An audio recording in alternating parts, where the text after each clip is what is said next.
Discovery, go and throttle up.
Throttle up.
Do you feel like building something? Do you feel like building something now?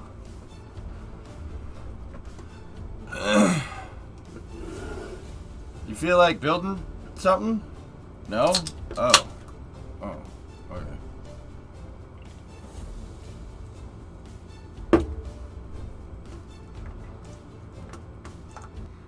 That theme is an unironic banger.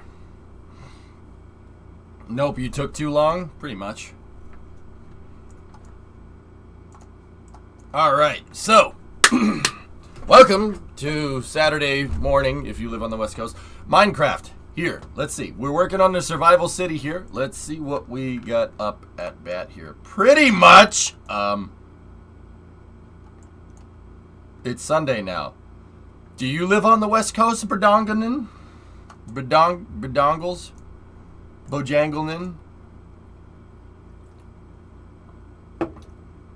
You don't live on the west coast of any country.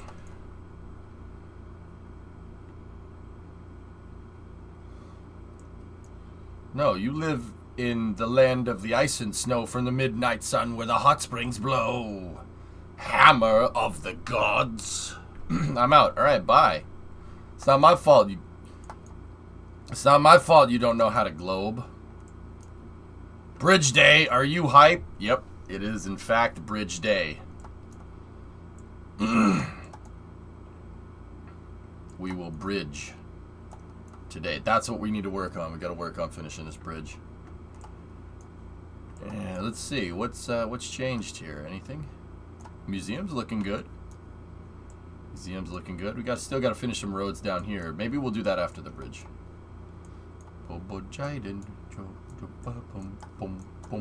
I got the Home Depot song stuck in my head. Yeah, that's good. I've been calling scammers. Nice. Nice. Dude, they're everywhere, man. I get scammers emailing me. I get scammers texting my phone. They're like, can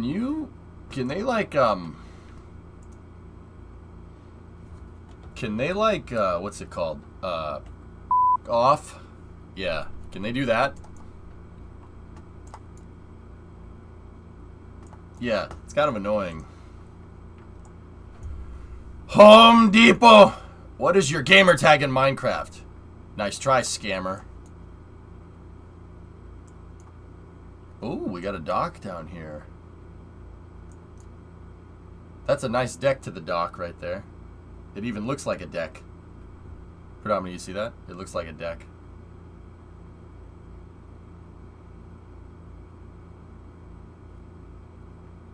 Power plant's looking good.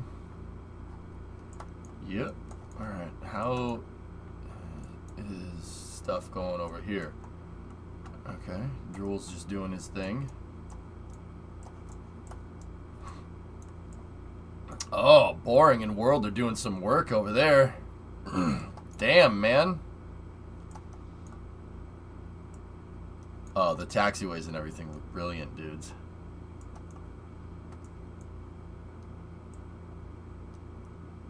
Oh, that's brilliant. Oh, that's wonderful.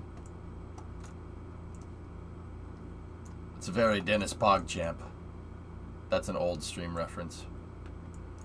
I haven't done much work on the helicopter pad, though.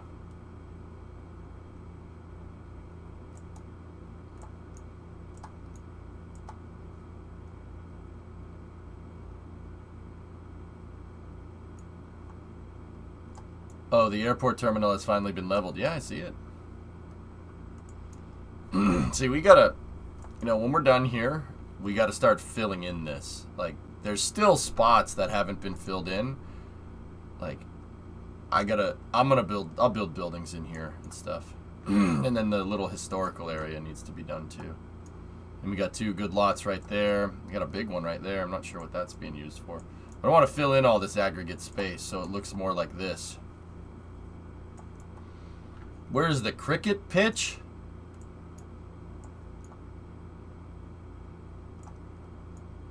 We got a soccer pitch. Does that help? You need a spot to build a skyscraper. What are you building? I can't believe they've been around for. I can't believe we've been around for over 3 months already. Oh, hey, it's all good. Cricket. I don't hate cricket. Cricket's just not a game that I grew up with. I grew up with baseball. We'll build a baseball stadium if you want. we should do like a stadium out here by the aquarium or something. Anyway, so yeah, that's oh, some buildings are springing up right there. That's cool. I'm just making my own building. I mean, it's not based on anything. Oh. Okay. How big of a plot do you need? It will look good. The aquarium is a stadium for dolphins. I think we need to draw a line to prevent further development to the east before we fill in the empty plots. Train station. You're welcome.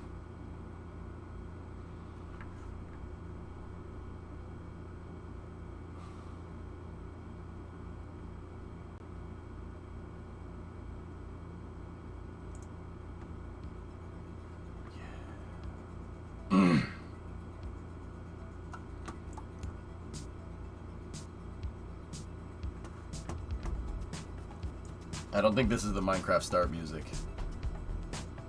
I'm on the tail end. See you for racing. Alright, man. Good night.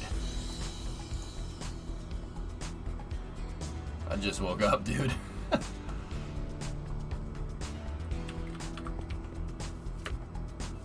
Where do you get that map? If you type an exclamation point map, it'll...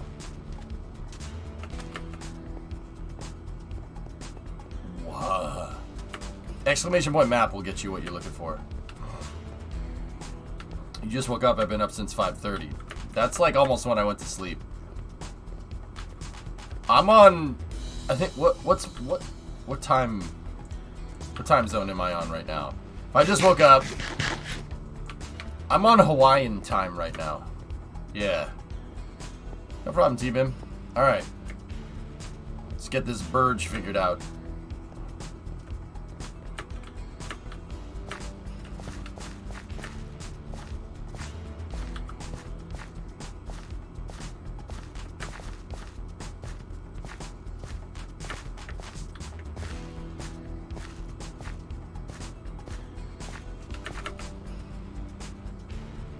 Wait, this is not...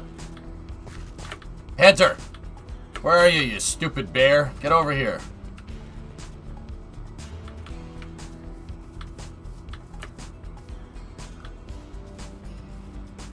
Panther! Panther! Ah! Ah! I don't know what that noise was. Divindulus! Panther! Why is this not hogged out? You were supposed to hog this out, Lebowski!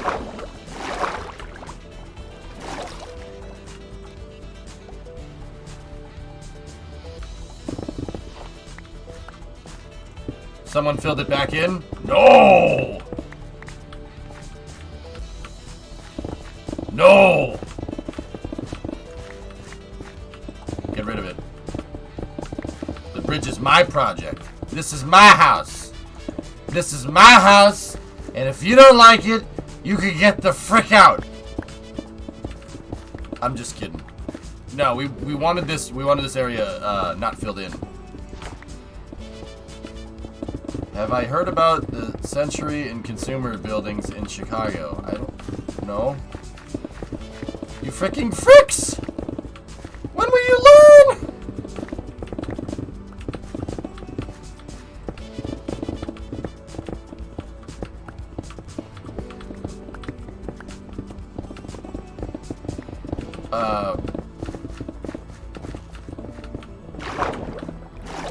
Pants, I think right here is where we need to stop. So here, let me draw the cutoff line.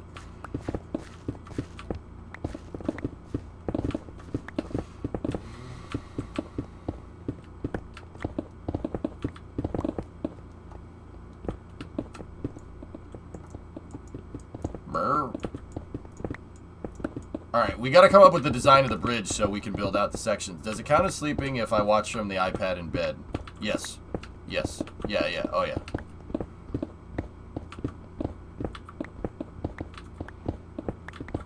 I'm not doing this again if someone has to be filled. Oh, God, you have to do 5 minutes of work. Ah, oh, jeez. What, does your back hurt or something? What's your back hurt? Your back hurt, you panda bear? What? Sorry, I just got some extra Boston today. Actually, yeah, it does.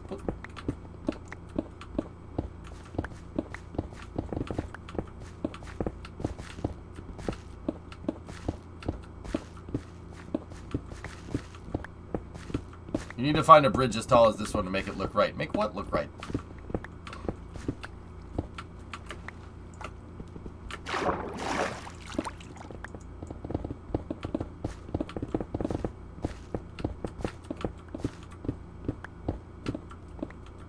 I'd call you a Richard. But you're from Boston, so it's implied. Well, at least my back doesn't hurt. I roasted LaFleur.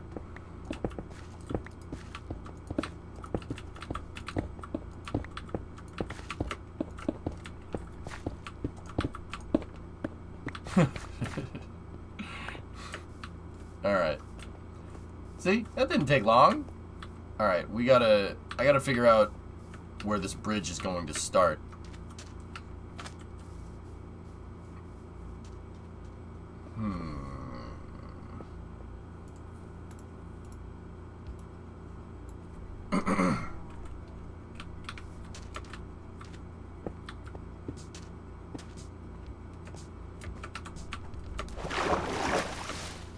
Also, Apollo 11 anniversary.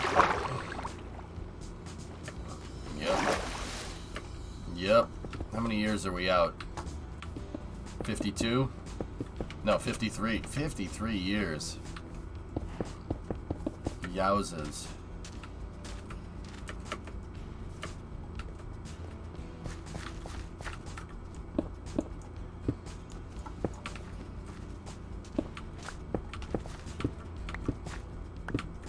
We gotta plane one more off.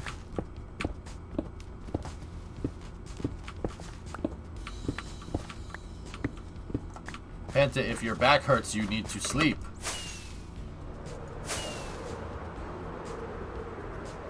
Somebody already slept. Just waste rockets. It's fine.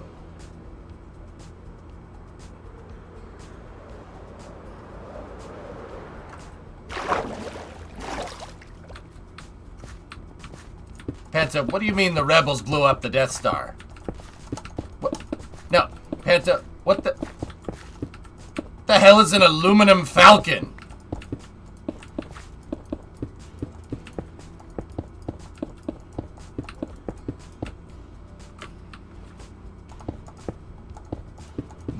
shipyard was an inside job. Jeez. I'll tell everybody what a little whiny piece of crap you were about Patamadme or Panda Bear or Adamame or whatever. Mine hurts, but that's old age. You know what the funny thing is? My back really hurts. I've been having some pretty gnarly back pain lately, Mutter, because I decided to lift up the long bed off the back of the truck the other day, and yeah, that I may for like a fraction of a second put all the weight on my back, and now my back really hurts. So yeah, no, I'm kind of there with you. Turns out that fully steel long beds are really, really, really heavy.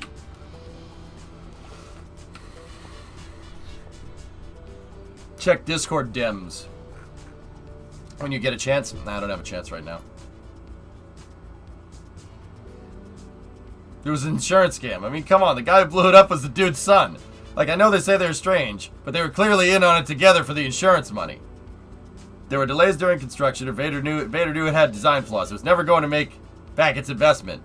So they staged a rebel raid, and Vader was the only one to survive. It's so obvious. Padme was an inside job. So was your mom. Got him.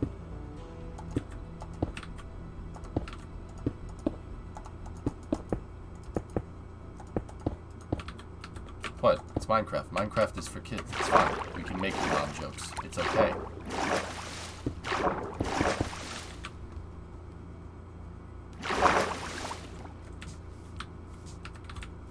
Anyone notice how Vader's always late to the fight? Yeah.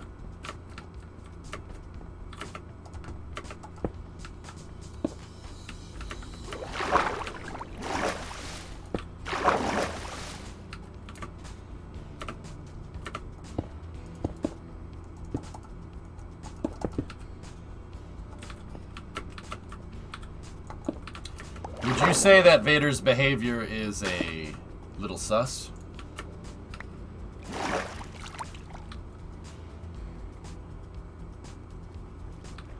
He's too busy with your mom. Nah, he ain't getting any in that suit, man. Come on. Alright, we got a last. William, what's up, dude?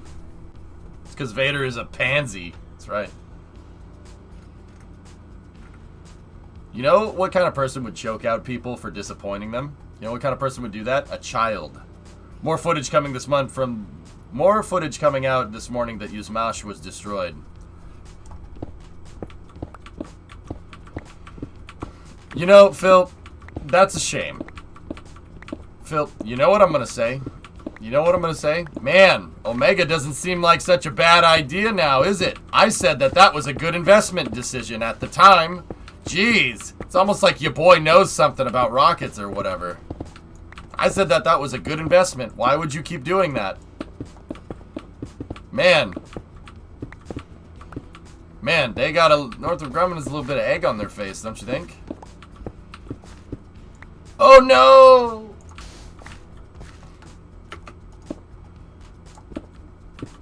See? They should have just kept going with Omega, but no.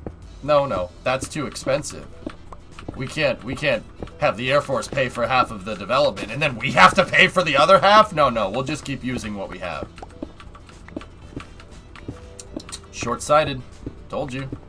God, I mean, like, there's no way I could have predicted this, Phil, but also at the same time, because stick rocket good, I'm gonna say that I knew what was going on, okay? You have egg on your face. Well, were you eating breakfast? You were eating breakfast, and, you know, that kind of makes sense.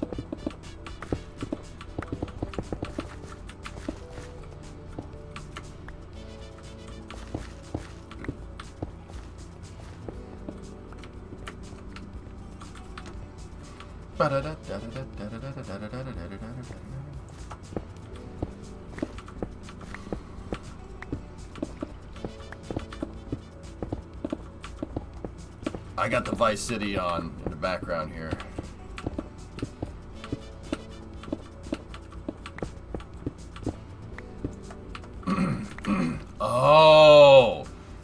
Panta, Lowe's, look at the wool. I see what they were doing. Oh, I get it. I get it. I get it. They were trying to make a retainer for the bridge. Whoever did this. I think I may have told Ian to do it. It might be my fault.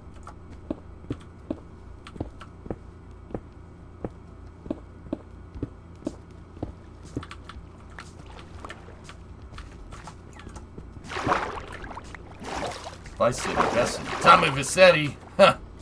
Never thought they'd let him out. What are we gonna do, Sonny? Vice City. 24 karat gold. The Colombians, the Mexicans. But it's all drugs, Sonny. None of the families will touch that stuff. No? Alright, cool. You helped? You're guilty of this? Username? Rat is short for Rathew. I doubt it, man. I doubt it. Maybe not. Maybe? Okay, you might be right. You're right. Never mind.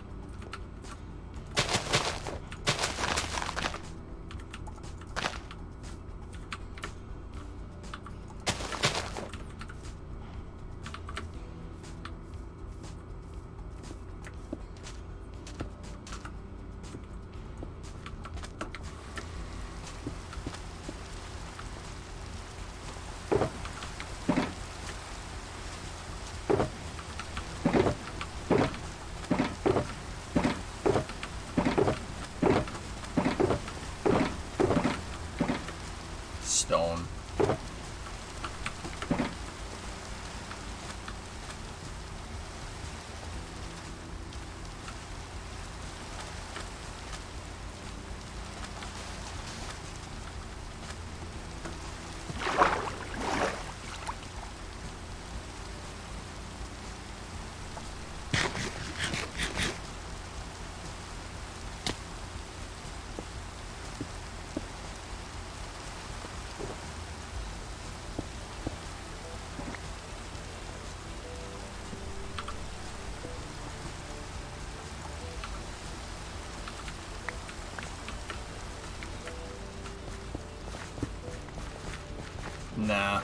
Nah, Panta, just use the wall.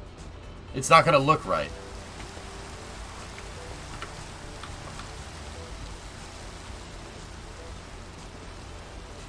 Alright, I gotta come up with the design for this bridge.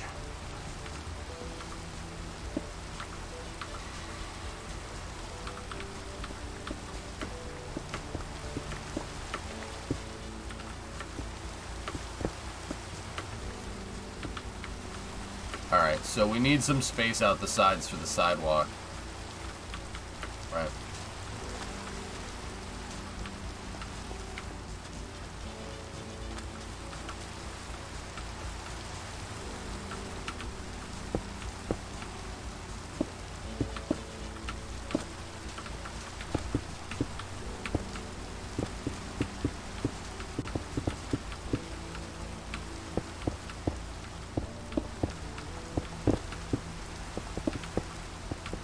At least we're getting paid to sit around.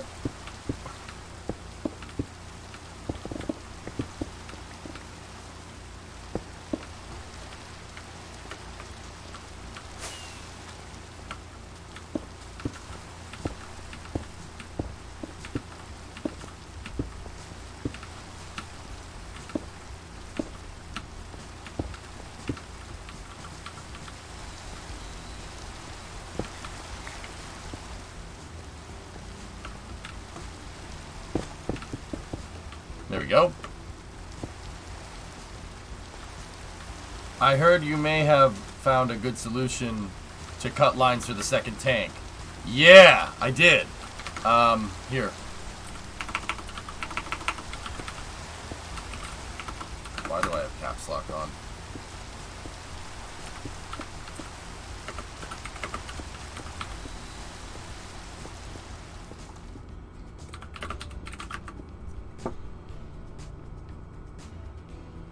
Yeah. There you go. Tube fittings. It's got a brass crush core in it, so you can get to the hard line. I got this in 3/8 and 5/16, and then there's these other fittings here that adapts to the fuel injector pump. It's got a...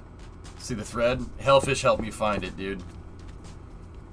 Yeah, and then I have a -6 line for the return line, and then a 3/8 or 3/8 -8.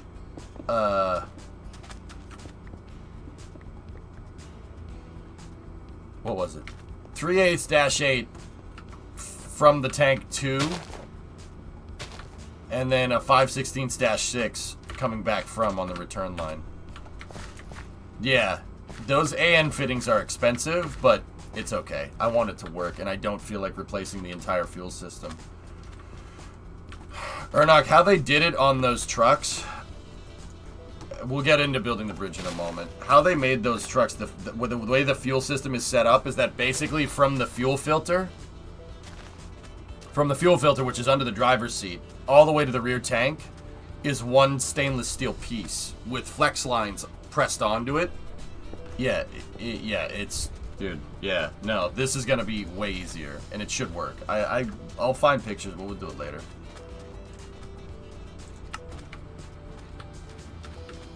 What is this?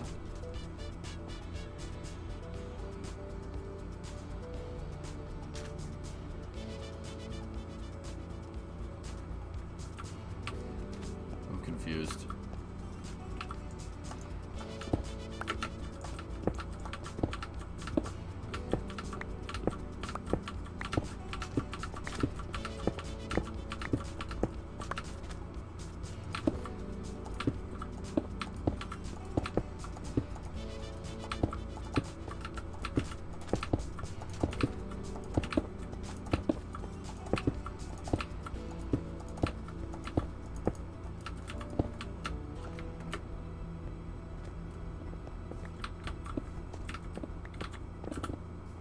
Block pallet for the bridge. Pallet?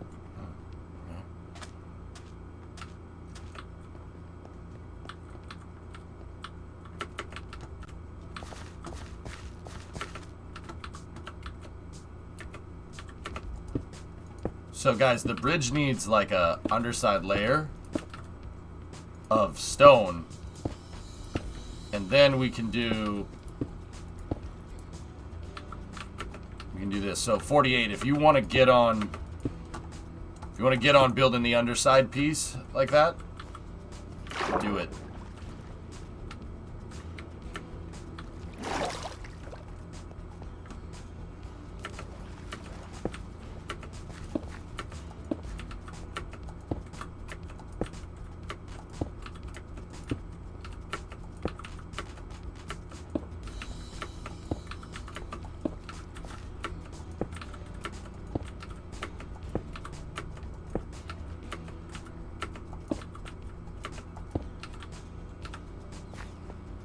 This level right above us all the way? No, it's one down off of the markers that I have. So,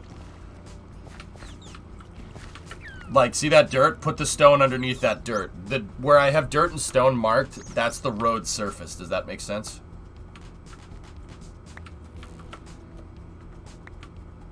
Out to the sidewalk, yes. And then come up over to the top here, dude, real quick.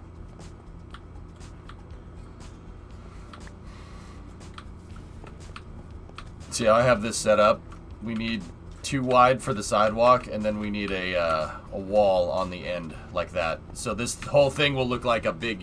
It'll look like a big U like that, or actually it'll look more like this. See what I'm saying?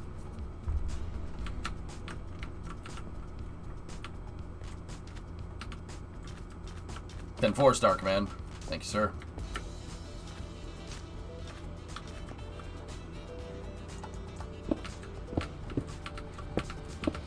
Playing off the sides here, and then yeah, on the undersides we got to do some girders and stuff.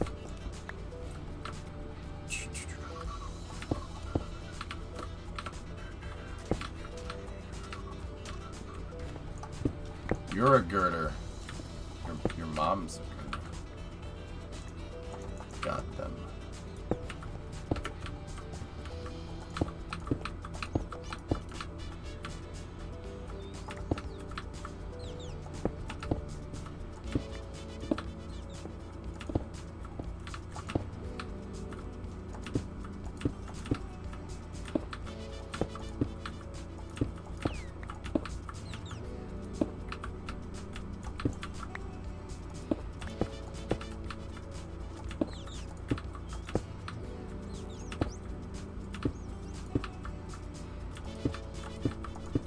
we go. I am Bender. Please insert girder.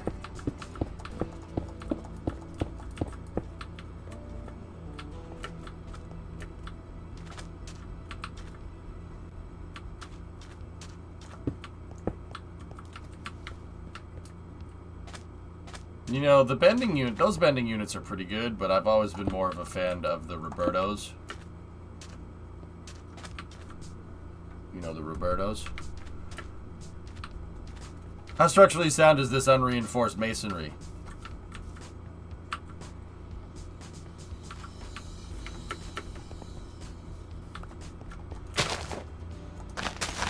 There you go. Very, very sound.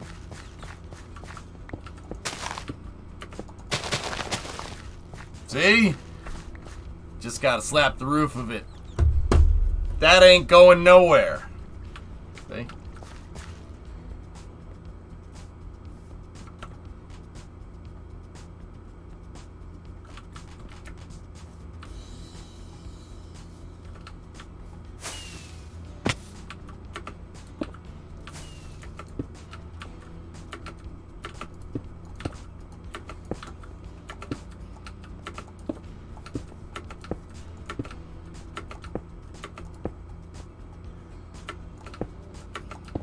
Alright. Building a bridge. Swinging a chain.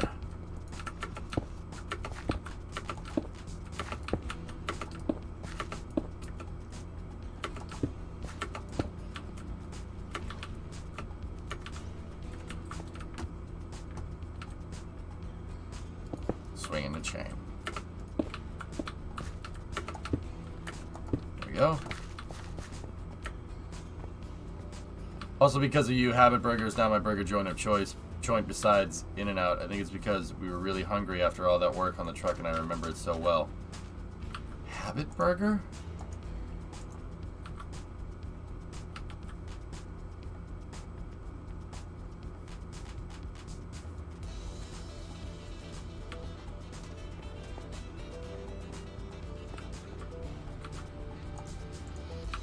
I don't know what that is.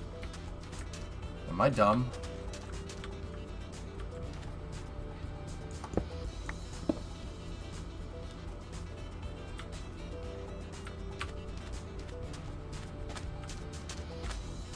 That's correct. Yeah, we're looking like that.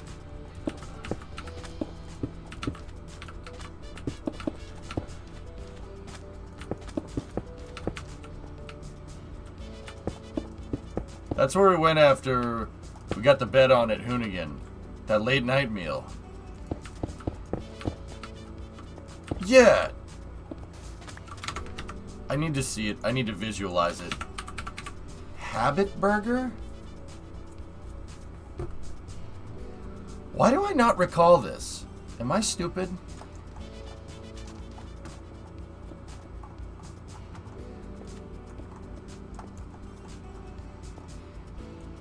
Was it on Geeson's behalf, Flykin, or did you just make it a cant of Coke? Ah, I see it. Right across from the hotel, plus your the Habit Burger Grill.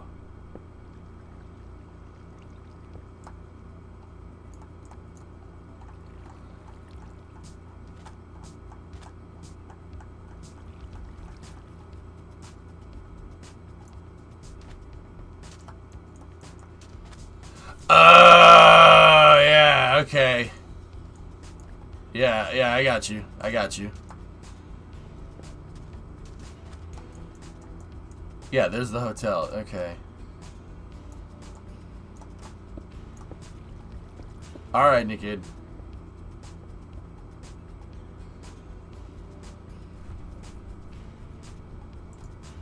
We need more strip malls? Oh dear.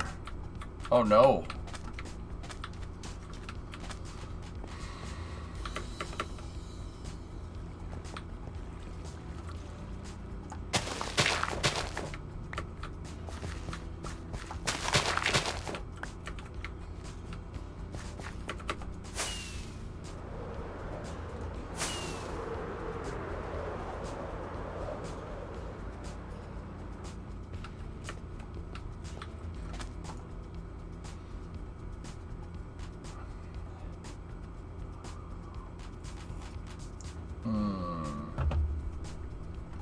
That's good, Kofifi.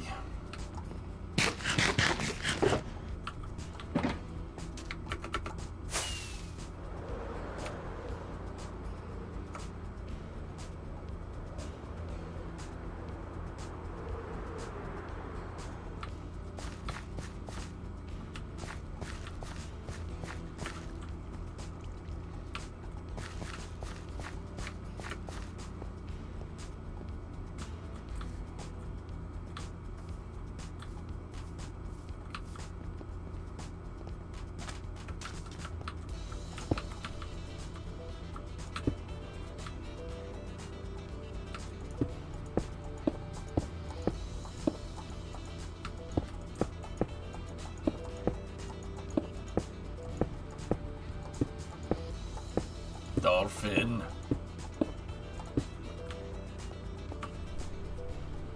No way you found Yotel. Yep.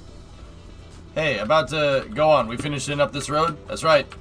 We're gonna build a bridge out today, dude.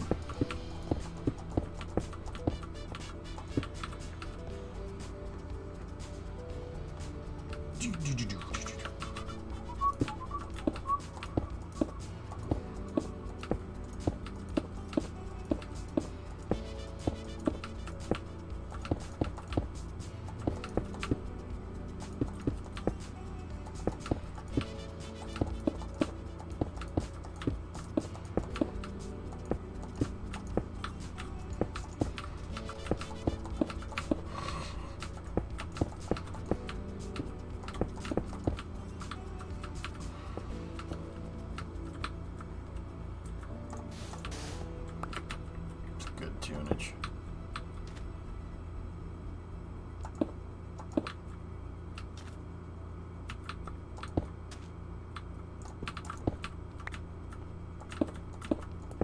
All right.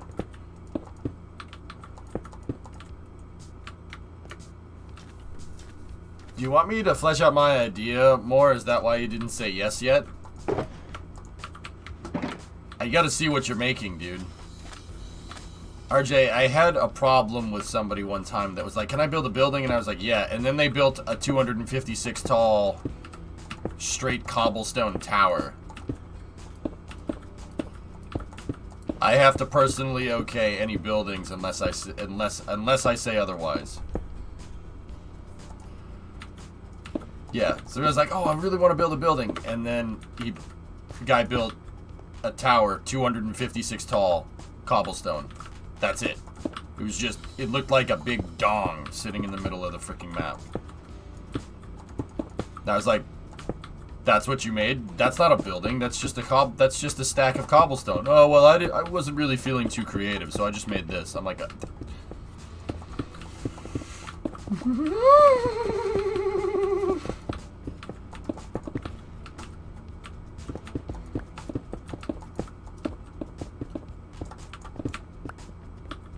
gotta see everybody's building, man. Unless I've, like, you're vetted enough and I'm like, yeah, you're good.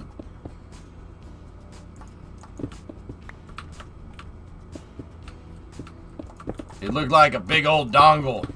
Like a big old USB dongle just flapping around.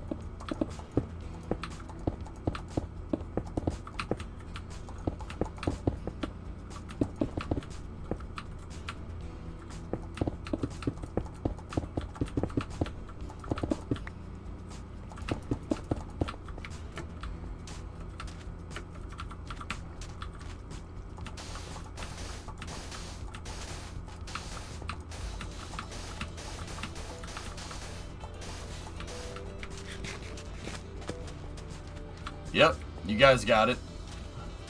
Last. Remember the lady at the counter looking at you funny for not putting toppings on your bacon double cheeseburger besides cheese and ketchup? I vaguely remember this, Ernok, but I think I was so out of it by that point because we did so much freaking work. Either that or the back pain was so bad that I just blanked it from memory, which also probably is what was happening.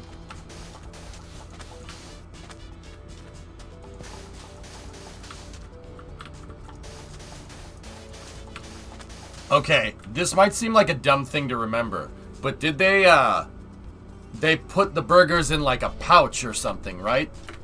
right? The burger comes in like a little burger pouch thingamajigger.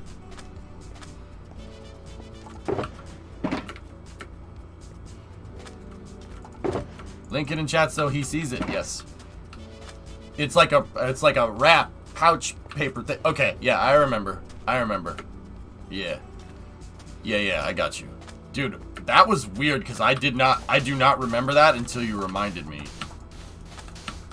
The brain do be like that. Dude, I mean, you saw it. I had the freaking bed off the other day. I did that. Me and my dad did that. Freaking, we were toasted at the end of the day, man. Taking that bed off is such a pain in the butt. But Ernak, that truck rides excellent now. No noise. All you hear is the tires touching the road. When you're going down the road. If you're not on the throttle because it's basically straight piped.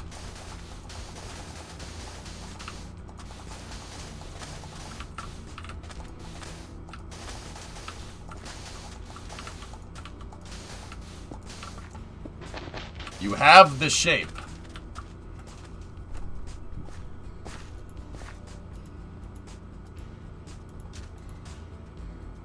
So you want to make an egg, okay? David Linus. Yep, yeah. RJ, look at Linus's picture. Spot the mistake. Yeah, RJ, that seems to be okay. That should be fine, dude.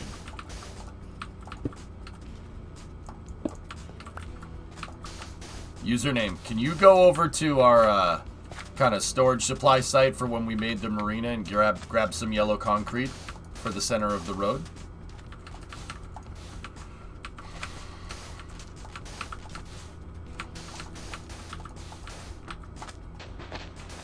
You know, Tig's like, you know, that tower, I think that tower added a great aesthetic to the server. Yeah, ever since then, I vet every building. Unless you're like... So, like, okay. There's no metrics for this, fellas. It just... If I see that you build, like, enough, like, you build enough good buildings, I just say build whatever you want. I trust you. But that trust needs to be earned, if that makes any sense. So, like, there's a couple of people that have been building on the server for a long time, and I trust that they can make whatever they want. I don't really care. I know whatever they make is going to be good, so it's not a problem.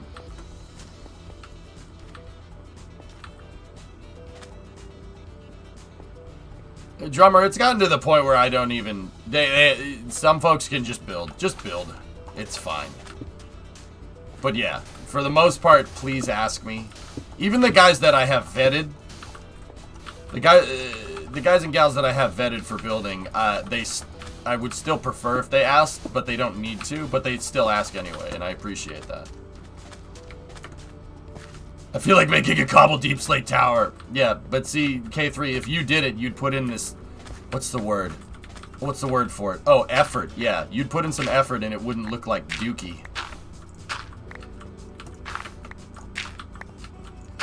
The world's like, yeah, seems like fun. This is a good road. Thanks, Buck.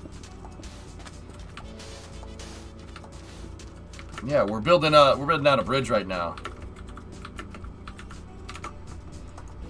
See?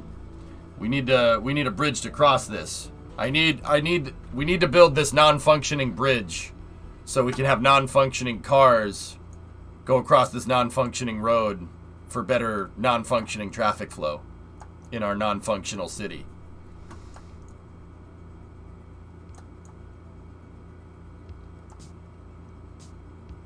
Yeah, and this marina needs non-functioning boats in it too.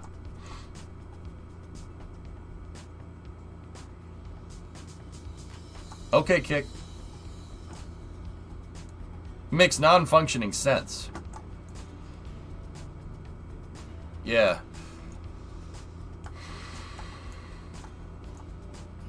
Hey, we have functioning boats. You're a functioning boat username. You hear that? That sizzling noise? That's the sound of you getting roasted. If you smell something crispy, it's not your tailpipe, it's a little bit of shake and bake. My boat. Is there any room for any more non-functioning boats? There is. Someone, if you wanted to make a boat, there will always be room for your boat.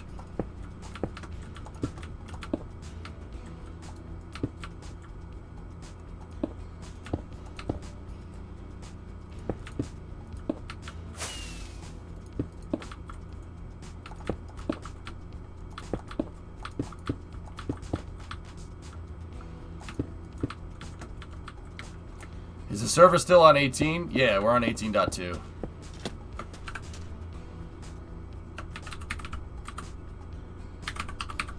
Slowfers! Welcome. I'm going to share something. I don't think I was ready for the people at the DMV to be calling me sir. I'm still young enough to be a kid.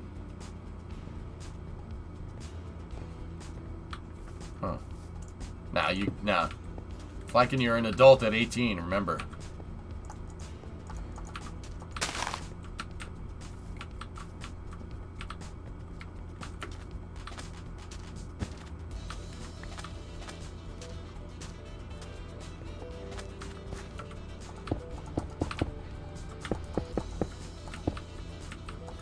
Hey, Rivian. What's up, man?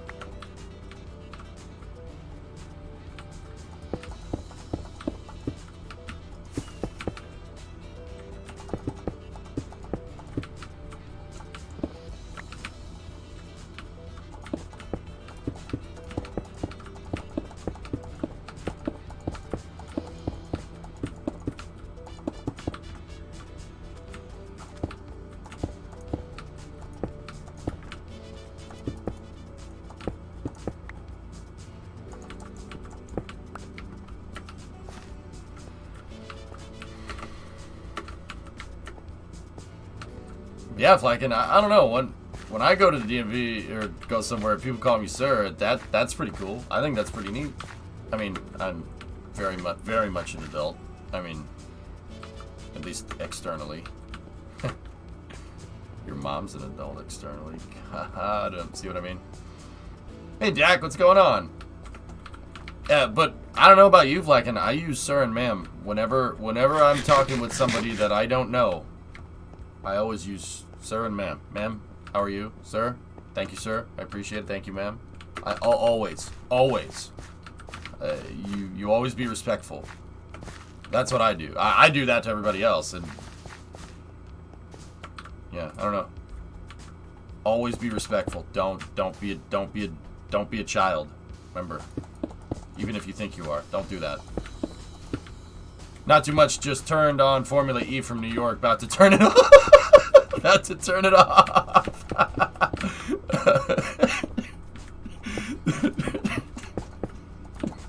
Jack, that's a lot funnier than it really should be, but it's still pretty fun. It's still pretty funny. Oh yeah, I just turned on Formula E. I'm about to turn it off.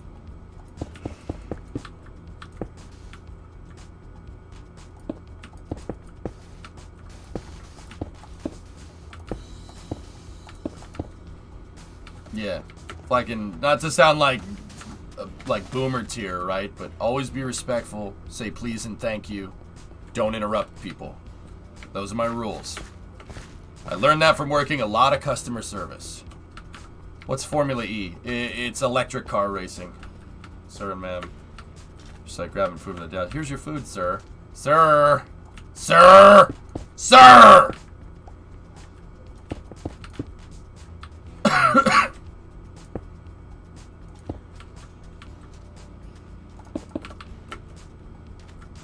The tracks definitely don't do them any favors. I just can't get into it, Dak. I just can't do it, man. It's just not, it's not the same. It's like a...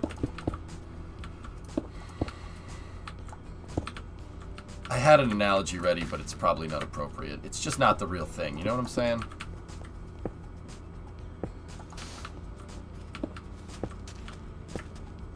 Sir? Sir, this is a Wendy's, sir.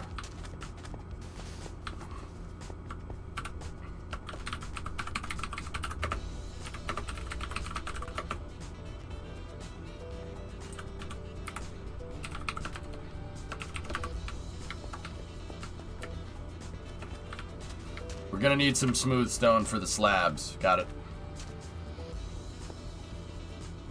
I finished dredging under the bridge yesterday. Thanks, Ian. Dak, I don't know, man. I get it. Electric cars are the future. Blah blah blah blah blah. I get it. I understand, dude. It sucks. It sucks. It's not fun to watch. Oh, Ian, this looks money, my guy.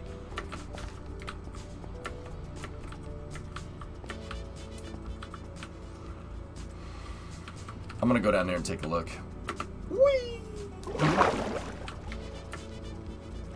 Oh yeah, good job, man. Really good. My boat. You went cycling with your dad today. Got totally burnt. Yeah, because it's like California hot in the UK for some reason because the climate has ADD or something. I don't know.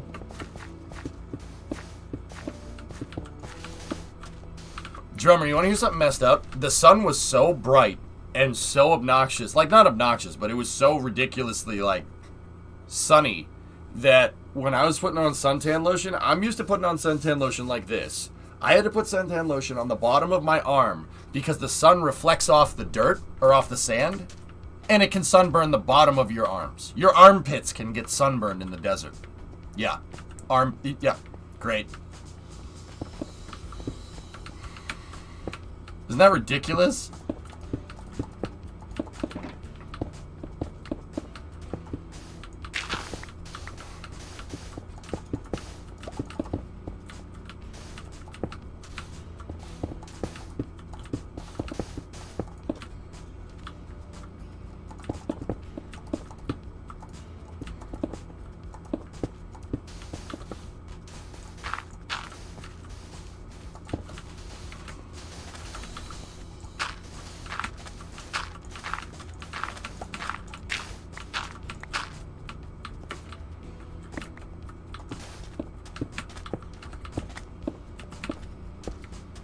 That's why lightweight long sleeve shirts exist.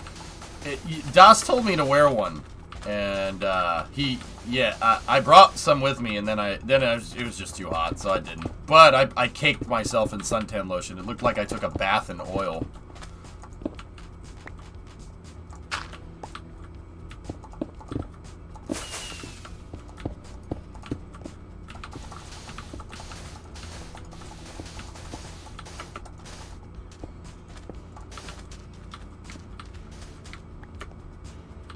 Dang, Aborove. That's ridiculous.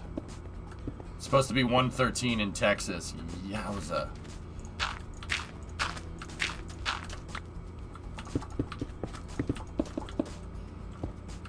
Oh, no. I didn't do this right. We gotta keep going.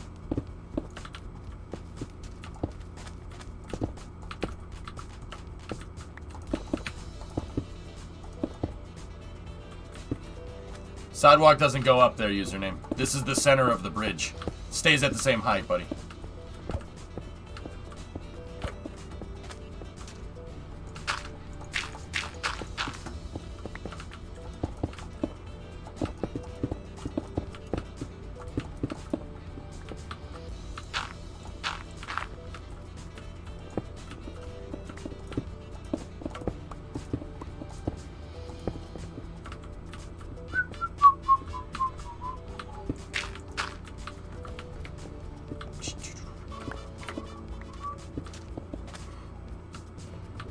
To be honest, outside of London, British public transportation is garbage.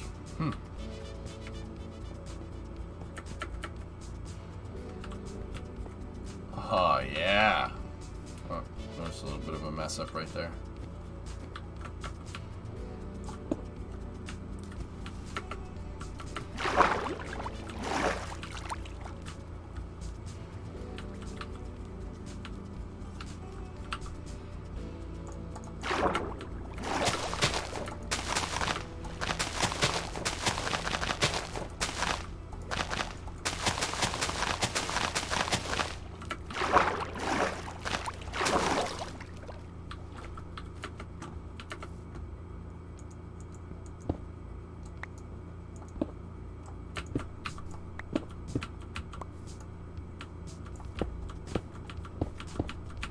Go. Perfect.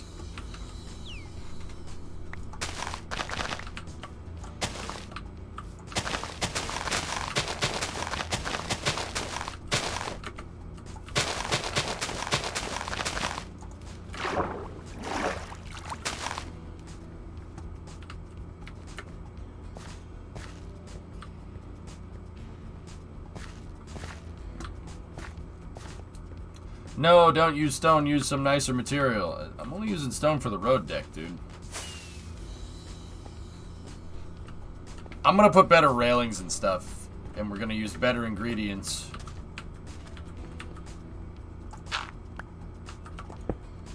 And better 40 pizzas in 30 days.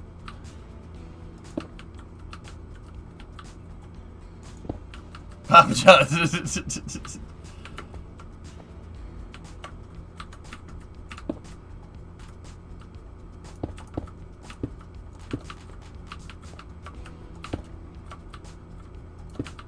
Damn it, now I want pizza. Sorry.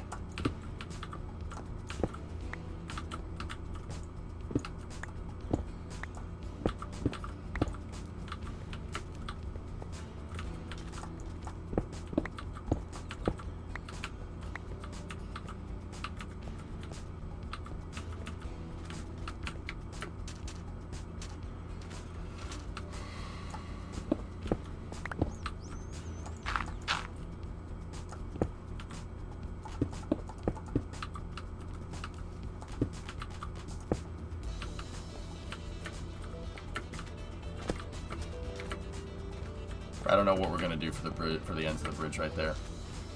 Linus, I'm gonna put down like I'm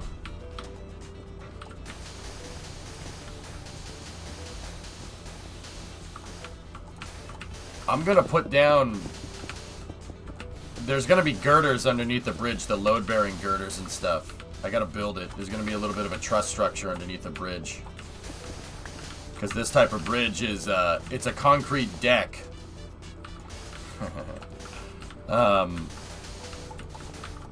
With it's got steel underneath it.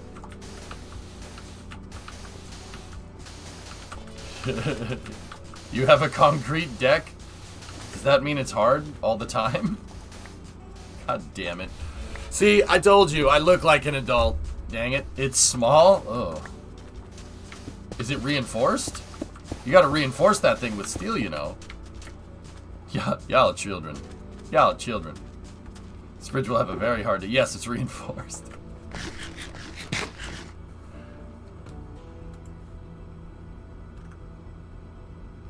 Okay, 56 by 34, RJ. Alright, let's see. I saw the Discord message. Let's take a look.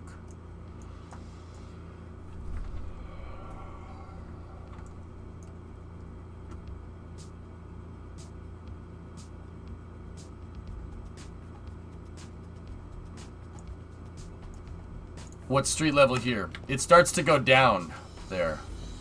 You love rebar in your that's horrible.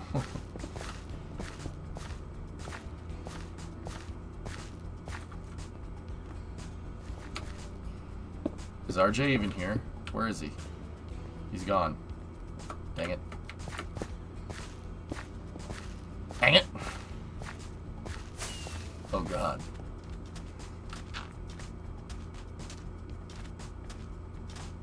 Where is RJ? Is he safe? Is he alright? Oh, there he is.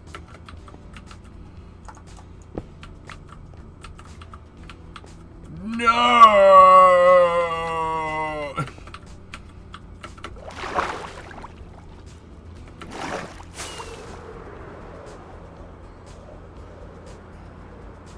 Merca. Gonna make it? Gonna make it? Ah, I made it.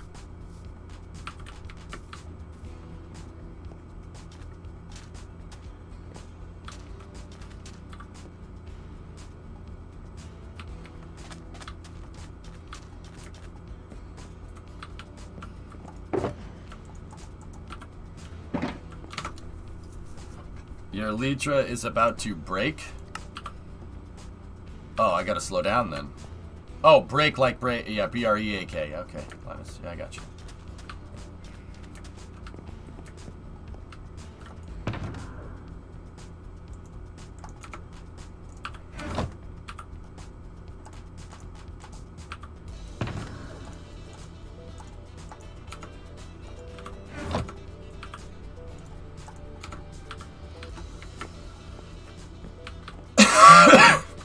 Alright. Let's see. Let's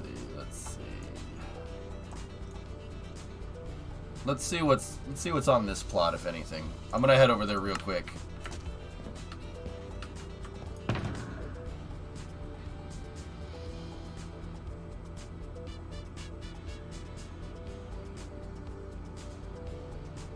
Damn, where's the rockets?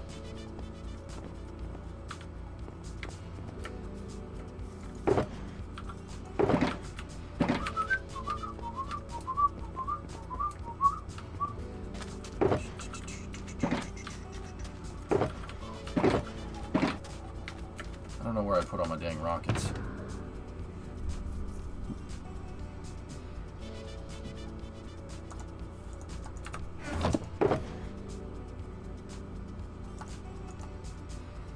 Well, there's some.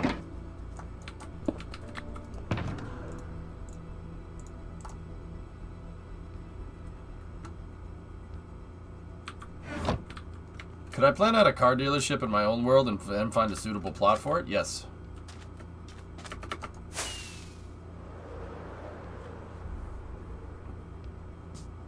We have rockets at home. Rockets at home.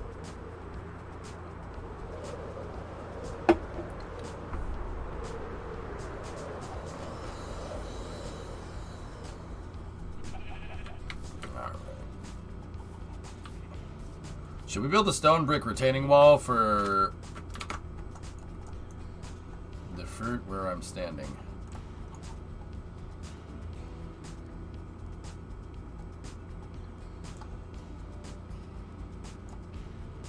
For the dirt where I'm standing would be much easier than a dirt slope into the marina.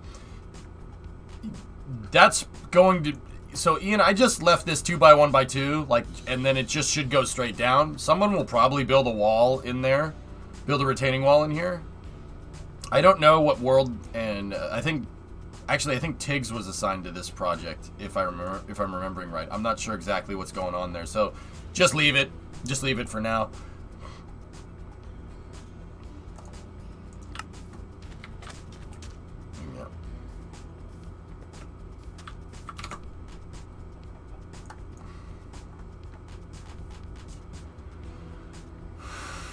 Make sure you actually build it. Yeah.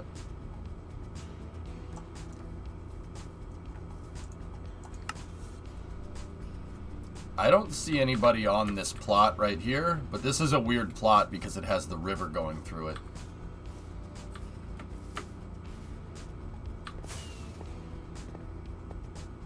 Yeah, Cyclone, there's some really talented melon farmers in here, you know what I'm saying?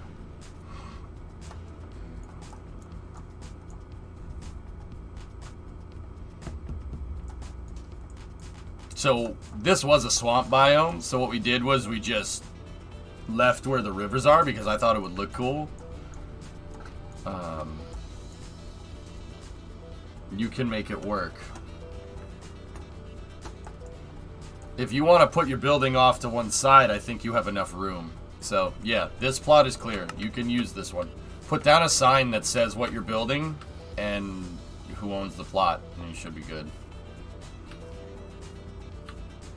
Somebody can make a river walk.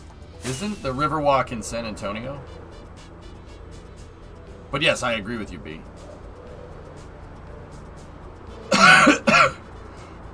Oh God, not again.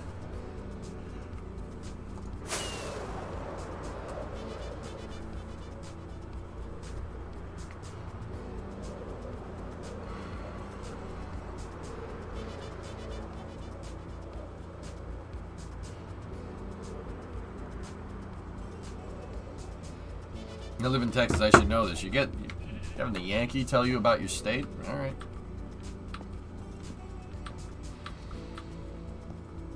Tiggs, you had an idea, but was only trying it out. If you'd like, feel free to assign somebody else to manage it. Yeah. Okay. Cool.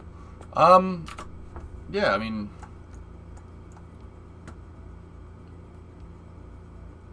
Okay. All right, Tiggs. Yeah. All right. I'll take you off this project. No problem, dude. I'll do it myself, or we'll find somebody. Because this is a cool project. We can do some cool stuff with this. We got to plan it out, though.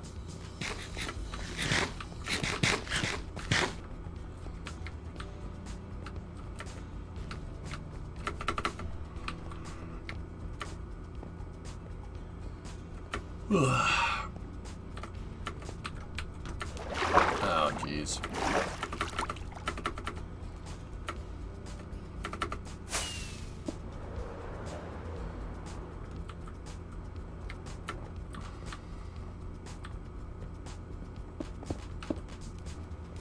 Yeah, 48. Looks like I screwed up. Sorry about that. Hey, can I bug you for a second? No. Okay. What's up, sweetheart? You're gonna have to mute. Oh. I gotta mute.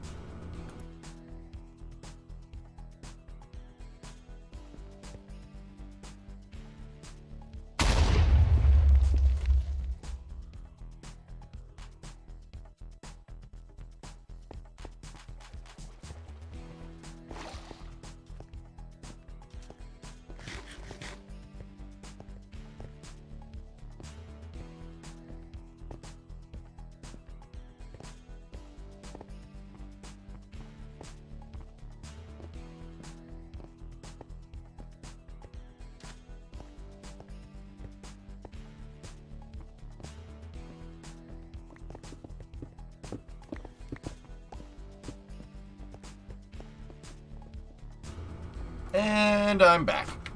Hello.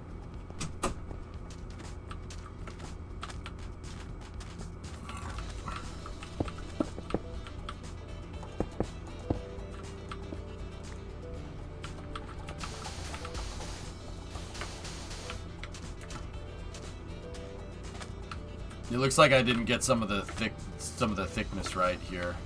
But also, fellas, I think I may have marked this intentionally as the part that we have to fill in. This back part of the bridge from about, yeah, see from right here, that's neat. This is supposed to be filled in. It's not supposed to be bridge anymore right here.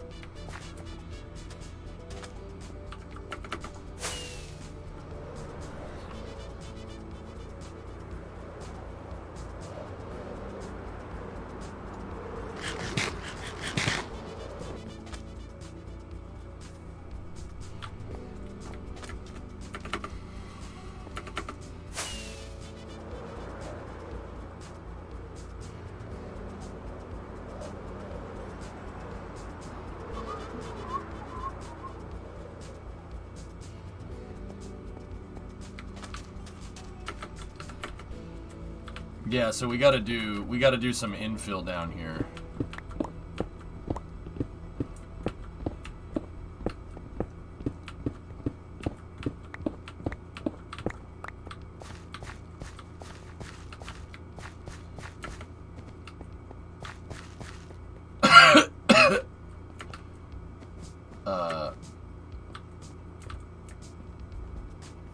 Are we off? Where are we off? Damn diagonal stones.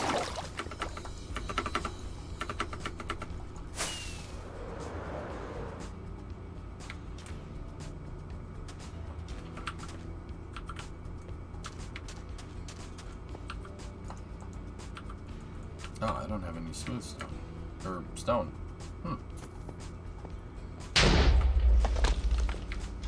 Okay.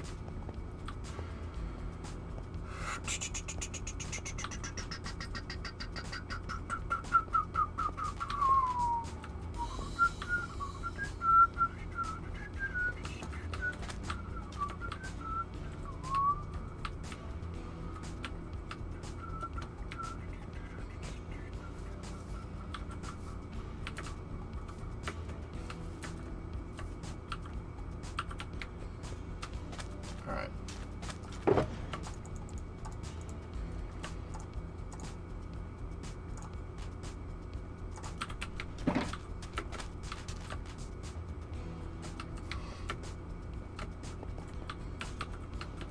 So the dirt isn't filled in on this side. Okay.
freaking mint.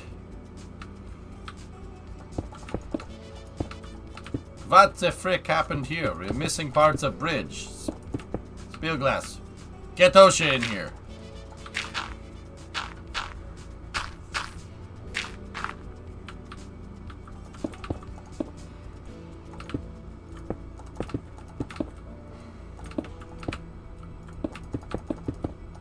Smells like Cypress Hill concert in here. I do not rent to this kind of people. Alex, facit para mí. Actually, Flykin, are you still here? I was reminded of something I wanted to freaking tell you about that. Freaking mint. I think Flykin's gone. Did I ever tell you guys about the time I walked into an auto parts store, like around here in Boston, and I was using sir and ma'am. I was like, thank you, ma'am, thank you, sir. And the lady was like, huh, you must be from the South or something. You're definitely from the South. I'm like, what are you talking about? She's like, oh, you gotta be from the South. Nobody around here uses sir and ma'am. I'm like, they go, I grew up down the street. What are you talking about? I lived here for 30 years. I mean, I went to school in Florida. Maybe that's it.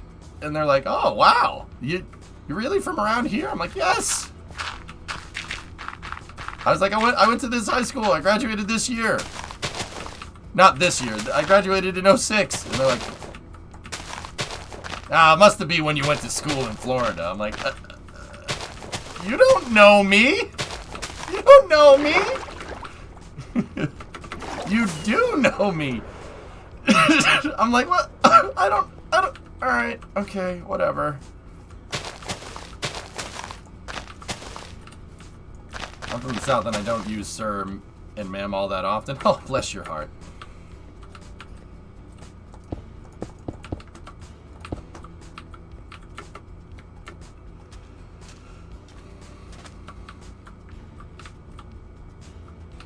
Kelly! What's up, dude? How's the raft mincing going? Very good. How dare you use my own spells against me? Polite in Boston? Yeah, Dave, I love that being polite actually confused somebody. That's pretty funny, man. Wait, you're being polite? No, you must not be from around here. I'm like, okay, alright. I don't... Yes?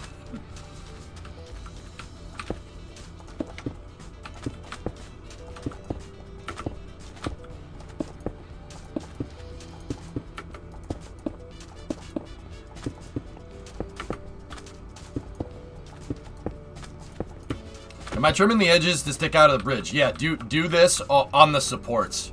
I've already got three of it done. I got both sides here. No, negative. We have a wildcat destabilization of the ship's fusion core.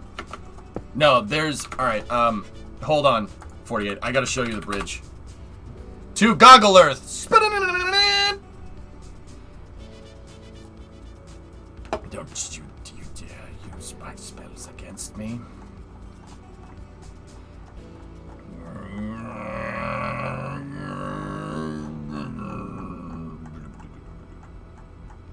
Write this down. M-A-R-S. Mars, bitches. Red rocks. See this? This is what I'm trying to do here. I don't know how we're going to do the hemispherical outcropping, but yeah, that's basically what we got to do. And then underneath 48, there's a steel structure on this bridge here. I can show you. Ready? Because we have Street View up in here. We're going to get all crazy up in here. Or Google Earth's going to crash.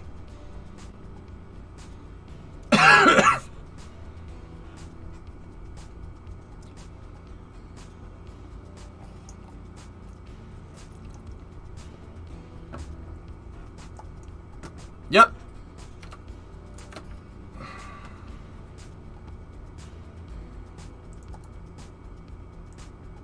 Wait, I just ended task on Task Manager.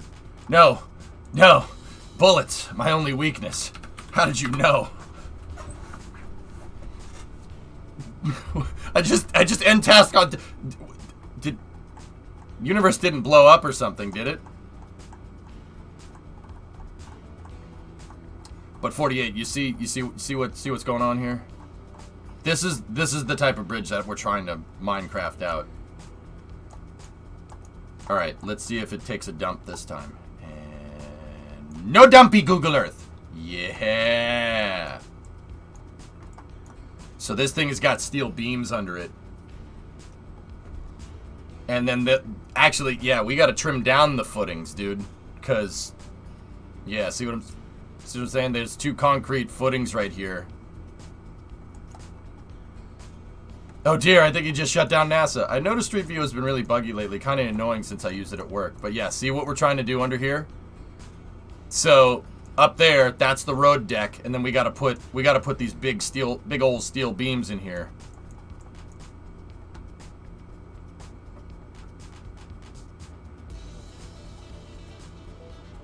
We gotta, yeah, like a block inwards. Yep. So, and then the steel beams need to come, the footings need to come up to here. I had Ian make the footings up at road height just for now, and we could always trim them down. Crabs don't bark. Silly Boston. Can he cop it? Silly daddy? No, you gotta boil it so the glue gets soft. I'll put on your work boots and your respirator. I went through a lot of trouble to get him to hire an 8-year-old. Oh, don't make me go, Daddy. I don't want to go in the mine. Come on, you're late. Oh, God! Those actually look like concrete beams to you? But jet fuel can't melt concrete beams. Likes? Let me take a look at it again. Oh, holy shnikes it is. Dude, how freaking heavy is this damn bridge? It is concrete.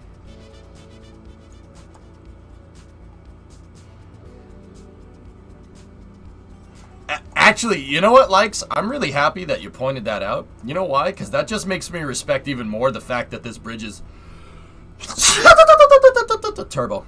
The fact that this bridge is held up by just those 2 footings is pretty goddamn impressive, if I do say so myself.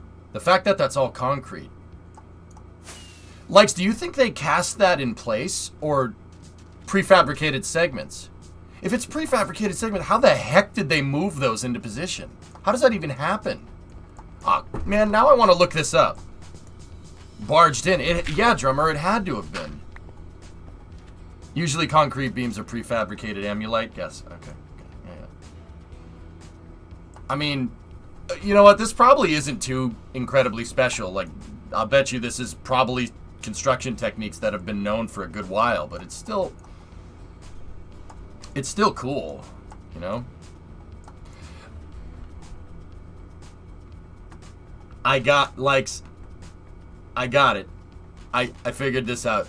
You know what? Do you know why this bridge is concrete? It probably was a little more expensive doing it this way. You know why this bridge is concrete? This area is super freaking windy.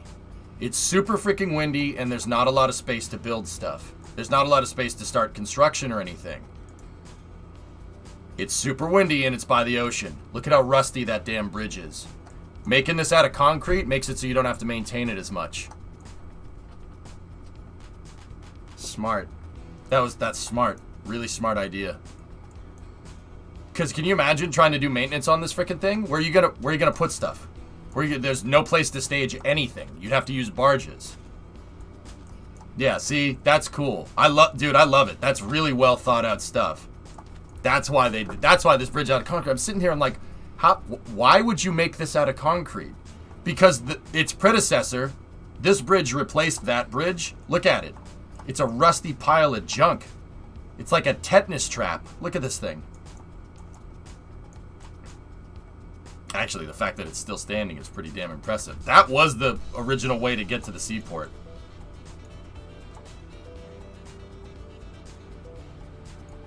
I want that Tahoe. We just got to scrape the Homeland Security logo off and burn it.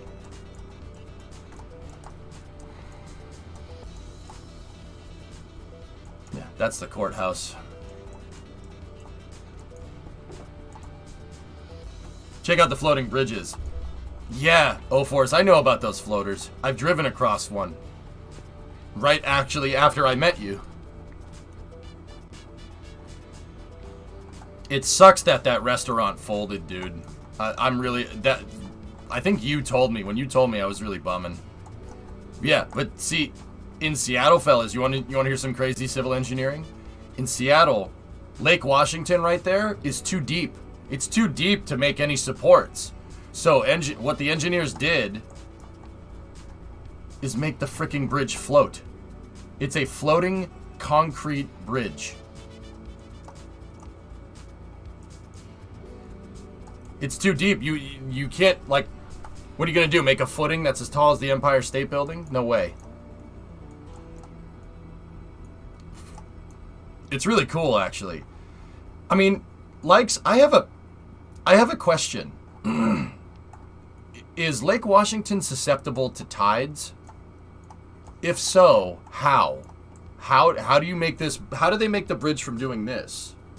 I mean, obviously there's going to be some play. You don't want it to, you can't resist hydraulic pressure like that. That's not going to work. No, there's no tides. It was cut off from Puget Sound. Oh, okay. Check out the Fremont locks. Well, there's got to be locks in here somewhere then, because that's the only place I could see it being connected. Podweed, 14 months. Hey, 14 years, can't believe it. Hey, what's going on? There are expansion. Yeah, of course, every bridge has an expansion joint. All right, so there's Lake Union. See, this is the kind of stuff I want to do in this marina right here in Minecraft. That's what I want to do. We got to make docks and stuff. I'll probably use that as a reference. So there's the ship canal. Where are the there they are. Yeah, so the locks, yeah, make it so it's not susceptible to tidal forces. I got you. Locks make it not susceptible to tidal forces, so yeah, floating bridge will work just fine. You don't have to worry about the tides pulling it in or pushing it out. That's actually a canal. Didn't use to connect there at all.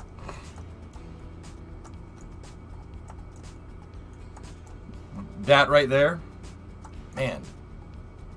Likes, I love this stuff, dude. I mean, you know, I don't need to tell you. You've been watching the stream for forever, but dude, like, we're mastered. Like, I love that we figured out a way to tame this. We figured out a way to tame it, and we built bridges across it because we're masters of our domain. That's cool, man. I think that's really dude. That's some wild stuff right there. Yeah, the Dubai marinas. Yep.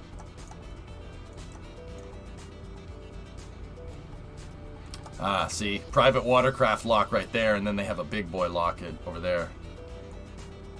Yeah, Dak, I gotta play some cities, dude. I'm getting the itch. You've been through those locks too many times to count. Right on. Is that a roundhouse? I've seen. You know what? I've looked at this before. I forgot that this was here. It's a freaking roundhouse, and it's got an Elko switcher on it. Check out the street view for some of this stuff. Yeah, we'll do. But yeah, 48. Did you see what we need to do? We gotta put girders underneath this thing. I gotta fill in the con.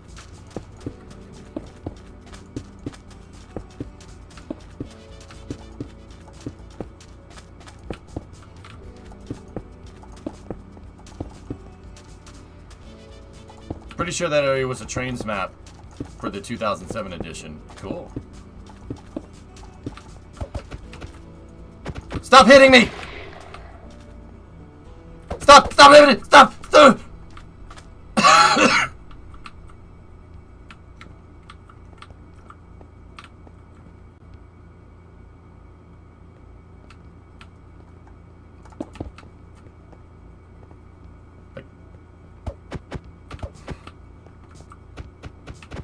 I think they made the stone one block too high. Well, guys, I did the measurements, so that would have been my frick up.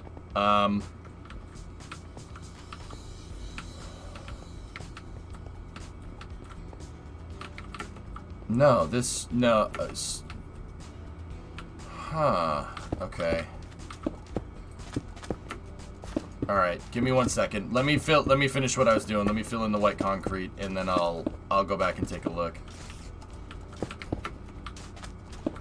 Huh.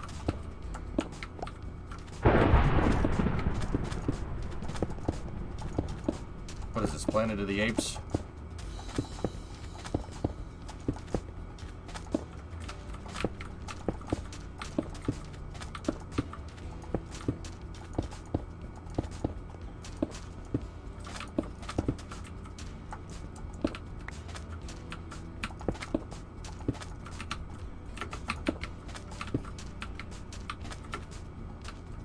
Very nice. The floating bridges are not susceptible to tides, but do get pushed around in the wind.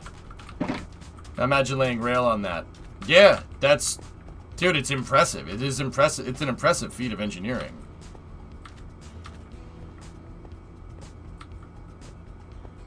Yeah, Dave, that'd be pretty cool.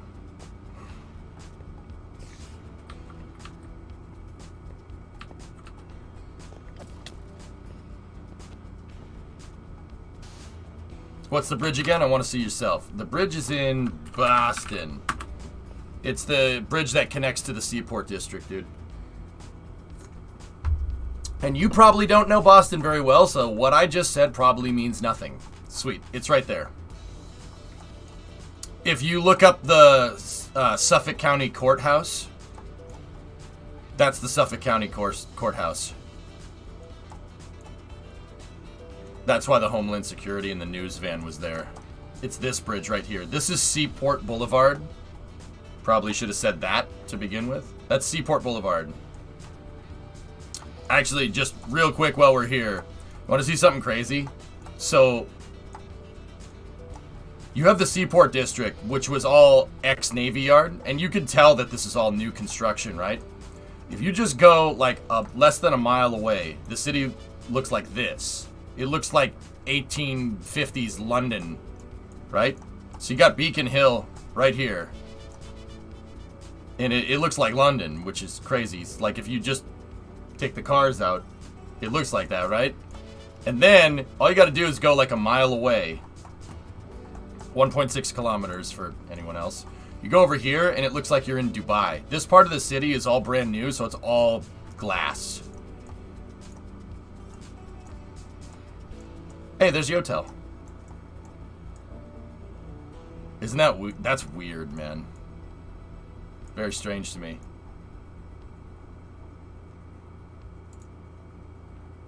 Small tangent, but can you check out the Champlain Bridge in Montreal? Yeah, sure. Yeah, O-Force, it's very weird. Even into the financial district. The financial district in Boston had some very distinct buildings, and it didn't really change much over time. So, like, that's a Federal Reserve building. That building's been there forever. And then that building's been there. State Street has been there. The clock tower's been there. Like, there's the building that had too much to eat, so it's kind of fat in the center. See that? That building starts out, the footprint is small, and then it expands, and then it goes back in.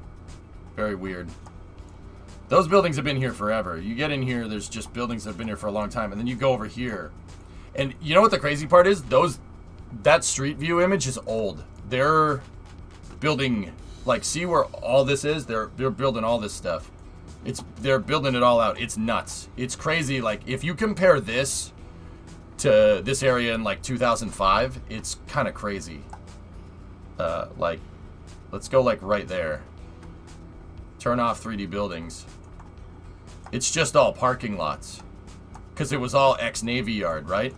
This is what it was like when I was growing up. Seaport Boulevard was nothing. There was nothing there. It was just parking lots. And then a couple of buildings there. And that was about it. And then the courthouse. And now it's like, nope. Boop.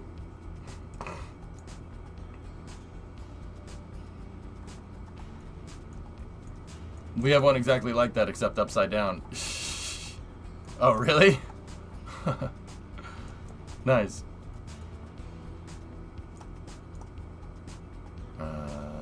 Where's the Champlain Bridge? It seems all the attempts Attempted fixes on San Francisco's Millennium Tower have made it worse. It's now 29 inches off center. That building's gonna... I don't know.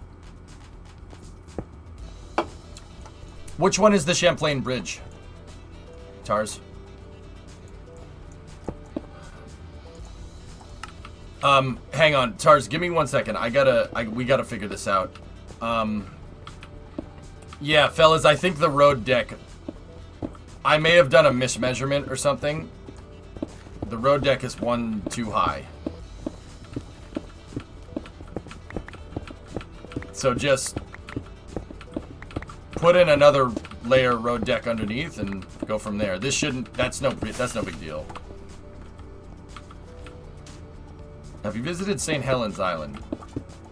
St. Helens Island, no. Do you remember the Moonanite controversy? Yeah, yeah, they thought it was a bomb. Yeah, I remember that. Yeah. Not a high point in the city's history.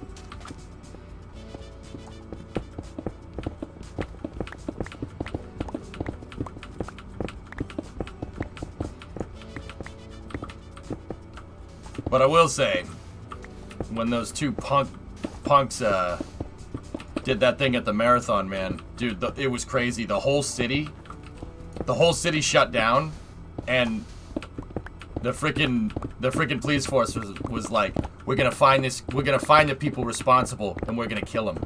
Like they didn't say that, but they pretty much that's what was heavily implied, right?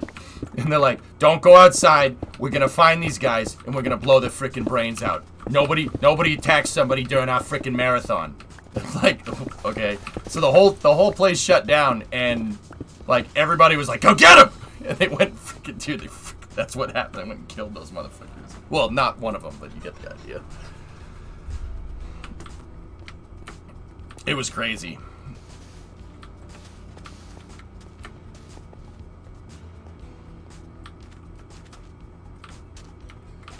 They literally said it over the radio, dude. Yeah, no, the police they were pissed. Nobody gets away with that crap around here. Like, yeah, no, it's like we're going after him, and everyone's like, do it,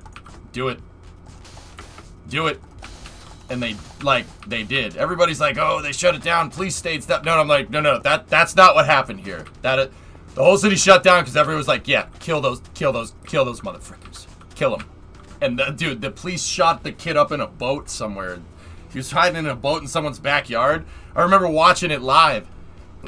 Kid was hiding in a boat, and they were just like, light him up. They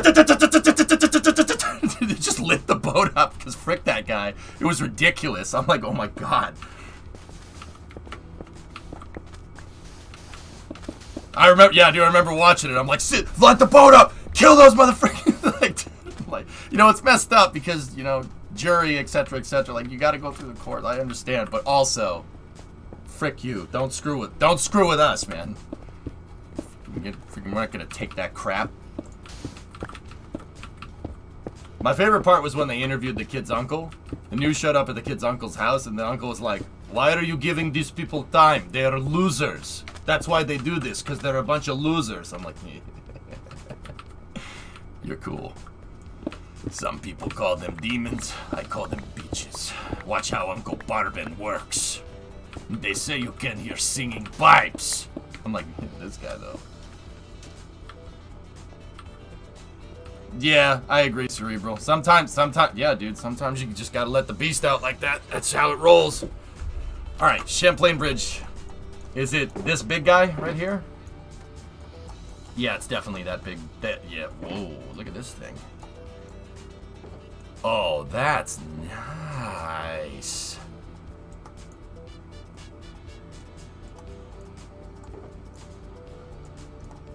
Well, the old one is right there, right? Look at the new one, though. With train bridge in the center, I think. Either that or it's an HOV lane. Yeah, Jack, yeah, we did it, Reddit. That's where that comes from. You remember that? We did it, Reddit. Dude, that's impressive. If I do say so myself. Oh yeah, see, there's the divert right there.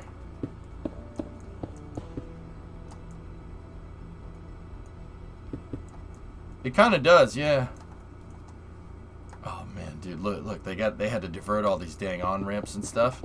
Playing cities in real life here. And then the old bridge was right there. I wonder what they're gonna do with it.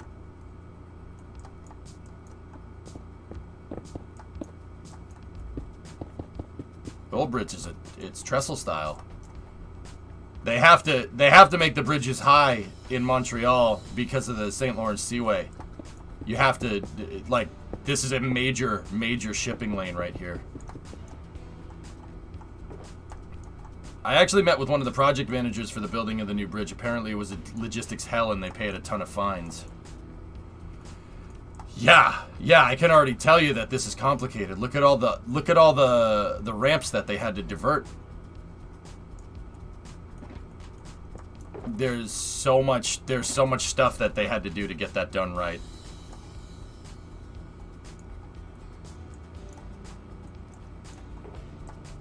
Yeah, that's right, Ian.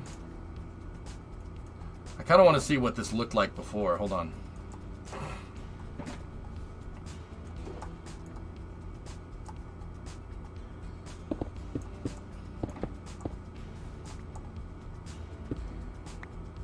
Wow, that's frigging impressive, dude.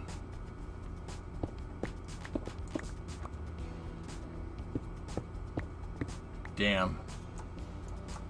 Yeah, see, they curved the bridge to divert the highway a little bit. They gave it a little bit of a curve.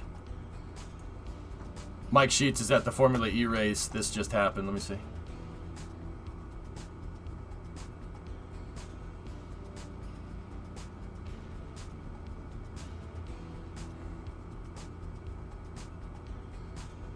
Okay.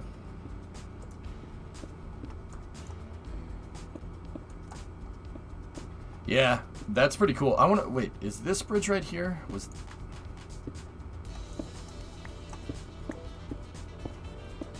Did they build two bridges? They did. Yeah, see? It used to be one, but they made two instead. Yeah, that's the original bridge, and then they added this. Is the center... Tars, is the center... Is that a train bridge, or is it an HOV lane?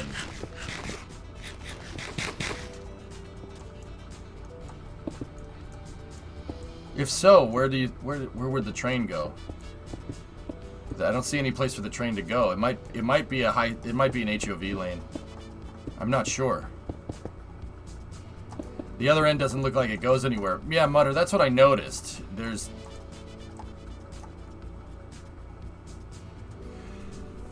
It could be a Brightline thing, Mutter. They could have built the tracks on there for later. Like how Brightline built the station at OIA for the longest time and then it just sat there and did nothing for like 10 years. Almost looks like a walking or a bike path. Yeah, I was going to say, because I don't see any railroad tracks on it. It's concrete, though. Like, so it's designed to hold something up. And it's blatantly a right-of-way for something. We're talking a right-of-way about 3 lanes wide here. Hey, Dillbot. Interesting. Yeah, I see what they did. So, likes, check this out. They use this stretch of land as the staging area. The staging area to build the bridge is actually underneath the bridge.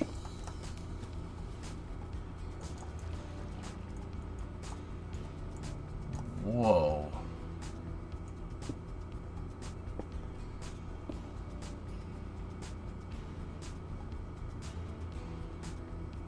Likes, how strong do you think that slab is right there?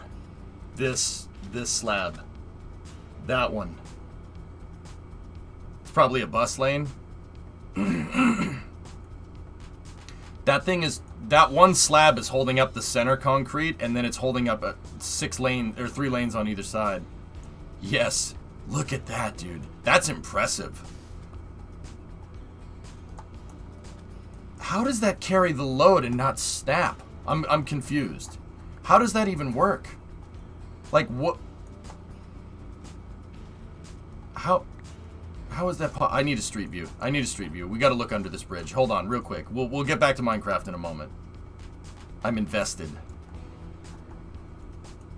Do we have a street view anywhere around here? There's one. There's one underneath the bridge right there. Get me underneath there. Nope, that's not underneath.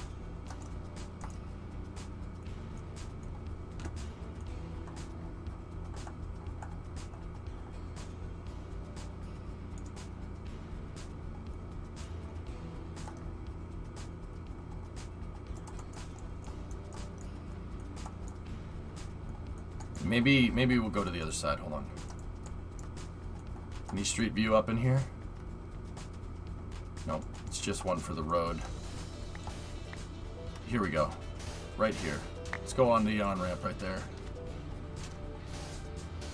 Oh, okay.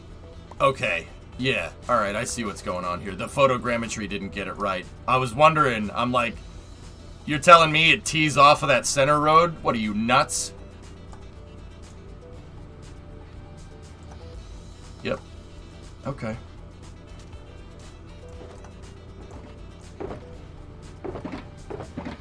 That's impressive. That is an impressive piece of engineering right there. I was gonna say, without this piece right here, you're really gonna have a hard time with load there.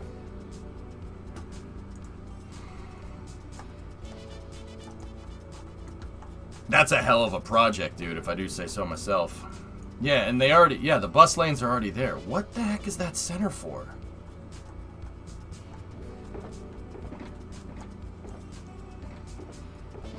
Is there any high-speed rail around here at all? No, but there's a center lane right here. They built a center, it is an HOV lane. Huh. Interesting. Why though? Why would they have the HOV lane be concrete though, and the roads be asphalt? That doesn't make any sense. There's a reason why it is the way that it is. There's a reason why that center's concrete. It's designed to carry a heavy load. You wouldn't make it out of concrete unless it was unless something heavy was going on it. I think it might be a future expansion for trains. That's just a guess though.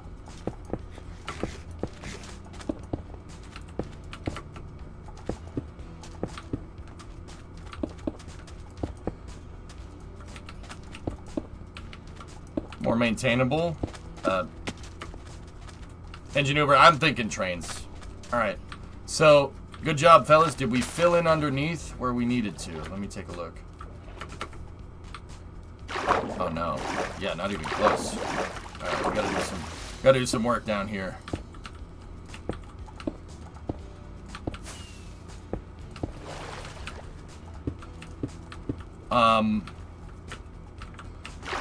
Is it filled in the right spot? I actually gotta take a peek here.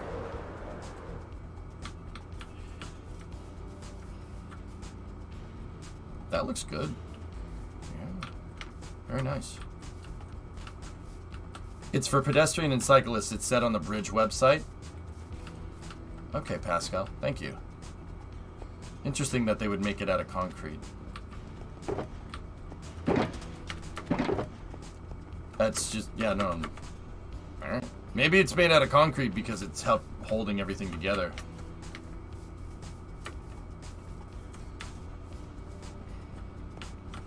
Okay, fellas, there are parts of the bridge on the underside where the sidewalks are that we don't have completely filled in. Actually, it is for rail. You could see it in the most recent street view.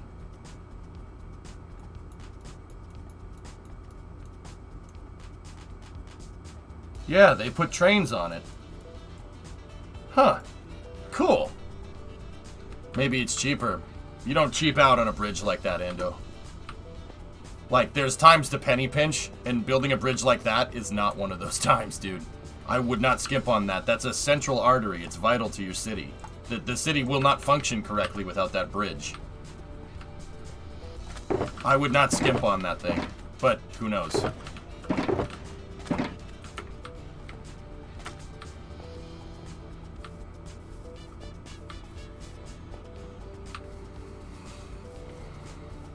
Alright, fellas, we gotta... I gotta take a look at this. Give me 1 second. So, we have 2 segments. We have the edge of the bridge, the start of the bridge, 2 segment, support. 2 segment, another support, 2 segment, end of the bridge.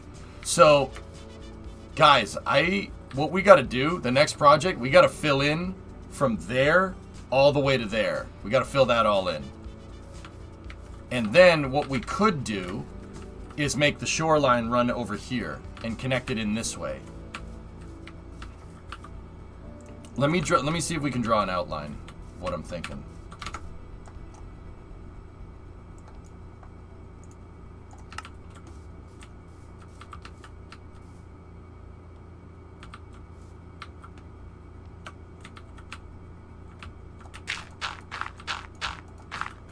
I.e., it's a single point of failure. Yeah. Yeah, exactly, Engineer. Yeah, you gotta be careful with that stuff.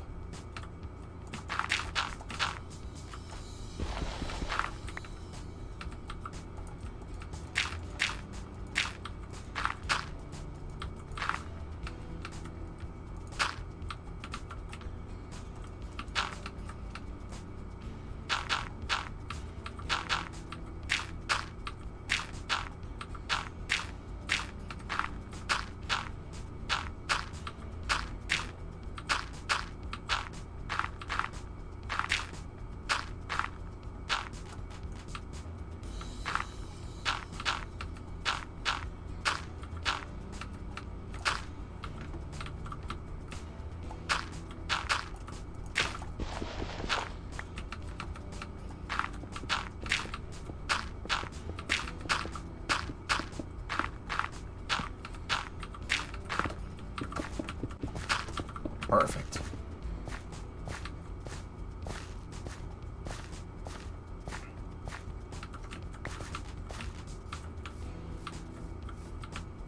All right. So we got a fill project here. And then while we're here, let me grab the other, we'll get the other side, see what we got to fill on the other side. And then this road needs to go up to the bridge. But we'll work on that in a moment.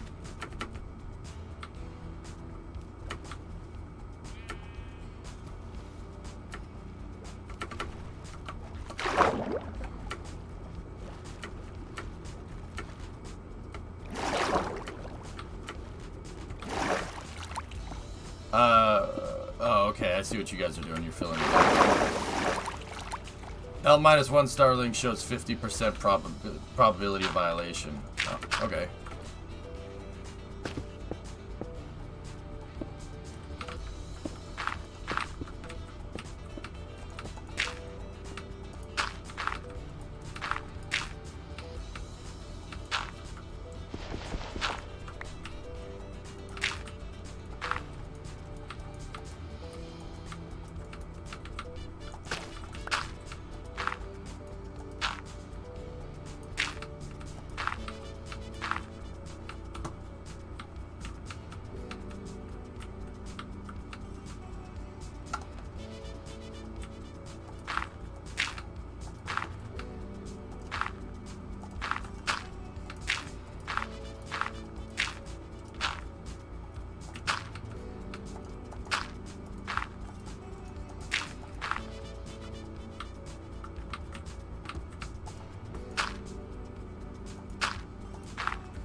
For the rest of this.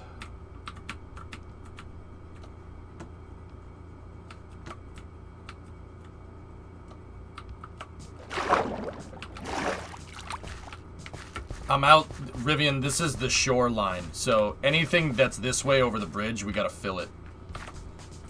You got the Spaceport America award ceremony up, boss? No, I don't. I don't, dude. Really would like to finish this. Oh, thanks, dudes.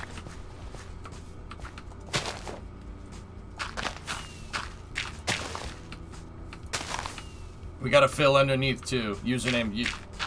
You need to move out of the way, dude. I need to see. I need to see how many blocks I'm moving.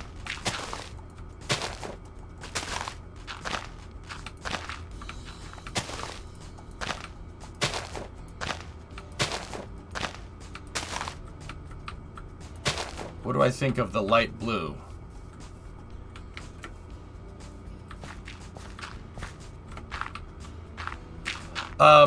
I was gonna use iron grating, but we can use light blue for the supports, dude, if you want.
If you want it. Okay, Tessa. Yeah, I'll bring it up just to see.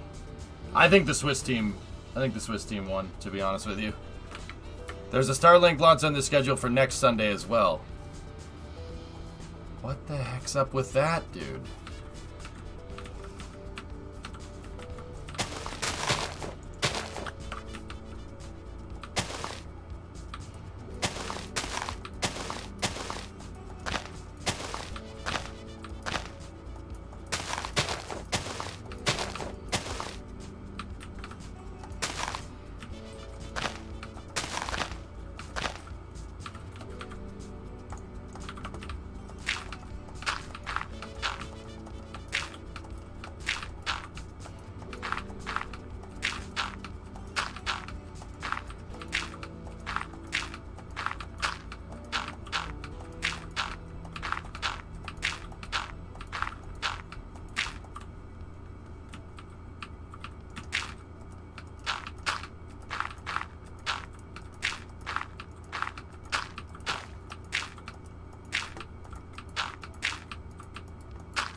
Come on, find the shoreline. There we go.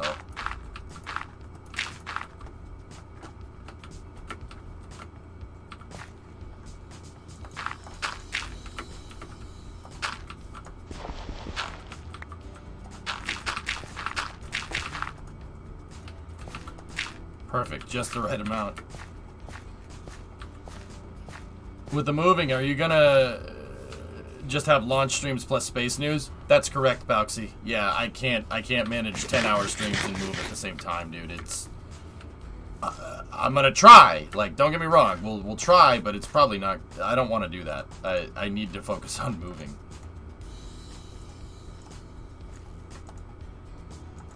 I have a lot of junk that I need to move.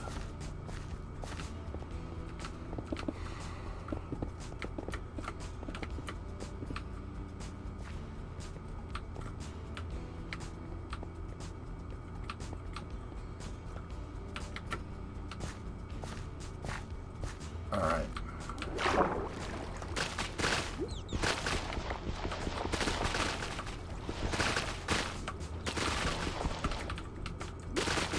Gotta go down here. Ah, this part is super freaking deep. Get out of here, seaweed. Good thing Starship's not gonna launch in August then.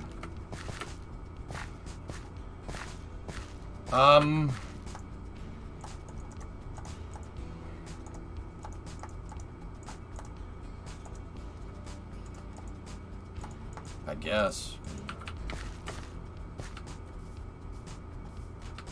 Rivian, we fill everything in, dude. Don't hide the water. Yeah, that's Bush League, dude.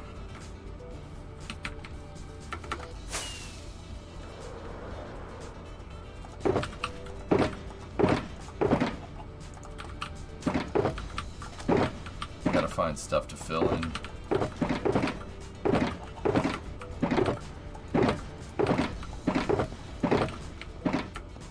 we have sponge anywhere? I have sponge. You want it? What if we save the water for later? Rivian, I have sponge. Go to the... Go west. Dun, dun, do, do, do, do, do, do, do. I got plenty. Yeah, if you want to take the water out, go ahead. So see this area by the Woolworth building, by K3's Woolworth? Just meet me here. I should have a good amount of it.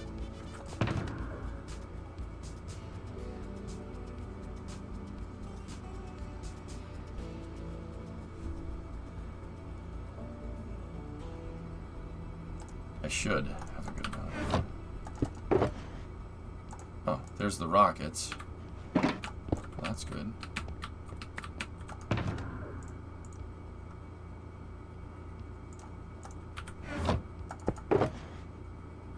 Oh, look, a junk box found its way into my inventory.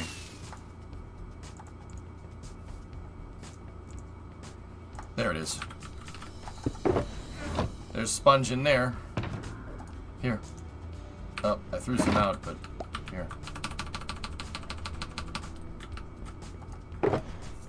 Yeah, I'll help you, I'll help you take that stuff out. I forget how to do this. What areas are we filling? Wiser, I made a dirt outline with what we're gonna fill up. See the dirt outline right here? Anything inside of this dirt outline. All good, man. And then, Dwarf Man, this should be all stone up in here for the bridge. The bridge should be on a nice stone footing.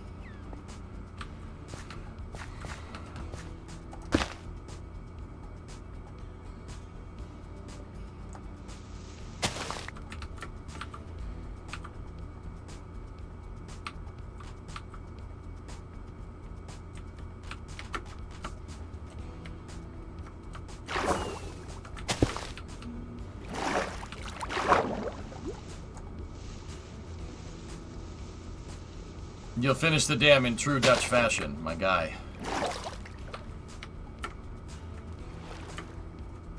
Someone should set up a conduit. Can somebody, username, can you conduit this area so we can fill it in faster? I'd like to get this done before space news.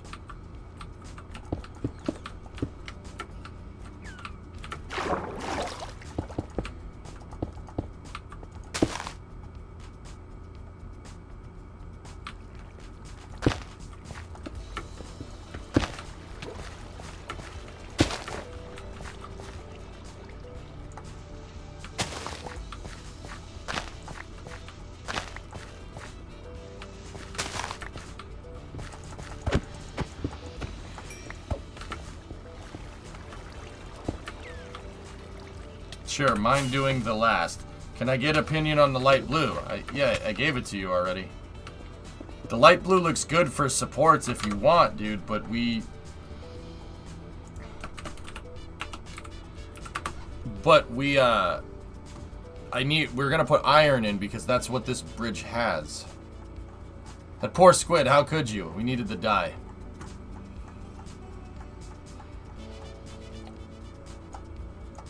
So, like, what we can do, username, is we could do these. We could do posts and then iron fence in between. See what I'm talking about? And then for the light towers, we can use the blue. It'll look good. Because I don't think we can color iron fence. You know what I'm saying? How do we dry the sponge out? I don't remember how to do that.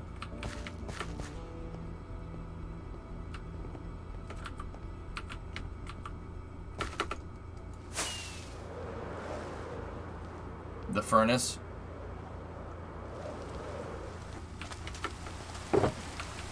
Cooker in the nether. Got it.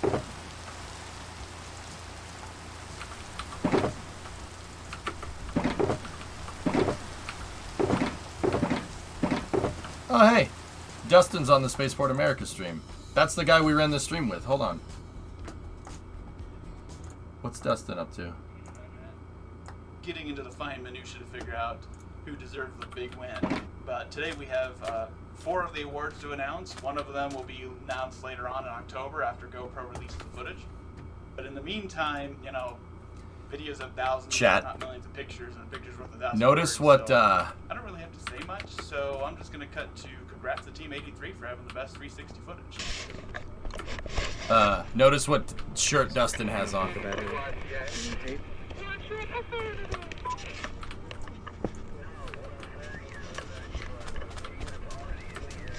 Oh yeah, these guys.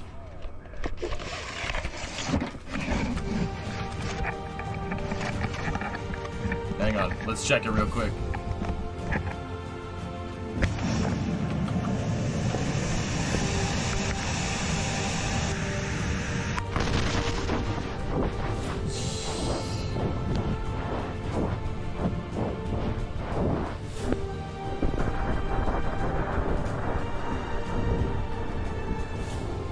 Wow.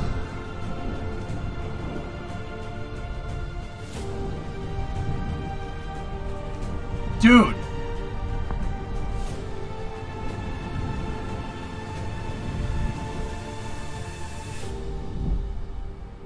They got their rocket. Dude. Oh, they Fantastic. They job, deployed a guys. 360 camera. Hopefully we get more 360 submissions in the future. I'd love to see one like 3D printed into a nose cone stuck on top of it. And as far as aerodynamics, put enough thrust behind anything and it'll fly, right? But Dustin's next up we Dustin's have cool. We like onboard Dustin. launch Be like footage Dustin. from Team 90. 2, 1.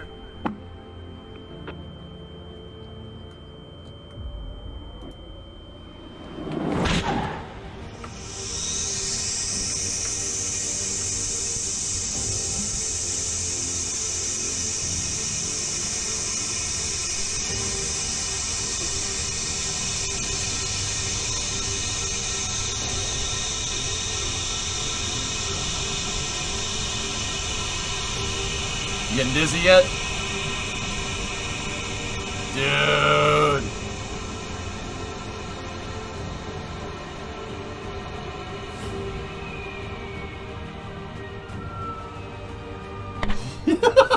That's awesome. What a view. Fantastic job, guys. Now, for these next 2 videos, they were team videos, and I'm not going to show the entire portion of it. We'll post that online. But we are going to show some snippets of the best parts of those videos.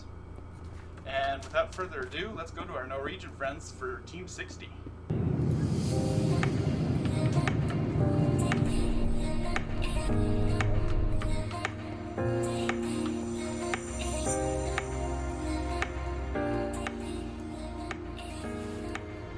I'm gonna double it up. Gotta make a furnace, dudes.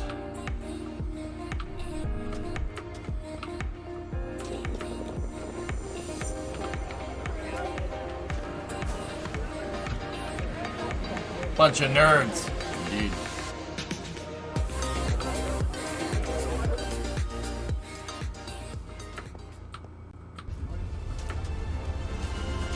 Oh, whoops, sorry. I was supposed to stop that because I'm saving the rest of that for later. Wink, wink.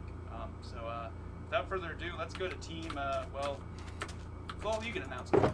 Thanks. Now, team number 27, ETA sure, going in 10, 9. Got a clear range and a clear sky.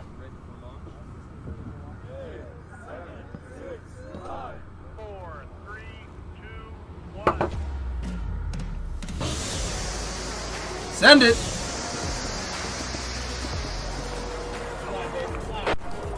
Hey, that's my footage. Dude, fly baby fly, that was me. Haha, yeah.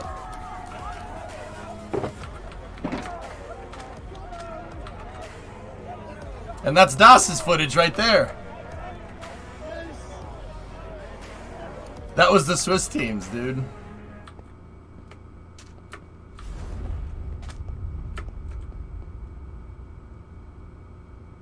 No, I have a coin like that. Moving on to Oh, it's the Cliff. Ezra Awards, starting with the Team Conduct Awards. There's 2 awards here, the Team Sportsmanship Award and the Nancy Squires Team Spirit Award. First award, the Team Sportsmanship Award. This is the award that recognizes the team that goes above and beyond. they do their best to help. That's the us Spaceport make America Spaceport Cup Awards. Productive, safe, and a pleasant experience. Do this in many ways. Being ready to lend a hand whenever needed. Being positive role models, and just being a force for good out there. So for the Team Sportsmanship Award, the runner-up is team number 8 from Brigham Young University.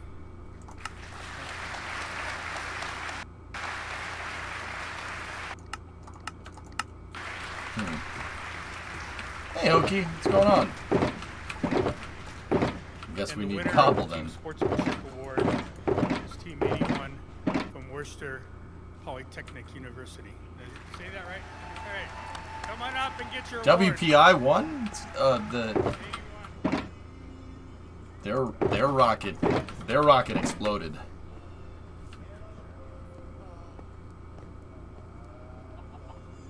Cool. Okay, our next award is the Nancy Squires Team Spirit Award. What's the Recognizing poly, the dude? spaceport with their school flag in hand, held high, smiles on their faces, and they let neither waver throughout the competition. They show pride in their work. They learn from their mistakes. They remain positive. Their parachute Things don't popped. Go their way. No, their parachute popped Engage when they, the, at Max the other Q. teams and the public with Hokey. respect and So, enthusiasm. I'm fairly confident what happened with their rocket is that when they, really do a great job representing their school. So when the they runner-up went to for launch, Spirit if Award their parachute is tied to a barometric pressure reader at maximum dynamic pressure, if barometric pressure exceeds 1 bar, it's going to pop the chute. Pretty dang sure that that's what happened. The salami lid, the 9.5 lid won't fit. Ain't gonna fit. And thank you for your expressive motivation. And the 2022 Team Spirit Award goes to Team 125 from the Federal University of Santa Catarina, Brazil. Come on up and get your Yeah! Those guys are pretty pumped.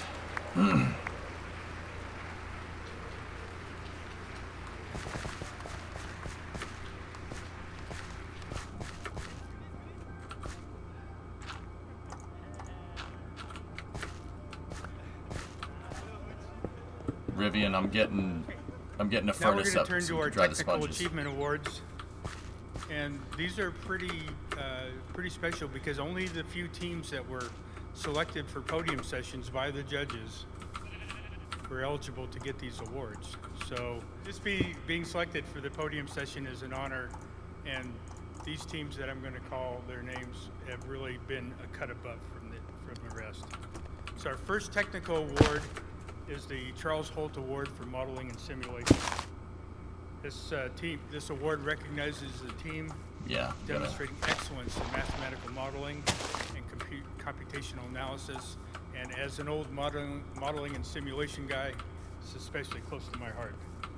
And so the runner-up for the Charles Holt Award is Team 55, Monash University.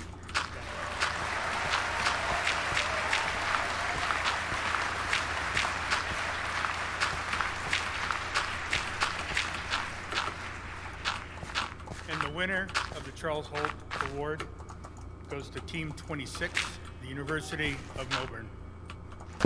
Aussie, Aussie, Aussie! Oi, oi, oi! Spong. Those guys are cool.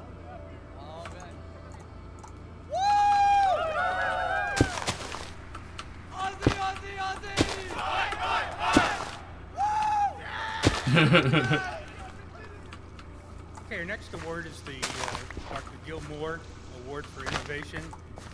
And this award recognizes teams whose project includes something that is simply, that solves a real problem in an innovative and novel. Come check out the or inventive design for way Under the Bridge when of you doing can. this. Alright, give me a moment.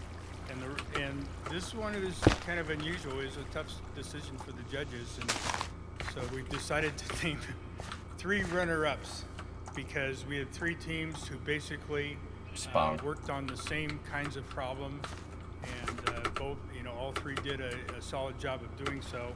And those 3 teams are Team 34 from Chula Longkorn University of Thailand.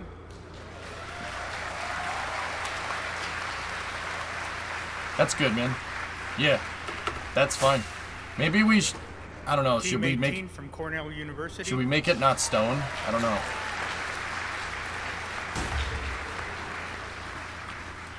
And Team 57 from the University of Leeds.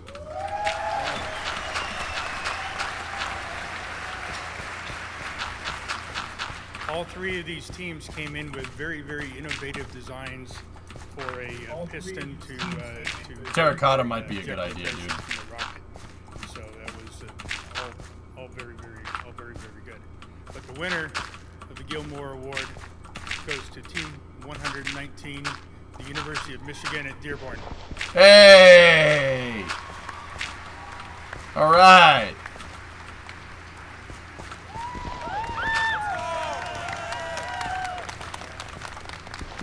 Where's the Michiganders? Our next technical award is the Jim Spaceport America Cup for Awards, Ian. Technical Excellence. And this is an award for, just like it sounds, for a team that demonstrates overall exceptional engineering discipline and technical skill through their analysis and conclusions, their project planning and execution, their operational procedures, their manufacturing processes, iterative improvements, system engineering, and robust design. So this is really a team that goes to teams that really nailed it, soup to nuts, and really solid, some very solid winners in here. Okay, the runner-up though for the Jim Farrar Award goes to Team 139, the University of Waterloo. What? Waterloo, mate. Nice. Cool. And the winner of the Jim Farrar Award for Technical Excellence is Team 89 from the University of Akron. Come on up. It's all Ohio? Always has been.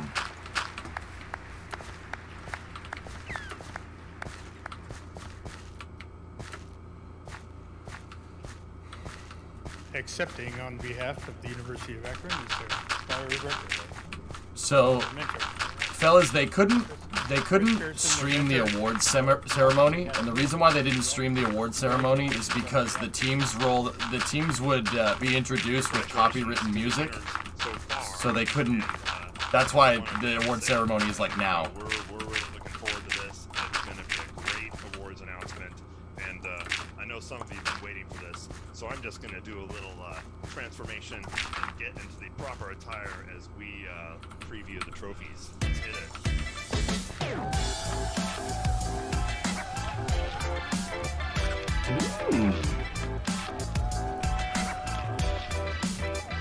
Wow. Oh,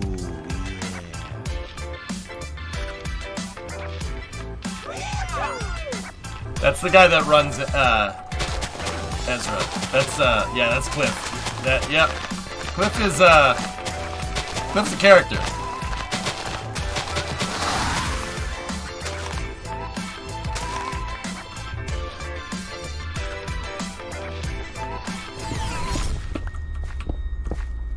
Take it away. Let's hit it. Hello, my name is Scott McLaughlin. I'm the Executive Director of Spaceport America, and I'm here and happy to announce the winner of the Chili Cup for the 2022 Spaceport America Cup.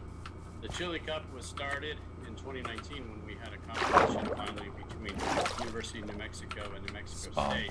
I believe the first. He's got the moves. Yeah, no, Cliff's school cool. to participate in the Spaceport America Cup was New Mexico State NMSU in 2018. Of course, we had to shut down for COVID, and we had a virtual event last year, but this year we had the Cup, and we had four local teams. We had University of New Mexico, UNM, we had New Mexico Tech, and Socorro, we had New Mexico State and Las Cruces, and UTEP at El Paso, University of Texas at El Paso. So now, drum roll please. I'm happy to announce winner of the, more drum roll please, the Spaceport America Cup Chili Cup Regional Award. Guys, can you see it? The winner is Chroma. Hey,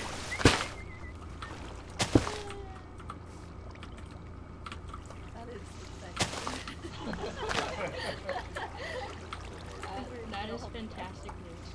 Okay, I will. Spot. Okay, well, very well done. You know, with a case as a student in NMSU myself on the over 65 program. So it's all good to see our school do well in the competition, and I'm very, very pleased. Thanks, Spong. To be part of this. I would just appreciate your guys' like endless support with this competition. We thought it was so What'd you call me, Panta? for a lot of us this is our first time here, and we just want to say thank you. The reason that's so important is because I graduated from Mexico State. I went away from the state for about 20, 25 years and I came back. And now I have the honor of running Spaceport America. But here we are with the winner this year. Next year we hope to have more teams in Spaceport, the Spaceport America Cup and the Chile Cup. So the competition will be even more fierce. So congratulations to all the teams. I know everybody tried very hard. Why? Congratulations Panta, to why do you do Mexico State, this? who are the winner of the Chile Cup. Thanks, and we'll see you next year. We gotta get more dirt to fill.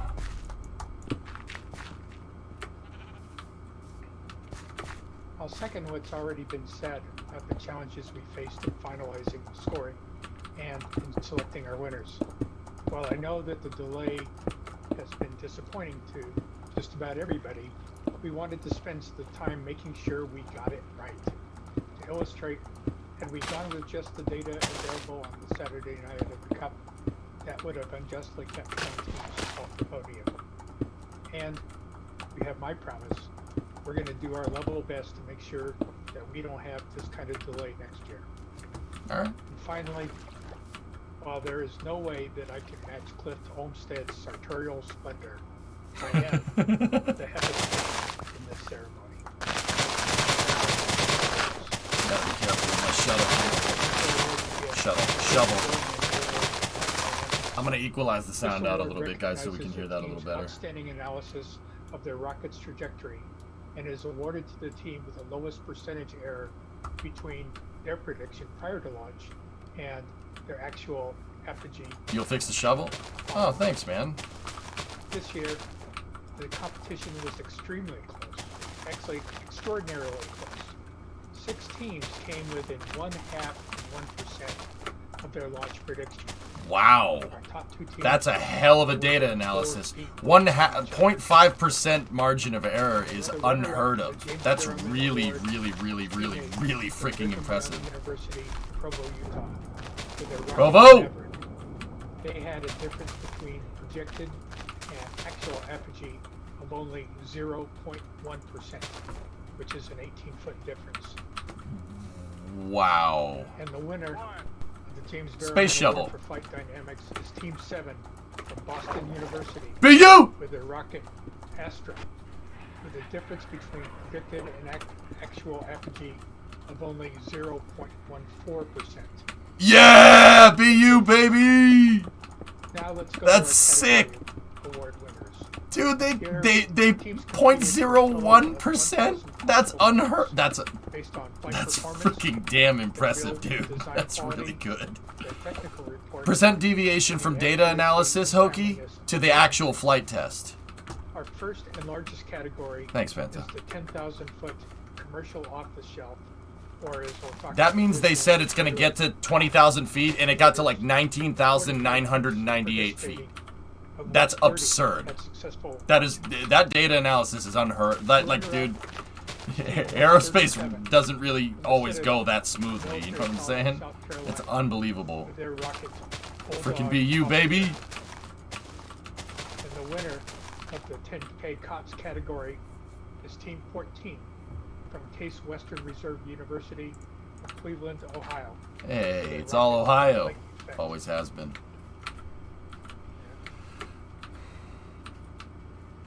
This is our first year competing. Okay, RJ. That's unbelievable. I mean, I'm blown away.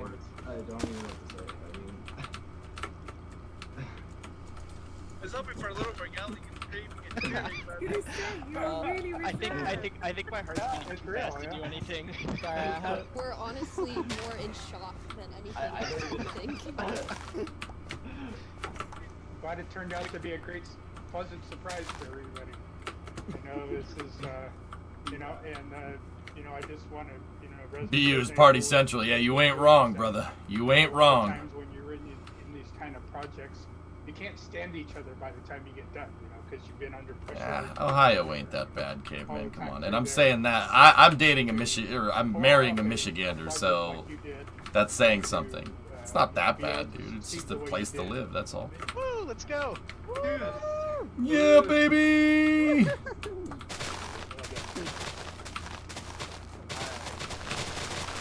Our second category is the 30,000 foot cuts, with 20 teams participating of which 12 had successful launch. Yeah, caveman, I have to talk smack as well because yeah, I'm obliged because I'm marrying Brimo. Norway, with a rocket Brooklyn. The Norwegians are coming.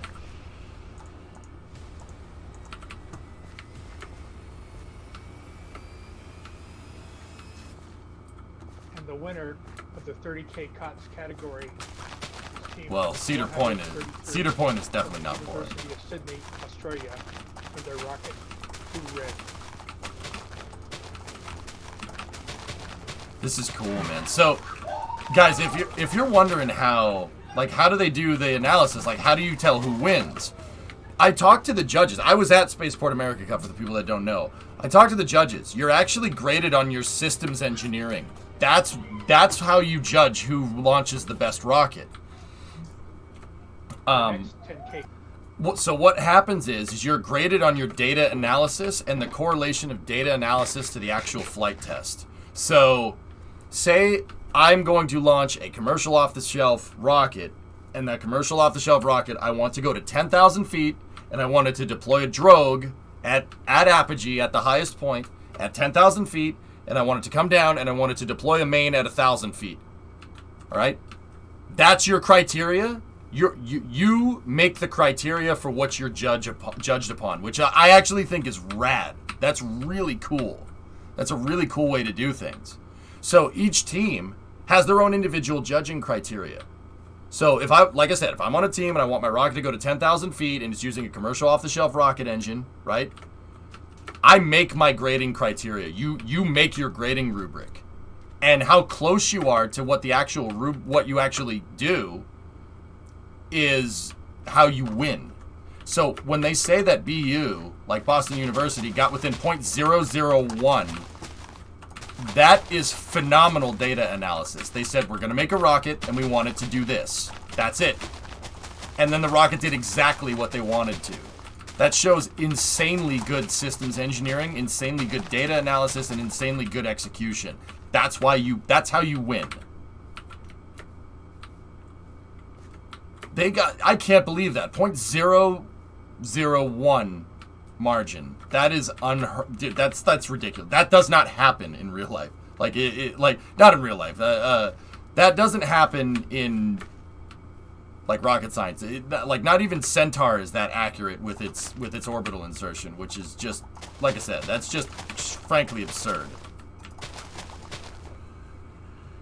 All of a sudden, that's thank you so much. We're honored. Alright, so now you can all unmute and give us your real reactions. Go. Ooh. Yeah. Yeah. Congratulations, guys. I love it how these kids are like getting introduced to engineering and they're like, you won, and they're like, yeah, how do we react? 8 teams participating. I want to note here that all of the hybrid and liquid teams faced extraordinary challenges during the competition. Where's my furnace? So our winners had to overcome tremendous obstacles to earn these trophies. Is there presumably some luck involved? Is Team 149 from the Wrocław University of Science and Technology with their Pink Panthera rockets. Not really, dude. Not really. Like, with rocket science, dude, yeah, I mean, I suppose you get a little bit of luck, dude, but... Look, physics doesn't change. Physics don't change. The only real luck is the weather, and that's why rockets are really susceptible to weather analysis. That's the only dynamic thing here. Well, not the only dynamic thing. There's air pressure, there's altitude, there's a bunch of other things that are dynamic, but that's it's not luck. Luck doesn't get you a successful mission. It definitely will help. Congratulations, guys. But your systems analysis and engineering is going to favor your chances of success. It's going to heavily influence your chances of success. That's the real key here. 0.01% luck. Exactly. The more you can minimalize your luck modifier, I guess, the better. Something about your level of preparation and your ability to make things happen despite a very, very challenging environment, especially for the hybrids. So good on you. Our last. There's always going to be a little bit of margin of error, Cerebral, and I think that's what you're getting at, right? You're always going to have a little bit of a margin of error, but physics doesn't change, dude. Physics don't change. The rules stay the same, and it's up to you to understand the rules. What is that noise? That scared the crap out of me. Oh, that's also my footage. I filmed this, dudes. See, that's sick.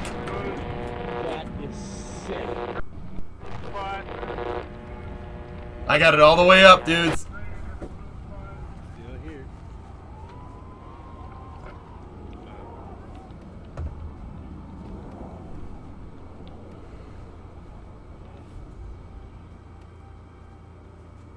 The winner of the 30K. That was me. I did that track. Category. That's so cool. Team 134, Operation Redshift, from the University of Tennessee at Knoxville. Okay. Jeez. You can be a little bit more excited if you want. Okay. Well, it was out of left field. Yeah, good job, all you guys.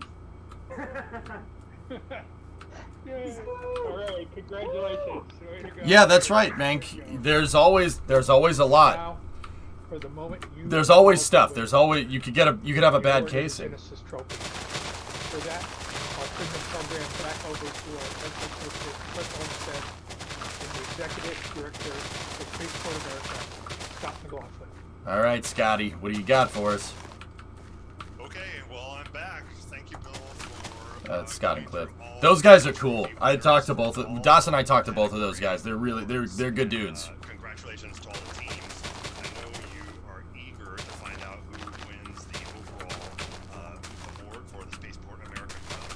And it's my pleasure to introduce the Executive Director for Spaceport America, Scott McLaughlin. And Scott, I don't know what you think. It's been quite This is great. It should be a photographer. It was quite a year. It was quite a wait, as we talked about the opening ceremonies, and then it was quite a week, full of all kinds of ups and downs. But we mumbled our way through it.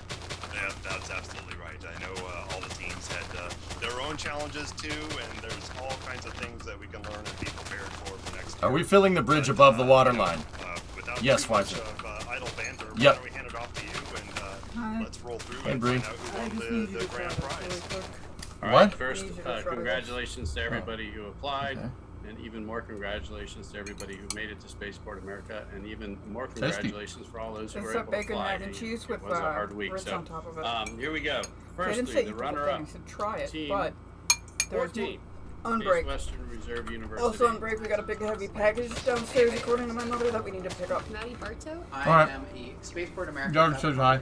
Hi. Aerostructures lead. I'm the payload sub-team lead. I was our systems lead. I was the president. Our team is from the Case Western Reserve University. We are competing with our rocket named Lake Effect and our payload named Ice Cube in the 10,000-foot commercial off-the-shelf category. We've worked extremely hard this year, and I think we've really come together as a team to build a rocket that we can all be proud of. Congratulations. And now we will go to the winner of the Spaceport America Cup, the 2022 edition. And the team is... Here we go. You got a drum roll? Anybody got a drum roll? I need a drum roll. Maybe we should have some more idle banter before we actually announce, do you think? You could just torture people a little bit. We really could. Let's just go for it. Oh, and we have a picture of the cup right there now. All right, here we go. Team 133, the University of Sydney. Hey! No, look at those guys go crazy.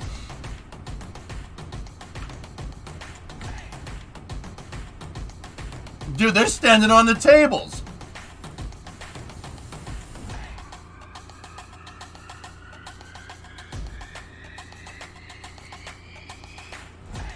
Wow.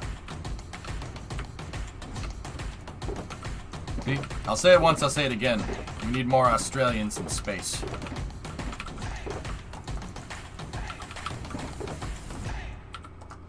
Hey. Very exciting. Very, very, very exciting. Congrats.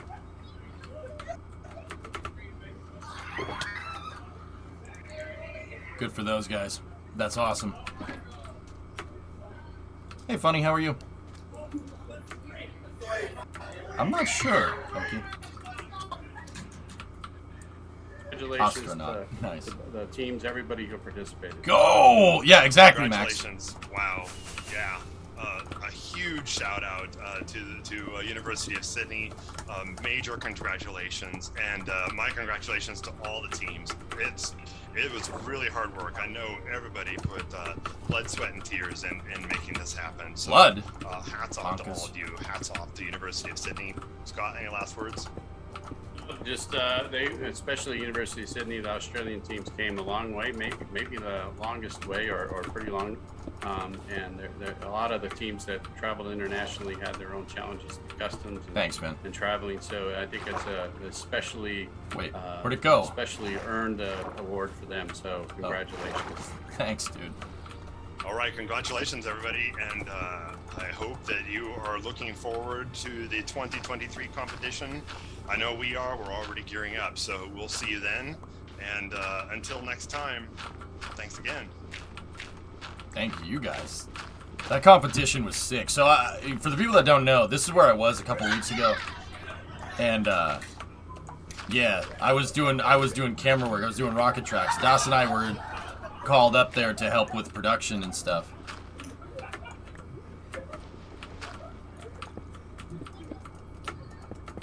So we helped Dustin, the guy that was at the beginning, with the Sierra Space shirt on, and yeah, we threw together a pretty awesome cast. We have some sweet ideas for next time, guys, that you might like.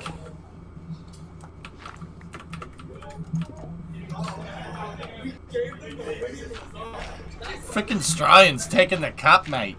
Good for them. Question: why does the high bay not have doors? What if it rains or snows? It doesn't snow in that part of the country, Violent. Rain, it's stainless steel. It's not a big deal. Stainless steel won't rust with just rain. I'd be more worried about salt water because you're near the ocean, you know? All right, I'm gonna shut that out. That was the Spaceport America Cup award ceremony.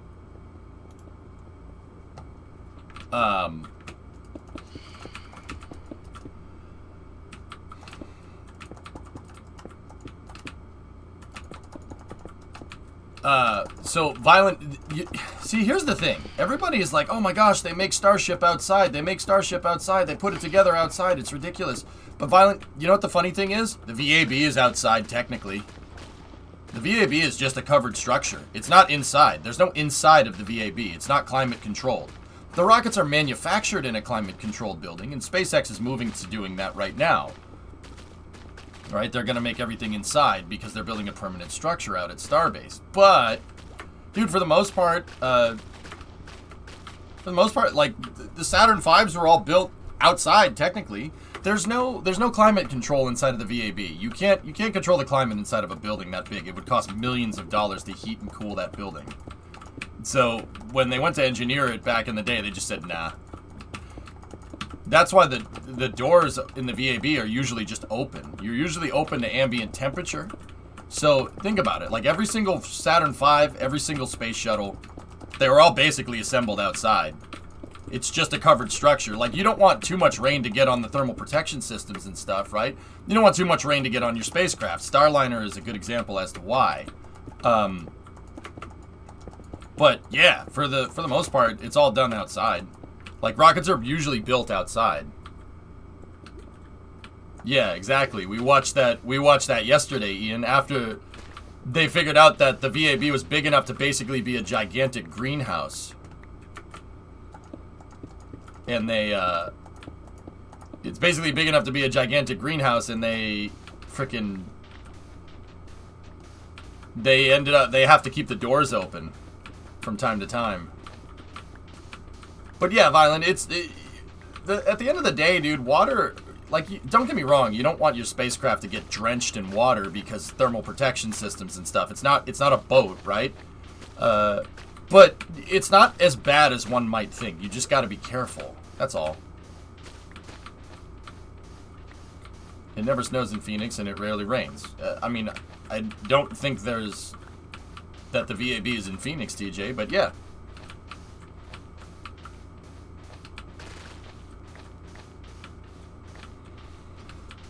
Apollo capsules are boats eventually. Yeah. There you go. Fellas, I'm getting the sand and gravel out of here because we can use it for concrete.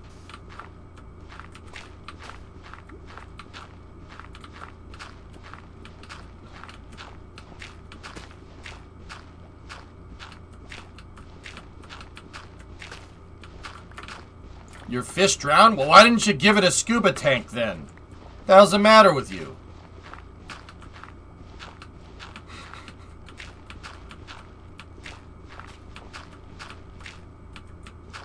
Discovery, go at throttle up.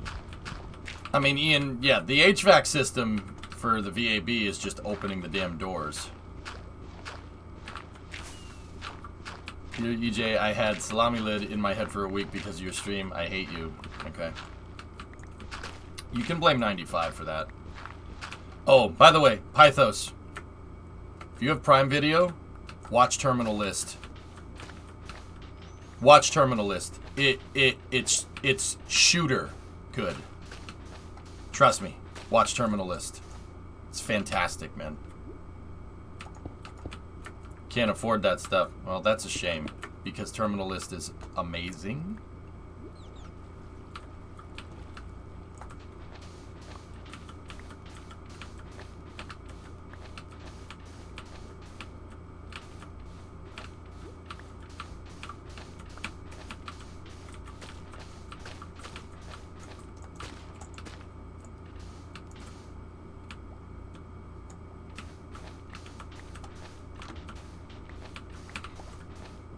Hey, Lorenius, we're running pretty much unmodded, but we're running with a couple of plugins. This is 1.18.2.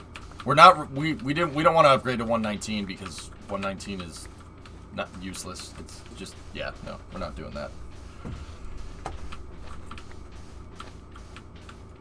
Yeah, Pythos, Terminal List is it's shooter good.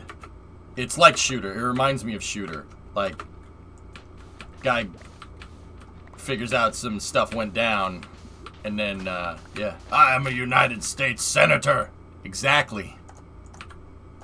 Yeah, there's a lot of that going on in it. It's fantastic, dude.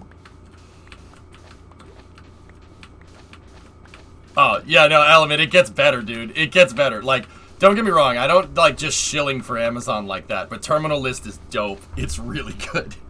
It's just a good action movie, dude. Or action series, I should say.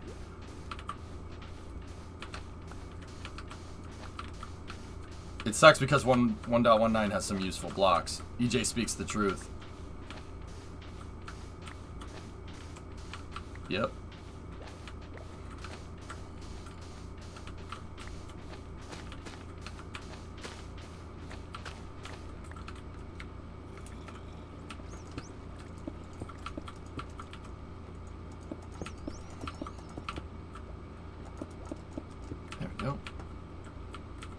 Yeah, I won't tell you guys about a TV show unless it's like 10 out of 10. Like, I won't be like, no, go watch this unless it's really freaking good. What's this lake gonna be? Dirt Mound. We're filling this in, Lorenius. Yeah.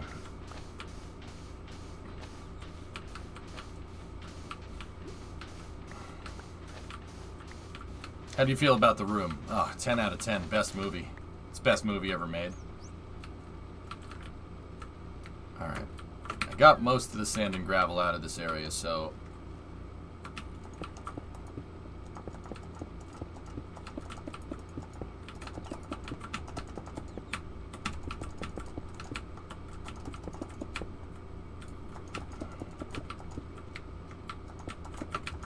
let's just start filling this in.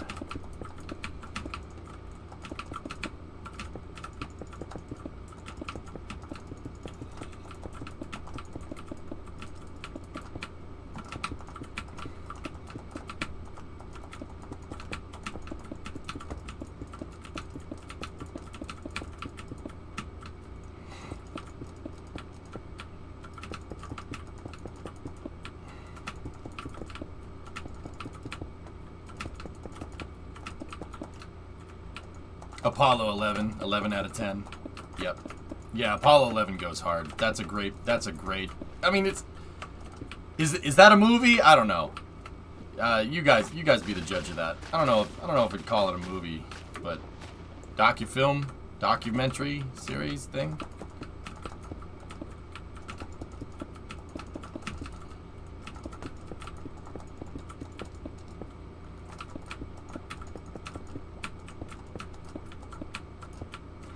First Man was okay.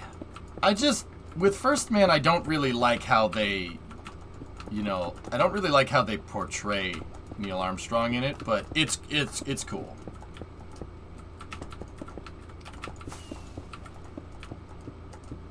Would you rather eat rotten fish or eat poo? I'd rather you not talk, WTF, to be 100% honest with you.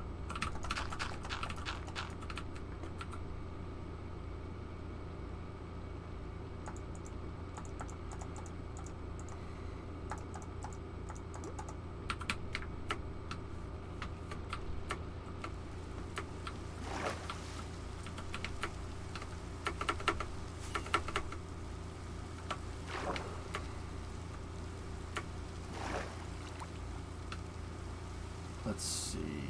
I need more stuff for filling.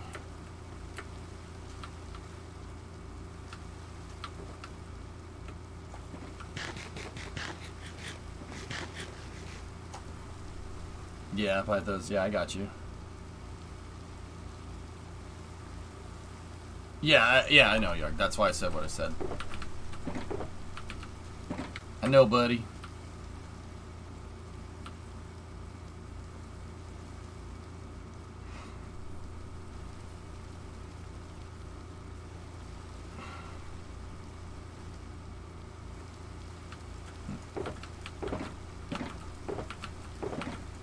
Infill material.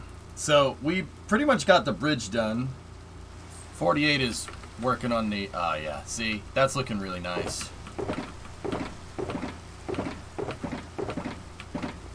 Sometimes chat gonna chat. Well, being in the Minecraft directory, fellas, usually means that we get children in here, which is fine. I don't have a problem with that. I run more or less family friendly during the day, but yeah, sometimes the downside of that is that sometimes you get children in here, you know what I'm saying? You got some stone? Wiser, I'm already on my way out to grab some, but thanks, man. It happens, dudes. It is what it is.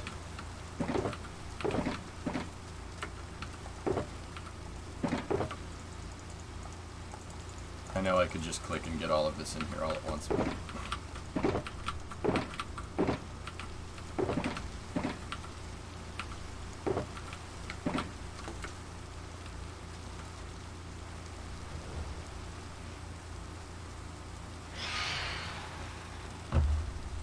Uh-oh.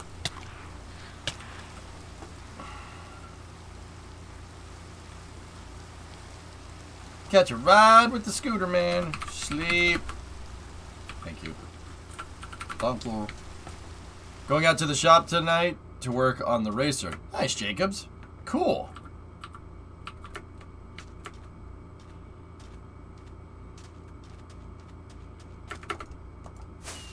Jacobs, refresh my memory. What are you working on?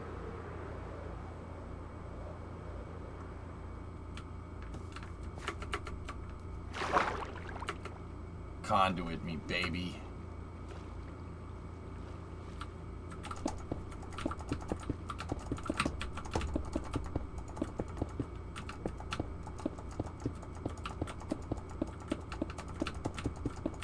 Yeah, Jacobs, I got you. I remember that you have a race car, but I forget what it is. It's a dirt late model, has a 604 steel crate. Oh, hell yeah, man. Loud. That's cool. 604 CI crate engine. Not bad, man. Not bad.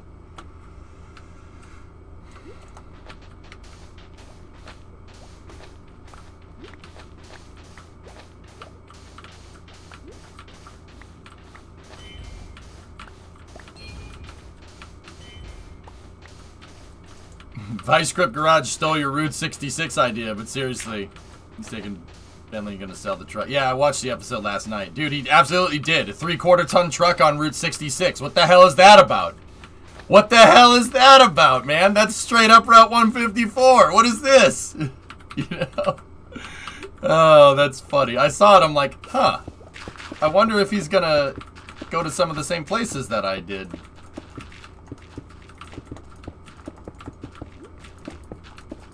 She purrs? Hell yeah.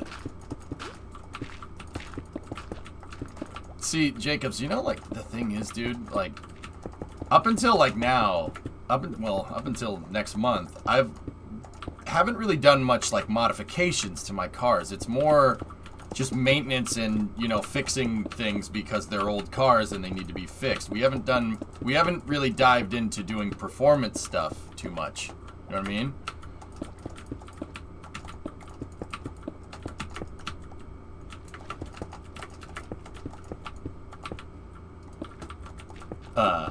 I haven't really gotten in anything, dude. I would love to build a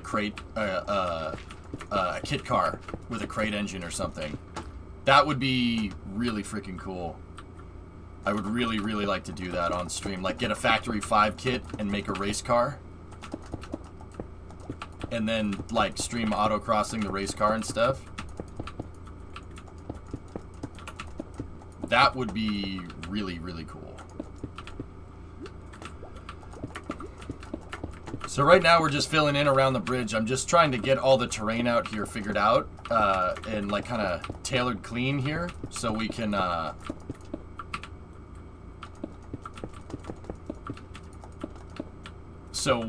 start building things out here. Now we're talking? Yeah.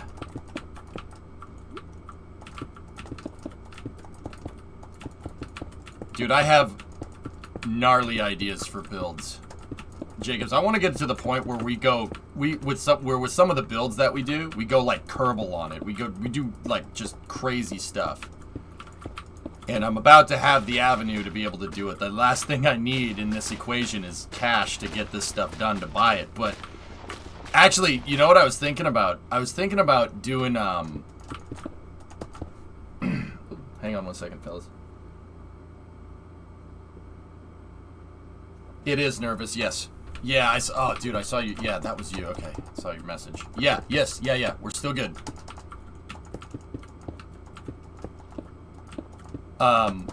What I wanted to do, Jacobs, is do mission mode rules. So, not mission mode rules for, like, building cars, but basically, not only do we build something, but we have, like, kind of rules for how we build something. So, okay, say in the future, I buy another OBS Ford. We buy an F-150, right? And then say we buy an F-150 4x2 with like a 4.9 liter inline 6 in it or something, right? So it's like a really base model truck. Basically, we can hot rod it, right? But you can only use parts that would have came from the factory in any OBS truck. So what we could do is like take the poopy doopy little 6-cylinder, well, not 4.9s aren't poopy doopy, let's be real. Like find a 460 from like an F350 and put that in there because it'll bolt in, right? And then find the best transmission and find the best axles for it and basically only use OEM stuff. Like basically old school hot rodding, right? Like old school hot rodding. And if we go to the junkyards to find parts, we can keep the prices down. Like, we could do it for not a lot. Like, just old school hot rodding is what I was thinking would be a really cool idea. Like, that's what hot rodding was back in the day. There wasn't really much aftermarket stuff. So you had to figure out what was the best parts and then you had to go find the best parts that could bolt onto the car and go from there. I think that's a really cool quote-unquote game to play.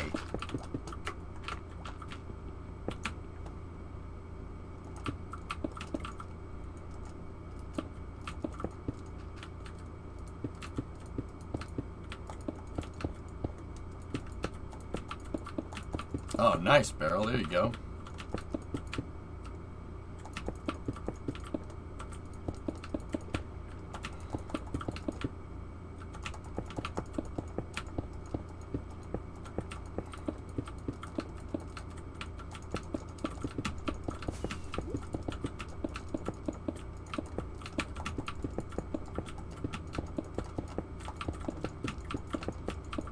.48. How are the supports for the bridge going?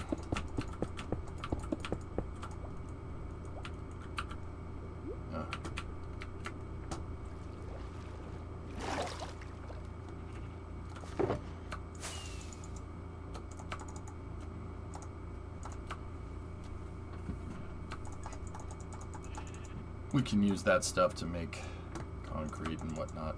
Just get as much dirt as we can. There we go.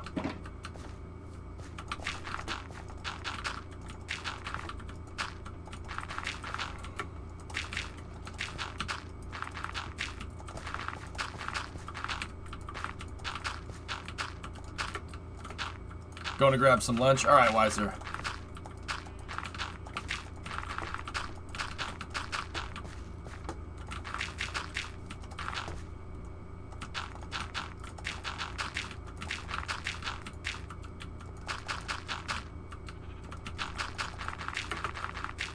Thank you for your help today, buddy.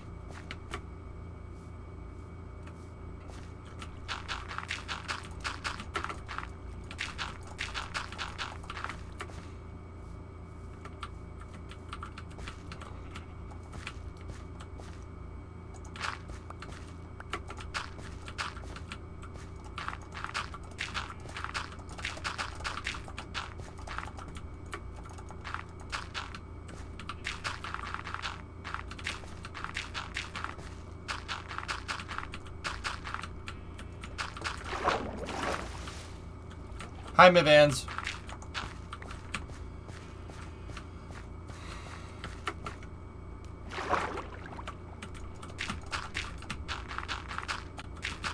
Ren, we're doing some filling in here if you want to come in and help. If not, all good.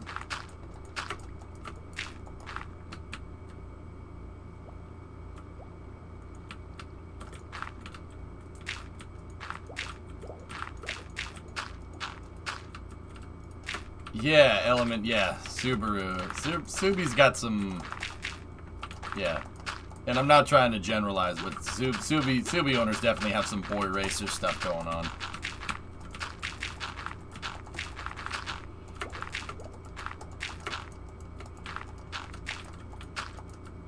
Not all, and that's not everybody. You know, I know a lot of cool people that own those cars. Those are cool though. But yeah, dude, I'll tell you, that stuff happens with the Mustang all the time. So, I have a Mustang that's a daily driver, the 08, right? And dude, people rev their engine at me all the time, and I just look at them. I'm like, hi, and they're like, blah, blah, blah, blah, and I'm like, yeah, all right, that's cool. This is my daily. It's bone stock. I mean, you're probably gonna win. I ended up watching that video. I like it. Frick the haters. I think that's cool. 2J in a Mustang is not a sign of disrespect. That's... I thought it was neat. I don't take that as a sign of disrespect at all. Like, now, like, it's a notchback Mustang. So I think that was a 67 notch, right? That's fine. It's a Mustang coupe, just a straight notchback. It's not a special car. Who cares? That car probably came with an inline 6 from the factory anyway. So, whatever. Just put another inline 6 in it. It's just a better inline 6. I thought it was cool. I don't understand the hate. Like, I'll be honest with you. The only way that would really piss me off is if it was like an original GT500 that they took the matching numbers motor out of and then did that, then I'd be a little annoyed because that car is super... I mean, car is super rare. All you're really doing at that point is just losing money for clout. But that's not what happened here. That's not what was going on. They clearly chose a notchback Mustang because that like I said, that probably had Ford's 200 inline 6 in it from the factory and probably made like 70 horsepower on a good day. So yeah, I don't have a problem with it. I think that's really freaking cool, and I think the car sounds righteous with that 2J in it. I mean, that's not a disrespect. That's not disrespect to super. It's not disrespectful to Supra owners, and it ain't disrespectful to Mustang owners. It's just cool. That's a cool build. I thought it was freaking sick, and it lights the tires up like a Mustang should. I mean, 2Js are insane. Like, they're ridiculous. They're so over-engineered. Because Toyota at the time was trying to prove themselves that they can make, you know, engines. They can make stuff better than everybody else, and yeah, I think they succeeded.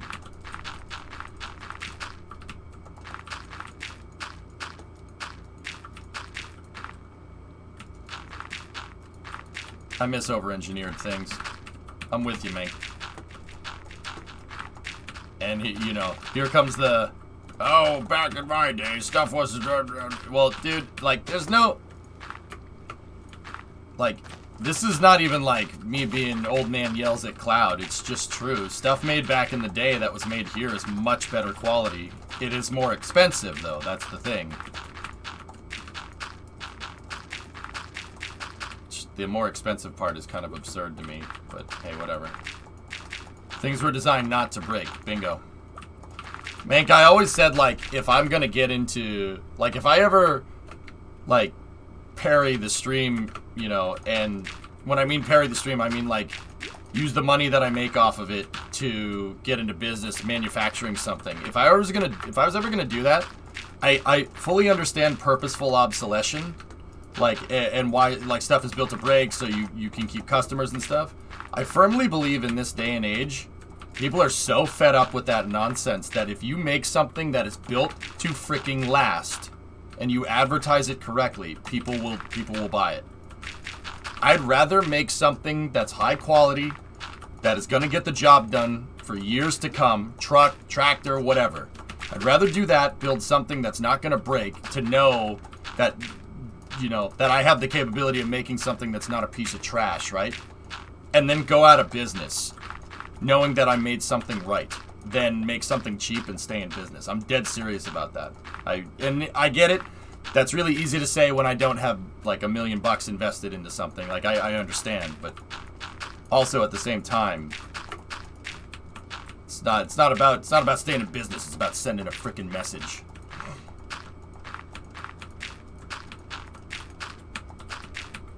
I'd rather build quality, build stuff that's simple, reliable, and it's built to last. It doesn't have to be the most efficient. Like, I firmly believe that, you know, dude, there are electric pickup trucks now. There's a lot of electric pickup trucks, right? If somebody made an electric pickup truck fleet vehicle, Ford is probably the closest one to making something like that. Just literally a work truck with just an electric engine in it. No bells and whistles, no DRM stuff, no infotainment. Just a work truck that's simple, that's reliable, and it works. Doesn't need all this extra electronic nonsense on it. About as bare bones as you can make an electric vehicle, people would buy it. I'm pretty damn sure. Promote my channel? No. What have you done to freaking get your channel promoted? You've done nothing.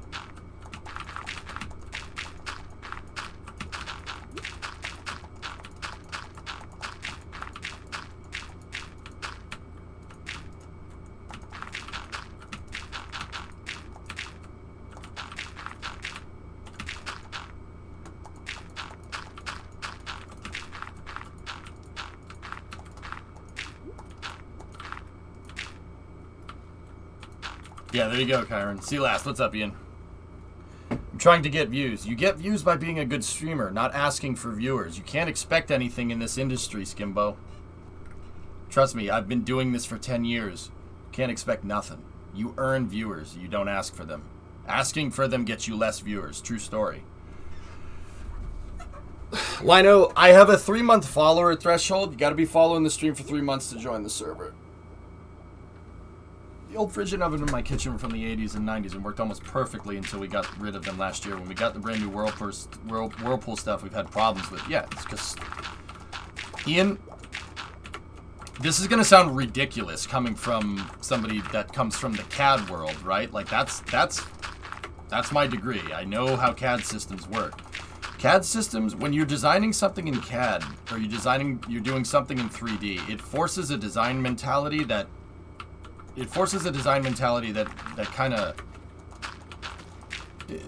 affords you optimization of space. So basically, because you can visualize the design in 3D, and it's not like draw it out on a blueprint, right? And then build it, right? Because you can draw the thing out in CAD, it kind of forces people to think a certain way that, you know, like, oh, how do I make the, you know, how do I cram everything into this car? How do I cram everything into this design? And it's pretty funny to me because, like, I've noticed this. You know, you're gonna cram all this crap into something, right? And then you're gonna try to do it for the lowest dollar, right? And you cram all this stuff in there, and nobody ever thinks about how the stuff is supposed to get put together. The only thing that they're really thinking about is how it's going to get manufactured. Servicing and maintenance is not built into the design. So this stuff, if it does break, or when it does break, because you have all these freaking components crammed into this thing, when it does eventually break, it's going to be a pain in the butt to service, and it's going to end up costing more money. That screws the end user. And it does go back to, I think designing stuff on computers does kind of force that design mentality. You don't have the same type of,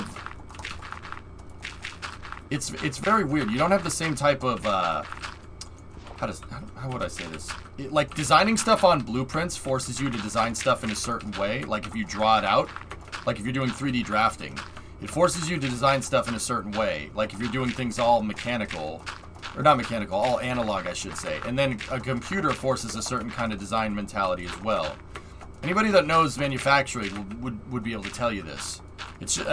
But that's just a theory of mine. It's stuff that's designed on the computer is not designed to work for long periods of time. It's designed to be as bottom dollar as it can. And don't get me wrong, there's stuff that's designed on a computer that isn't like that. But what I'm saying is that if you're not careful, unless you specifically try to design something on a computer that to be maintained and whatnot, which is hilarious to me because you have the crazy amount of space, like you have 3D space to be able to visualize stuff, and it's always just about cramming as much as you can in, right?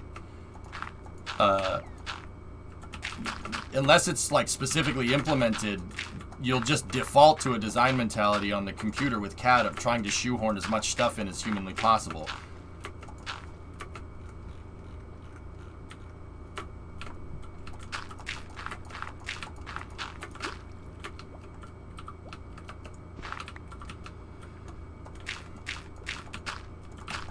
I don't know if that makes any sense. Basically, like, the computer forces you to design in a certain way, and it's really easy to fall into, like, I'm not going to say fall into, like, traps, but it's very easy to,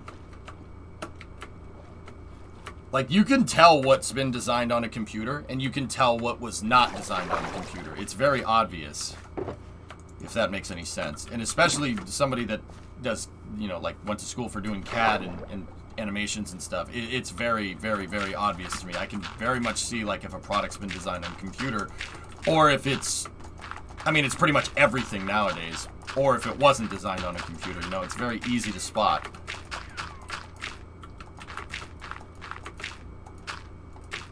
Yeah, Animal, when it comes to manufacturing cars, everybody wants everything in their car, and they want everything in their car for a lower price, which is,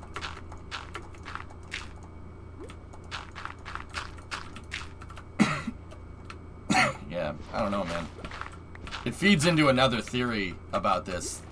Like, you know, everybody whines about, like, purposeful obsolescence, but purposeful obsolescence is reactionary to our buying habits. I will say that. I will die on this hill. I think that's very much what's going on. You know, Somebody along the line introduced something designed in a certain way where it's designed to break after a certain amount of time, and then everyone bought it, and we continue to buy stuff that's designed to break like that over time. We continue to support these these manufacturing habits of making a cheap piece of junk, and nobody really cares because the price is low. We allowed this to happen. We didn't hold anybody responsible. We didn't hold any poor dolphin. We didn't hold any companies responsible. Everybody just kept buying this stuff because it was so cheap, and now we're paying the price for it. Well, this is neat. Oh yeah, it can be super easy to get in a rut. I have the same thing with making signs. Yeah. Mm-hmm.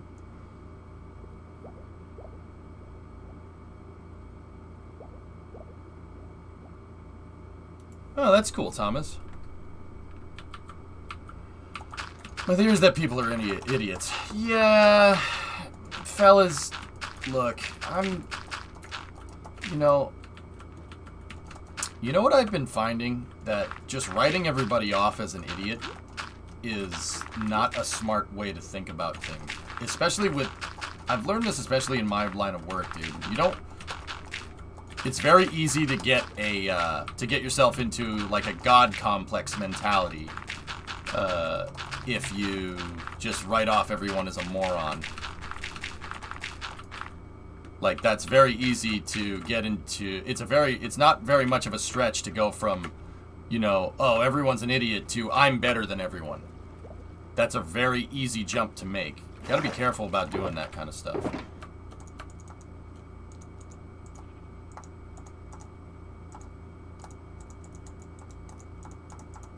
That's weird.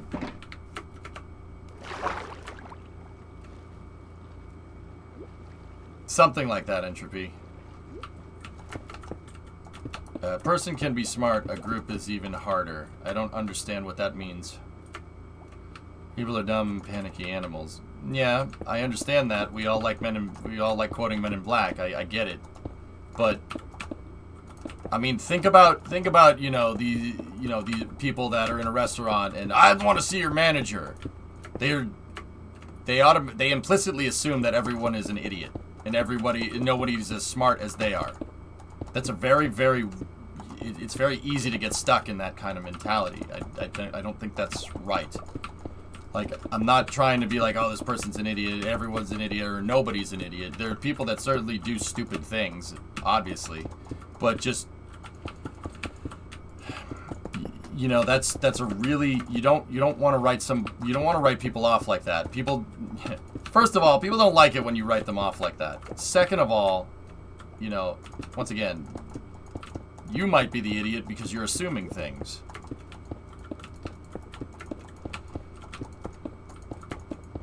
And I'm not saying like, oh, did you just assume this or whatever. No, it's nothing like that. It's just, you should be reactionary to people's behavior and not assume people's behavior. Does that make sense?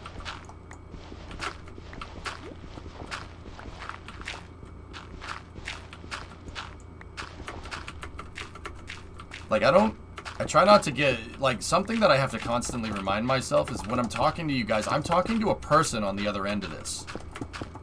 There's a person on the other end. I'm talking to real, actual freaking people. Like, I know that sounds dumb, but it's very easy as a streamer to see it as just text on a screen. It's very easy to see it as just, it's just text on a screen. You gotta understand that there's a person on the other end of that keyboard. That's something that's really easy. It's really, like, and don't get me wrong, sometimes I do this as a joke. I say, oh, you're an idiot. Oh, screw you, you moron. Or, oh, you're a piece of trash. Like, I do that as a joke, though. Like, but sometimes it is for real, and you gotta, like, it's something that's hard to, get into your brain. You know what I mean? Like, there's people that come in from the Minecraft directory, and they're like, oh, plug my stream and stuff. That's most likely a young kid. It's most likely a young kid, so you don't, like, I don't like just, oh, banning these people, oh, you shouldn't advertise in here. No, you don't, like, that's most likely somebody that's younger. You know what I mean? Like, that's because it's Minecraft. You got to use some kind of extrapolation. You got to kind of put 2 and 2 together. You know what I mean?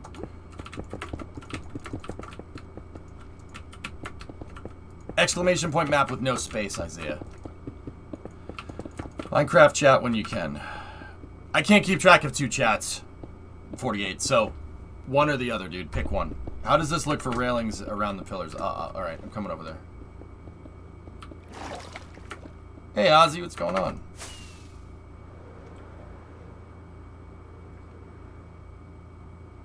Yeah. Changing up the color a little bit looks good. Yeah, that's good, man. Very nice. And this is for the edge here. I don't think it's this big, 48. Shrink it down just a little bit, and then we should be good. I've seen those platforms. They're maybe 2 meter by 2 meter or something. One lower? Huh?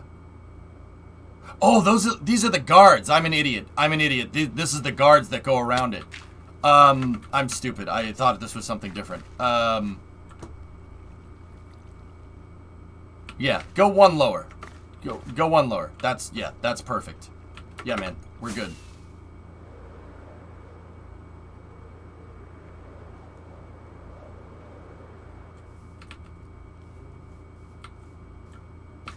Yeah, Element. Well, I'd like to think that people would extend to me the same courtesy that I do to them. That doesn't always happen, though.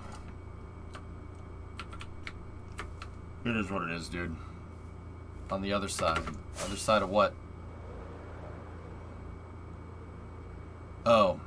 That's not really how the bridge goes together, dude.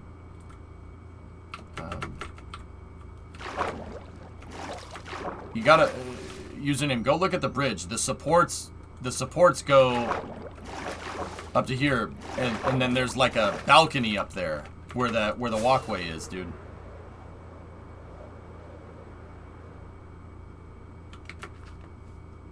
What was the surprise boom with Booster 7? Ozzy, was basically the biggest backfire in history. Biggest carburetor backfire in history. Now, don't get me wrong, they're rocket engines, they're not carburetors. But that's basically what happened. So they were spin starting the engines. They were testing a spin start, and because Raptors use a pneumatic starter, believe it or not, they just pump gas. They pump compressed gas into a turbine. So think about it like if you have a can of compressed air that you're using to clean your keyboard or whatever, right? And you have a pinwheel. And you shoot the compressed air into the pinwheel, what happens? It spins, right? You're pushing air over the blades, and it spins. The pinwheel is Raptor's turbines. In this analogy, the pinwheel is the turbines. So they blow nitrogen over the turbine to get the turbo pumps working, to get it working. Now they blow nitrogen over the turbine wheel, right? To basically get the RPMs up on the pre-burners and the turbo pump, right? But you need the igniters on in the pre-burner to get the rocket engine to rocket engine, right? You need to turn the igniter on in the rocket engine and in the pre-burners, right? So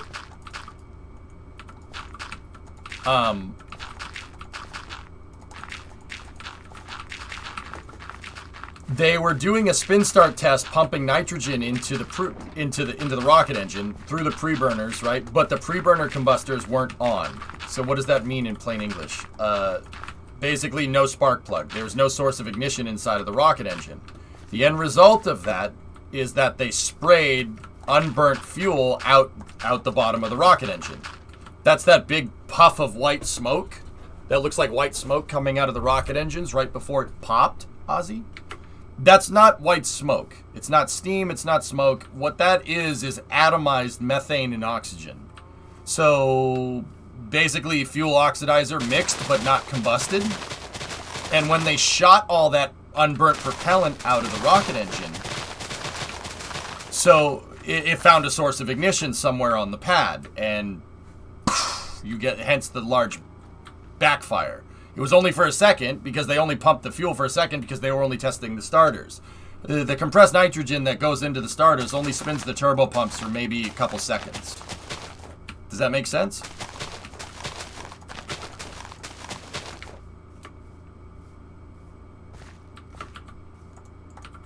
Booster survived though?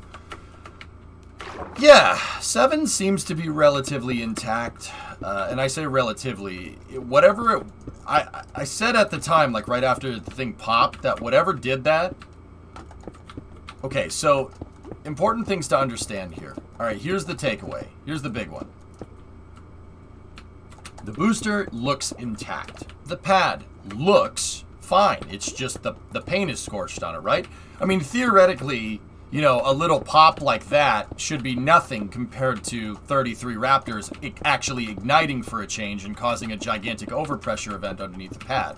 Paint's going to get scorched on that orbital launch mount, dude. It's going to get scorched a lot. That thing is going to look like that after a launch. I guarantee it. If the thing can't handle like simple pre-burner combustion, if the pad and the booster can't handle simple pre-burner combustion like that, there is no way in hell that the thing is going to be able to handle 33 Raptor engines igniting and then moving the rocket up. There's no way. Because when the rocket engines actually turn on, it's doing basically that, what you saw when the rocket engine ignites. It's that same explosion that made that pressure wave is happening, but it's happening inside of the combustion chamber. But that pressure wave still goes down. The resulting rapid expansion of gases inside of the combustion chamber and shooting out the bottom is called an overpressure event. Right? That's called an overpressure. What an overpressure event is it's basically what I just said. I didn't need to explain it twice. Sorry, my brain went for a second. It's shooting all those hot gases out of the engines very quickly, and it's shooting it into basically ambient pressure. The result is high pressure gases getting compressed temporarily up against the ambient gases in our atmosphere, and that ends up causing a gigantic overpressure event just for a second. So what happened when Booster 7 did that is not too far off from what's going to happen when when they actually go to fire the Raptor engines. It's the same thing, but it's going to be a lot more violent. The overpressure event should be way higher pressure than that blast. So I'm pretty sure the pad's okay, and I'm pretty sure the pad's okay, and I'm pretty sure that the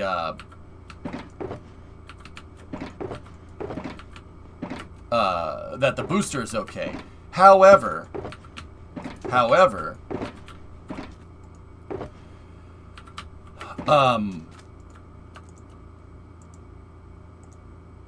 hang on one moment.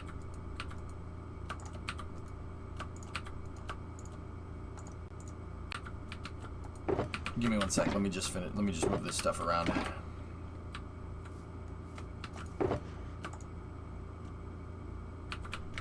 Okay. However,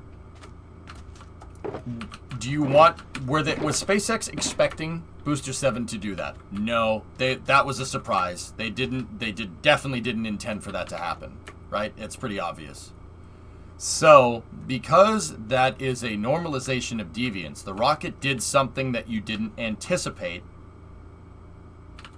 It's important to go in there and understand what it did and why. All right? Now, this is an interesting thing. This is where this gets a little weird, right? So they're going to go and inspect the booster, right? The reason why SpaceX is doing that, the reason why they're inspecting the booster, one, first and foremost, they're going to see what's damaged. What's damaged and what's not. Two, here's the important part. Was that explosion caused by something on the booster or something on the ground? Was it pad side? Was it booster side? That's an important thing to figure out. Because if it was pad side, that means you have something on the pad that can combust unburnt fuel. So you're going to need to figure out what did it and why. It could have been something as simple as just some welding equipment that was hot because somebody was welding something before they cleared the pad, right? And the atomized fuel mixture hit the hot pad. That, or hot equipment. That can happen. Atomized methane and oxygen explodes really, really nicely. If that thing, I mean, that's rocket fuel, man. Of course it's going to blow up good, right? Like, obviously. So, just a little bit of a takeaway there. That has to be taken into consideration. If the pad is igniting something,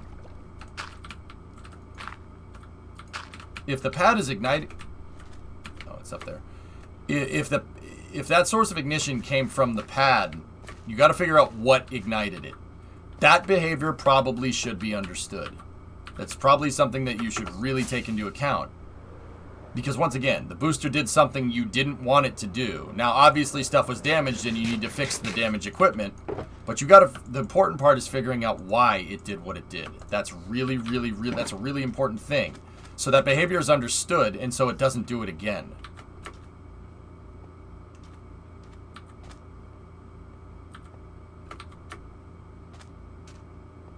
So they're still investigating. Yeah, they took the booster back to the... They took it back to the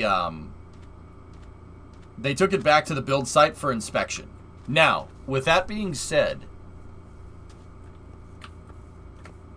if...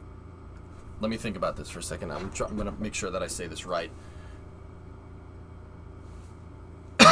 Excuse me. If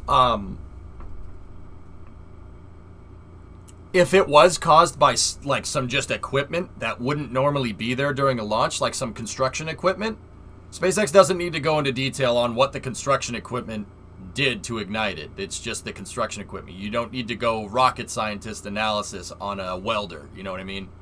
It's pretty obvious that the welder caused the ignition, right?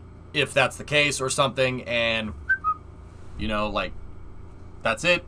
You don't need to do a data analysis on a welder because the welder normally wouldn't be there. If it's pad side, you got to figure out what happened. But if it's just if they can figure out that it's just a piece of construction equipment that was there because the pad is still technically under construction, right? Then it's not behavior that needs to be understood, because once again, the construction equipment wouldn't be there if you were under normal circumstances. So they got to figure out what's going on, and they took the booster off, and they got to inspect the booster, and it looks like the booster did have some slight damage, but for the most part, it should be okay.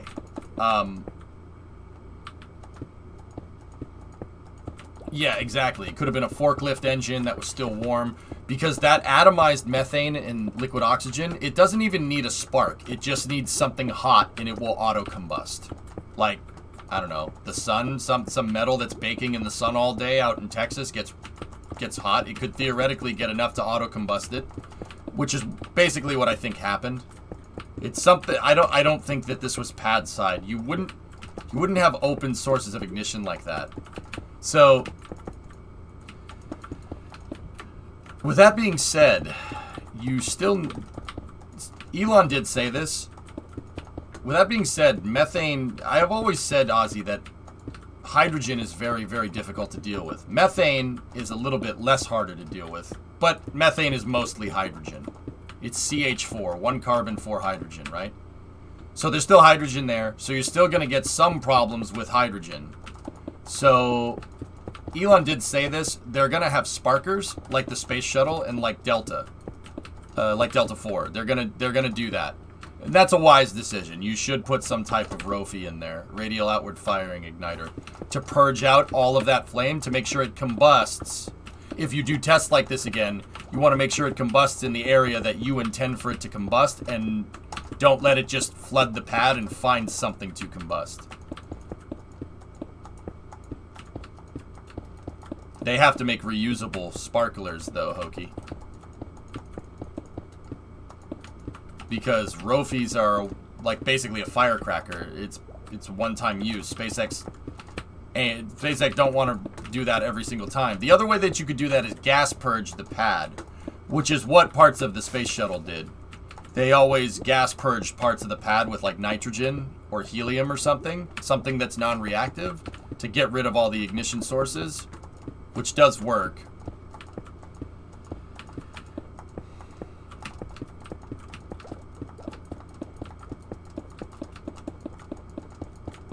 But yeah, the booster seems relatively intact. It seems like there's some minor repairs, but understanding what's going on is always going to be the thing that takes time. That's why when I saw that happen and figured out that it was unintended, I already, this is before Elon even tweeted it. Like, he said, oh, we're going to do a launch next month, right, in August. Like, I already knew that you're a month out. The analysis is going to take at least a week to figure out what's going on there. You have to understand what you made. That's such an important part of rocket engineering. You have to understand what you built. If you don't understand what you made and it does something that you don't understand, someone's going to get killed. Simple as that. Like, that's... I don't mean to, like, reduce it to its base thing. Like, that might seem like a little bit of a stretch. Like, oh, how's Booster 7 doing that going to get somebody killed? Like, I don't know. But if that was a surprise to SpaceX, there's probably other surprises with Starship that aren't fully understood just yet. But see, here's the thing. You know, it's not a knock on SpaceX to say that, oh, they didn't understand this. It's, you know, they didn't understand this. They have no idea what they're doing. Some people like saying that stuff, but that's real Bush League. That's a real Bush League mentality, Ozzy. And the reason why it's a Bush League mentality is because that's not how SpaceX tests things. SpaceX does some preliminary analysis, obviously. Everybody has to. They do some preliminary analysis, and they go and test with their preliminary analysis, and then based off of what the vehicle did, they upgrade their analysis, and then they just keep upgrading their analysis every time the vehicle flies. It's more risk adverse, so something is more likely to go wrong during testing, right? But you go faster this way. That's part of the reason why. You guys ever notice how Falcon 9 just kind of came out of nowhere? And, you know, Falcon 9 has some problems, you know, like, it had some problems like, you know, landing, for instance. They had an engine failure on the second flight, if I'm remembering correctly. You know, but those problems get ironed out over time the more you fly. That's how SpaceX goes. They take testing as you fly to an extreme. Basically to the point where they're doing testing while they're flying. That and the crazy amount of ground test and analysis, you know, like every single flight of Falcon 9 is checked against every single other flight of Falcon 9 in the past to make sure that there's no new behavior introduced. It's pretty wild stuff. Every single flight of that rocket gets analyzed. And don't get me wrong, everyone does this, but SpaceX launches way more than everybody else. Every single flight of a Falcon 9 is compared against against the data set of all previous flight data, which is absurd. Like, and SpaceX has that system basically working automatically. It automatically compares it, and it'll show up if something goes wrong. If they see a piece of telemetry that's out of family, right? Like, so, say they launched a Falcon 9 tomorrow, and it did something that they didn't understand, right? It did something weird. It deviated from performance a little bit. The computers will flag it, and it'll be like, hey, SpaceX engineers, Falcon 9 on the last flight did something you didn't want it to do. They check it against a data set of every single Falcon 9 flight, which is actually really cool. That's a really smart way to do stuff. So, but SpaceX's entire design mentality bases around flying a lot. Flying a lot. That's the way you get good at this. You fly. Now, don't get me wrong. That's not to say that the way NASA does things, for instance, is not bad, is a bad way of doing things. How NASA does it is they do all the analysis first. They do all the analysis first, and then you test, and then you try to get as close to your original data analysis during your test as possible. And once you get that test, once you test to the point where, you know, your testing analysis is within a certain percentage of your data analysis. So basically what you think the rocket is going to do, what it actually does, right? If those two things are close enough to each other, that's when vehicles get certified for flight. So like Artemis 1, the Artemis 1 mission with you know, that with SLS that we're going to see fly. That's basically the final exam. That's testing everything and putting everything together to make sure that the vehicle does exactly as they exactly what they think it's going to do in testing. It's a little bit of a different way of doing things. NASA's way is a little bit on the slower side, but it improves chance of success. SpaceX is likely to fail with stuff, but they fly a lot faster. When you go faster with this stuff, you know, when you go faster with it, you know, it's rocket science, man. Something might go wrong. That's entirely possible. Like I said, it's about knowing you're really good. Thanks, Balda. I appreciate it. It's about knowing what you're doing and understanding what you made. That really has a lot to do with it.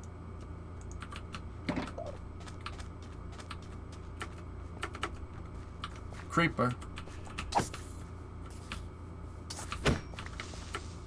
Aw, man.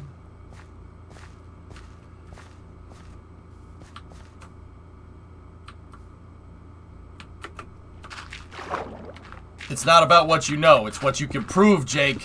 Indeed.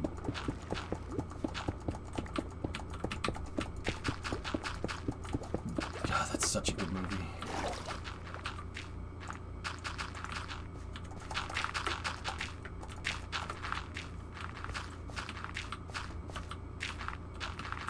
Yeah, something like that. Yeah, Ozzy, so they got, long story short, dude, the booster seems to be okay, the pad seems to be okay, but SpaceX is, you can be dang sure that SpaceX is going to make sure that it's okay, because you got to understand what the frick you made. Now, don't get me wrong, SpaceX is just going to give that thing a quick once-over, and that could mean that other things could go wrong later. Like, they could have missed something. They're going to give it a quick once-over, and they're going to send it again. That's what's gonna happen.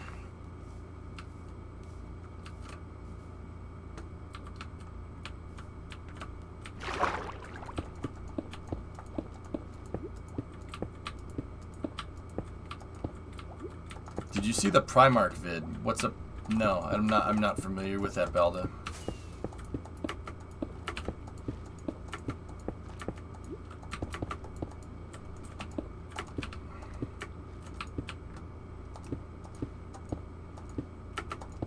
No. Okay. Do not watch it. Okay.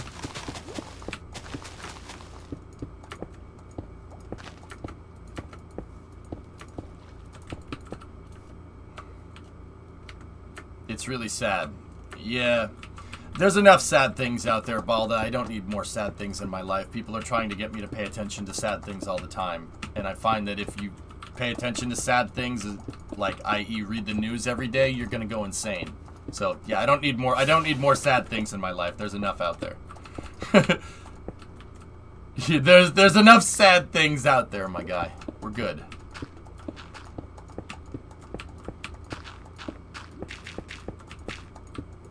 Chuckles of dirt incoming. Thank you, Panther.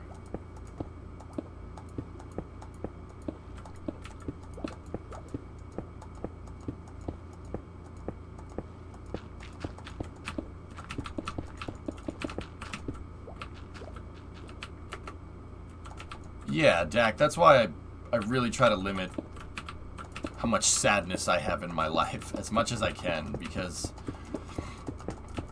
this is gonna sound screwed up, but at the end of the day, I can only be sad for so many things, dude. There's, you know, like, I try to only really be sad about stuff that affects me, you know, because, and I know that sounds really self-centered, and don't get me wrong, that doesn't mean I don't have empathy for sad things, but it's just, dude, there's too much. There's too much sadness. Too much. Too much. No. Nope. Let's focus on some good news for a change, okay?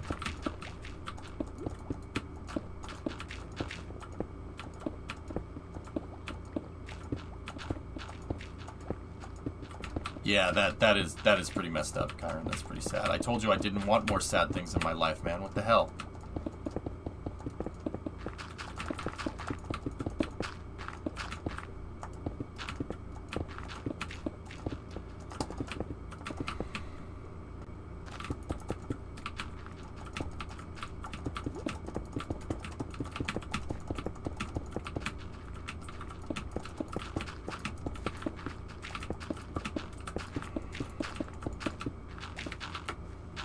We're almost done here.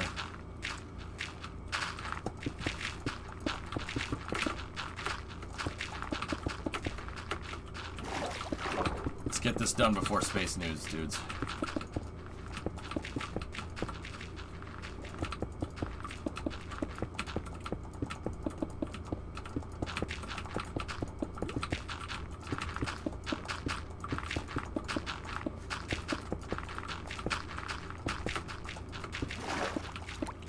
Yeah, now it's... Well, no. If ice cream melts, it just becomes cereal, obviously. Read a book.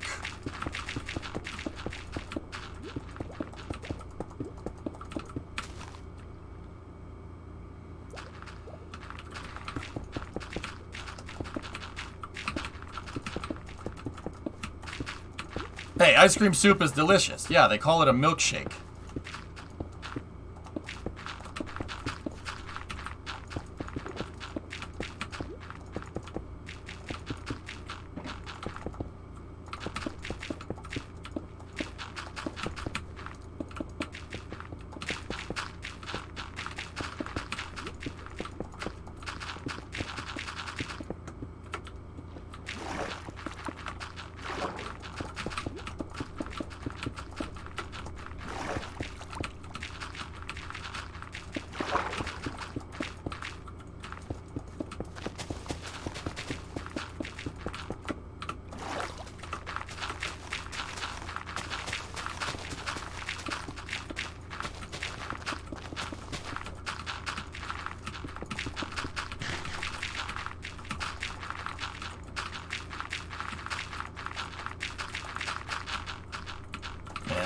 It would be nice if we had excavators in this game.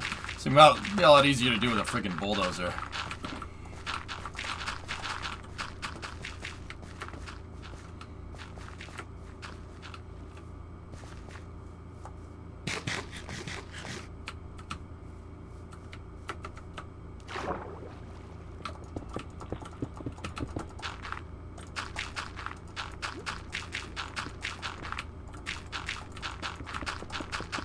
I don't know if we're gonna get this done today.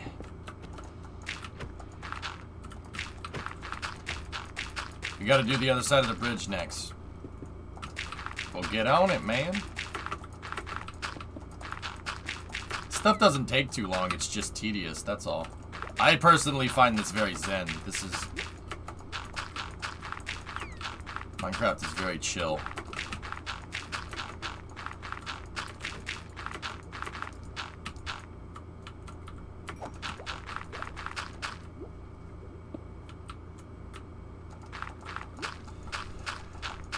How come you're not just covering with the lake with a layer of dirt? Because that's lame. That's the easy way, Lorenius. That's... What if somebody wants to build a building here and this building has a basement? That's... Yeah, no. Do it right. Fill it in, do it right.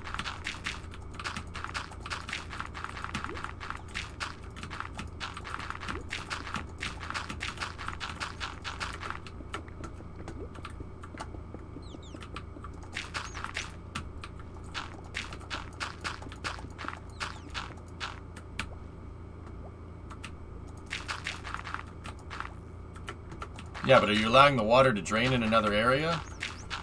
No. Minecraft, not fluid dynamics in primitive fluid dynamics in Minecraft.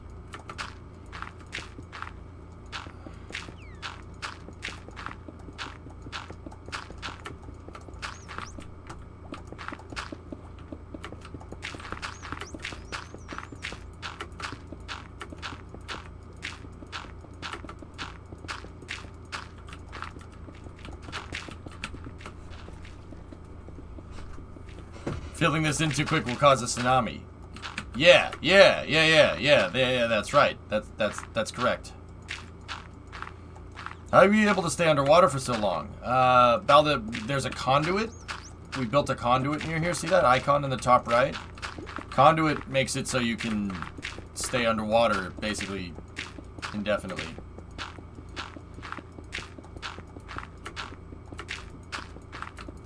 Yeah, you could just stay down here. It's pretty cool, man. They're very useful. Are they not called beacons? Conduit and beacons are two different things. Beacons make you build stuff faster.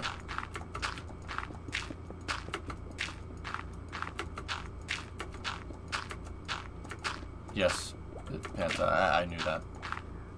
Ah. Ah.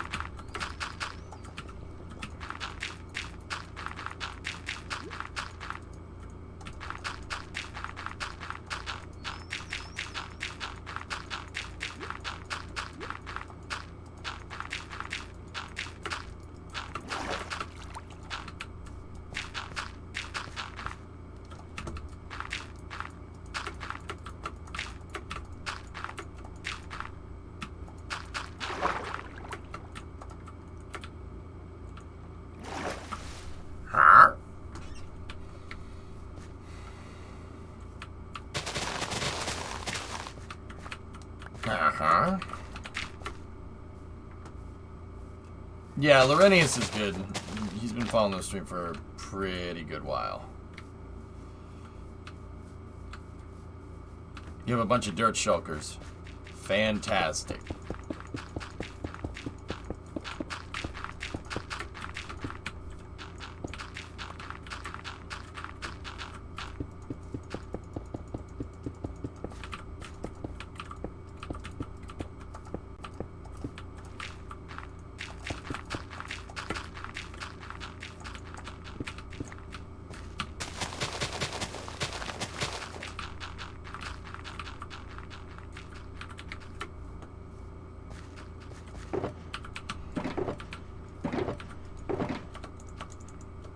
There you go. Discovery, go at throttle up. Karen, get the Deceptor. Laurentius. Thank you. Okay, 4 o'clock.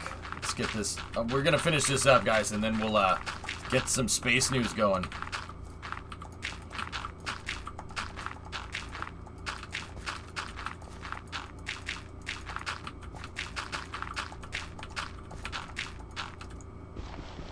How long have you been working on this world? Year and a half? Something like that? Actually, it's a little over a year. It's like 1 year, 7 months. Something like that, Balda. Here, I can show you. That's Google Earth. That's not the city. We're working on filling this area in right here. Because we just made this bridge. A bridge wasn't there when we started today. We're working on this whole marina area in here. Getting this all filled in. Making it look nice. And this is going to be like a small boat dock area thingamajigger in the downtown area of our city. See? Yeah, we've been working on this for a pretty good while. I play every Saturday. Every Saturday we jump in, we have some fun.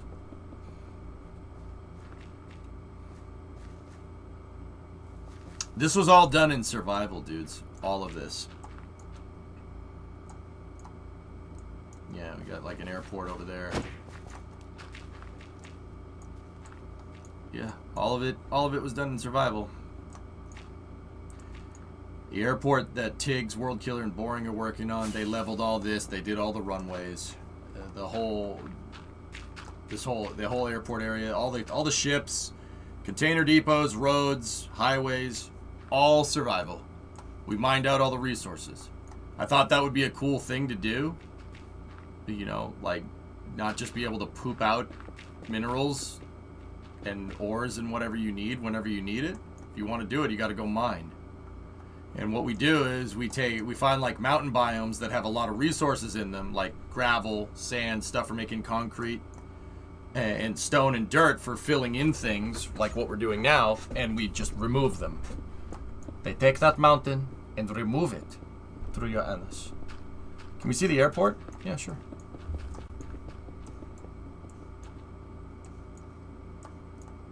Impressive. Most impressive. And we're all a bunch of plane and space geeks in here. So the airport markings should be right. Like there's the displaced threshold right there.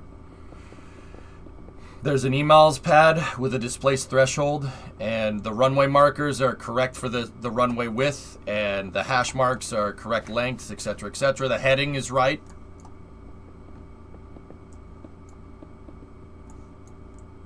Yeah. Yeah, they made that thing. Beast. Like, all the markers are correct, you know. We don't have ILS and localizers on there just yet.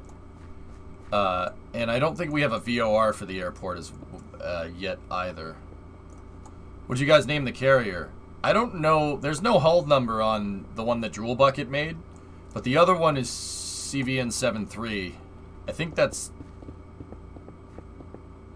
think 73 is the Lincoln, I think.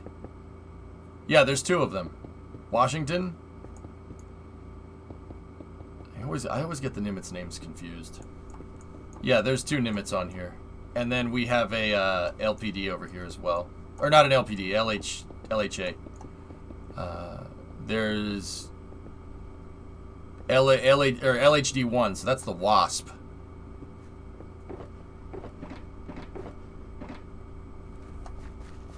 It's got an Osprey on it and stuff, which an MV-22, which is pretty sweet. Yeah. I would, but I'm still working at the summer camp. Jewel, it's fine, dude. There's no rush, man. No rush.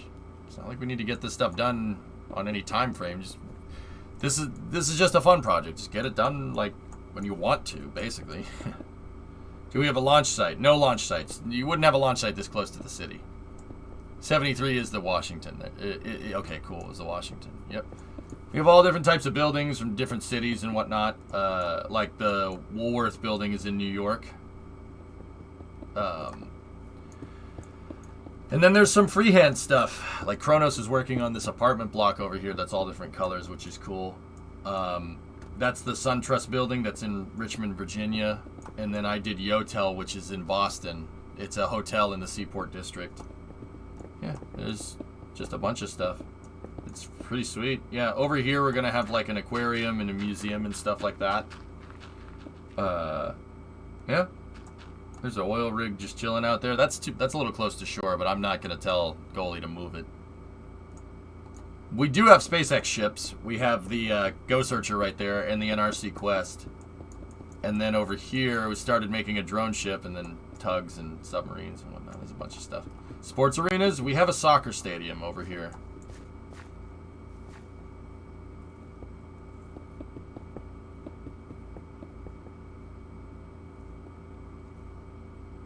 That's the best Minecraft I've seen by far. Thanks, man.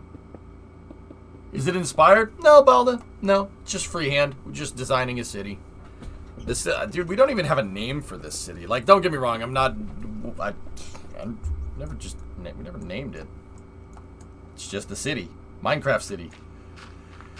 Just add a tugboat to the oil derrick. Yeah, there you go.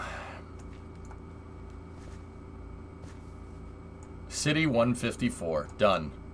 Sounds good to me, man. And then, like I said, there are also some freehand buildings in here, too. We have some aerospace companies. There's Astrotech and then Pineapple Aero. This is pretty cool. And then industrial buildings. We've got a power plant over here. This is another industrial sector that we have to figure out. There's a shipping depot.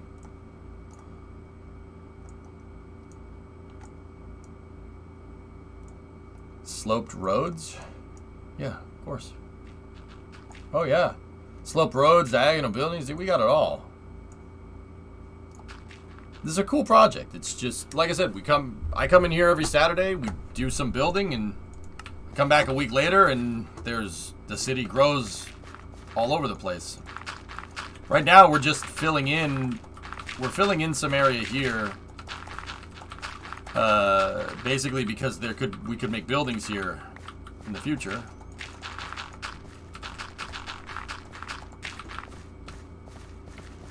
We're almost done. That's the big one that needs to be. But yeah, here, I'll show you guys what we made today. See the bridge? We did the bridge today, and we have the entrance to the marina right here. And this is what we've been working on the past couple of weeks. we narrowed this out, we hollowed it out, and we built the retaining walls on the sides of the arena, or on the sides of the marina to build docks and stuff here. It's going to be small boats, nope, like Monaco almost. Think like that. And we got the bridge done today, and now we're just making the coastline match the footings on the bridge. I think World Killer did that sandstone building, Illness, I think. I'm not sure.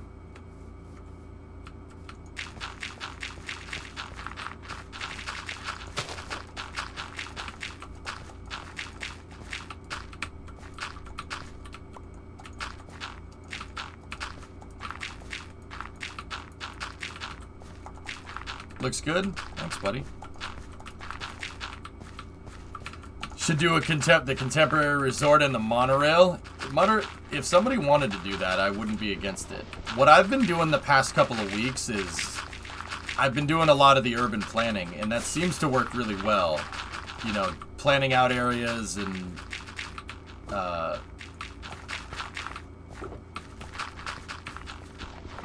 planning out the areas and building out coastlines and zoning lots and stuff like that. That's what I really have been working on. No Burj Khalifa yet. No. Guys, gotta get some sleep. It's gonna be creeper heaven up in here in a second. Please stand clear of the doors. Por favor, manténgase al lado de las puertas.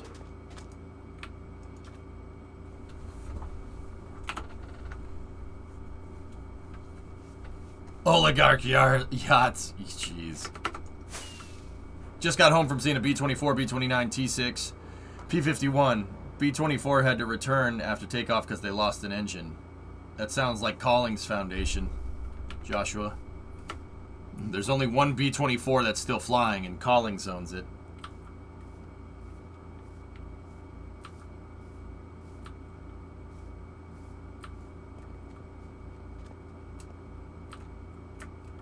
World Killers changed his name to World Builder. World Builder? Nice.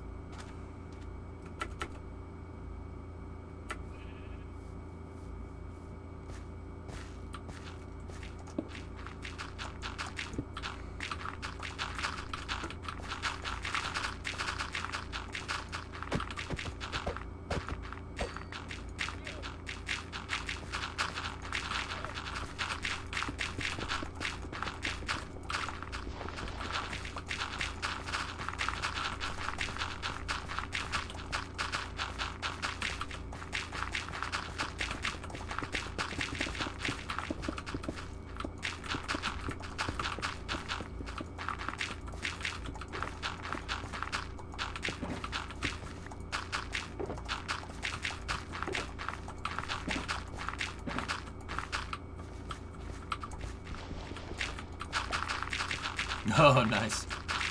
Working on the same thing. There we go. All right, fellas. We just got to grab the other side, and then we're good. Freaking sheep.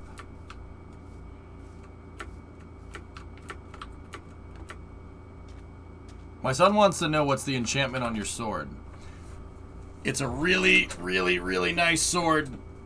Fire aspect 2, knockback 2, looting 3, mending, sharpness 5, sweeping edge 3, unbreaking 3. Slackster, you had an idea for the area we're filling in. What about a high-end car dealership here?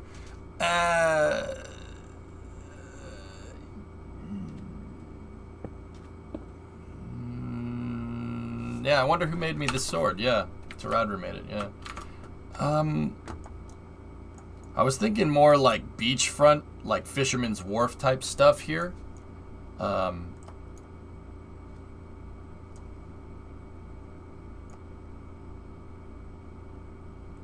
actually was thinking of putting like a scenic walkway out here along this part.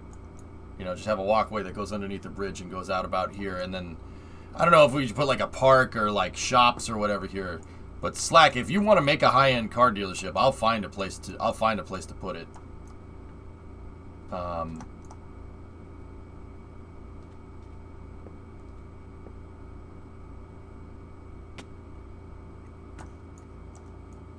Actually, Slackster, if you wanted to, I don't think anybody's using this lot right here. If you wanted like a beachside high-end car dealership, right there actually wouldn't be a bad idea. Just check to make sure that nobody's already building there.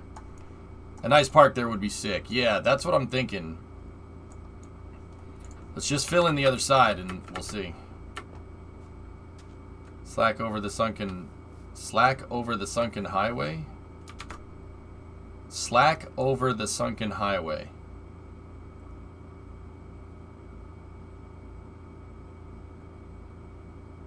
Kind of want to make Mercy Hospital. All right, I'll think about it.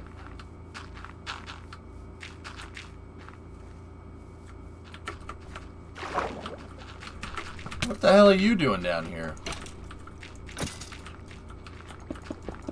I thought that was a player. I'm like, oh, it's a player. Nope, not a player.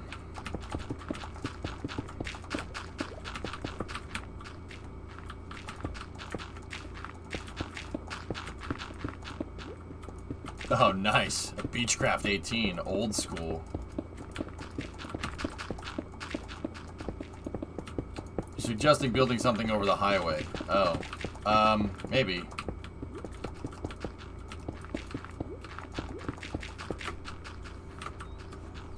How's that as far as the coastal marina setup? Yeah, I want to do something like that for the inner marina.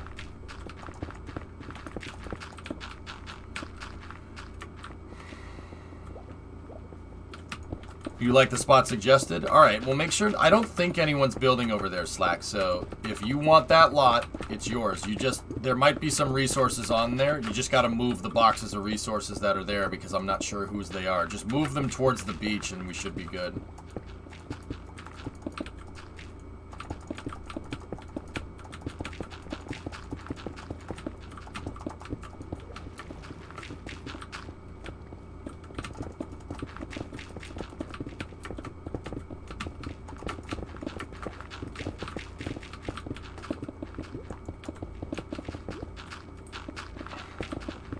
That big Formula E pileup, one of the people that crashed still ended up on the podium.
Oh, who half-assed this?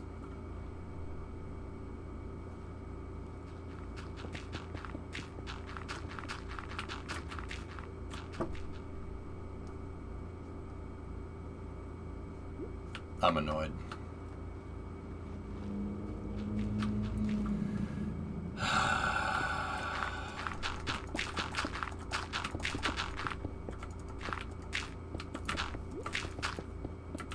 Hey, you threw a British flag in the harbor for me.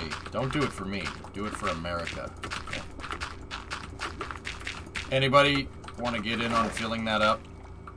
Because that's annoying.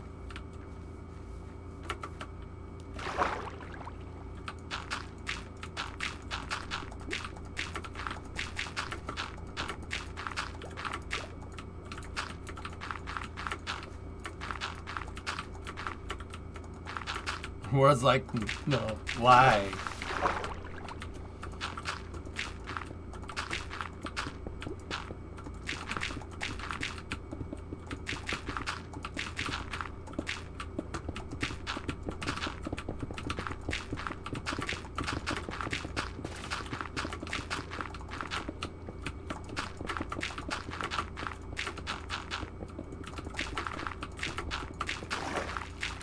don't like half-assed work.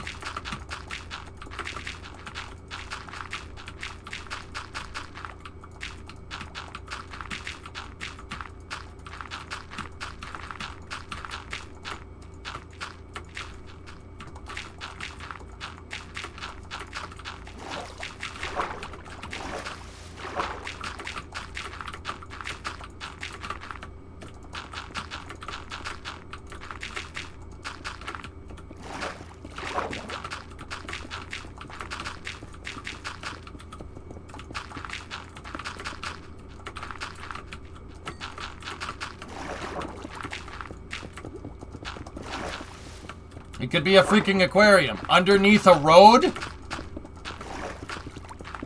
Unacceptable. Unacceptable. You've shown the most blatant disregard for the most basic of protocols, Reclaimer.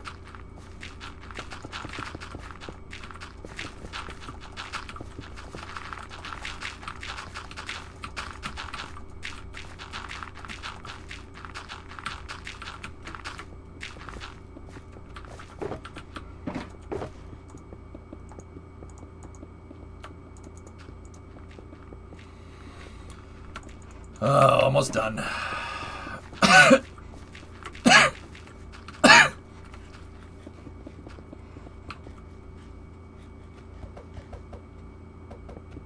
Nice, Kyron. I'm late to the little bit late, but yeah, it's okay.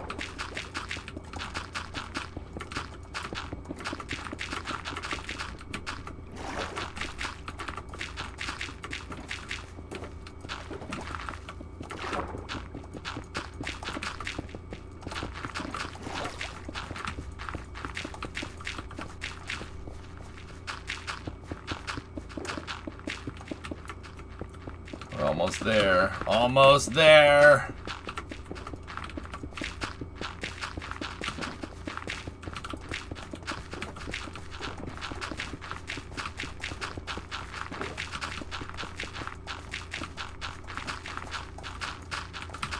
It's like a typewriter.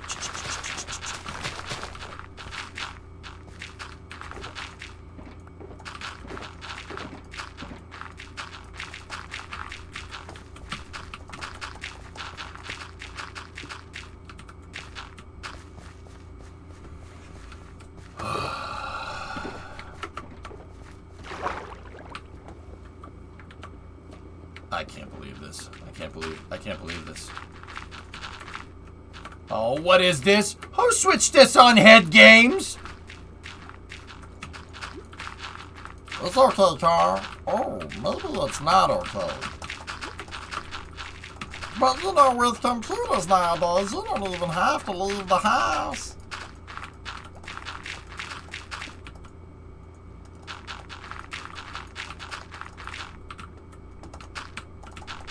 Come on, hot girls. Oh, God, no! Sorry, Aqua Teen. Old school reference at this point. I don't like saying that. Most people these days don't know what a typewriter is. Yeah, I guess you're right.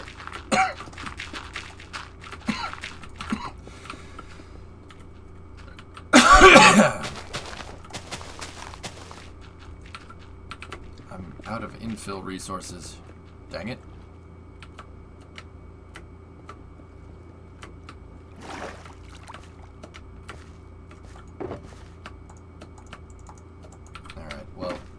Let's figure this crap out and then we'll go.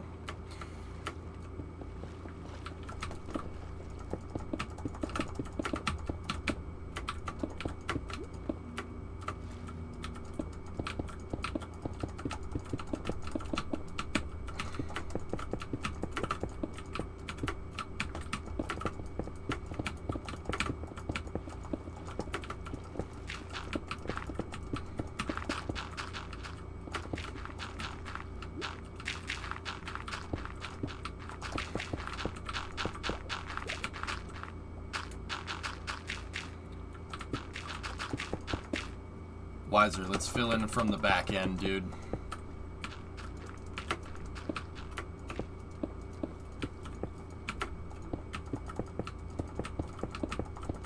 Because yeah, let's fill in on the back and go this way.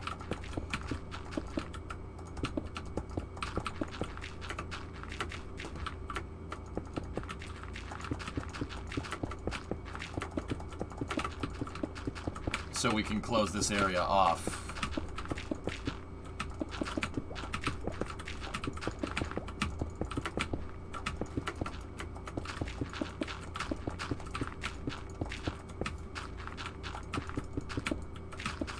Got to get this area filled in. Once again, fellas, we don't need to fill these areas in, but I like doing that.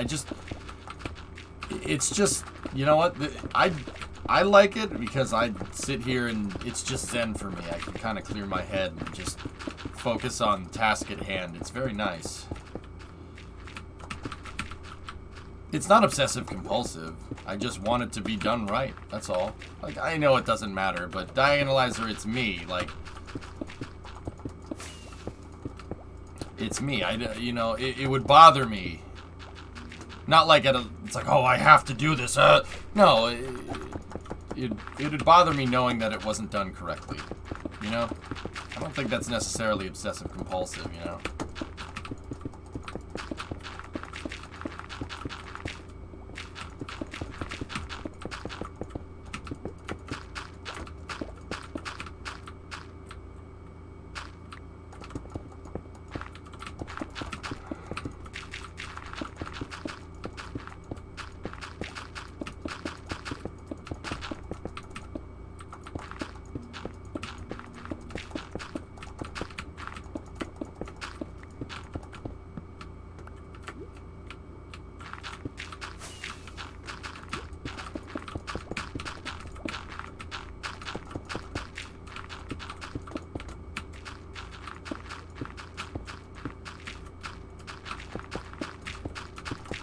Like, this is just zen, dude. I can clear my head just sitting here placing stuff. We can talk about whatever. It's nice. That's what Minecraft's good for, man.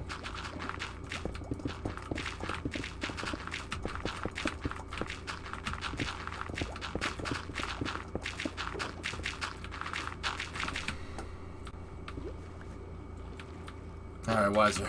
Do the honors.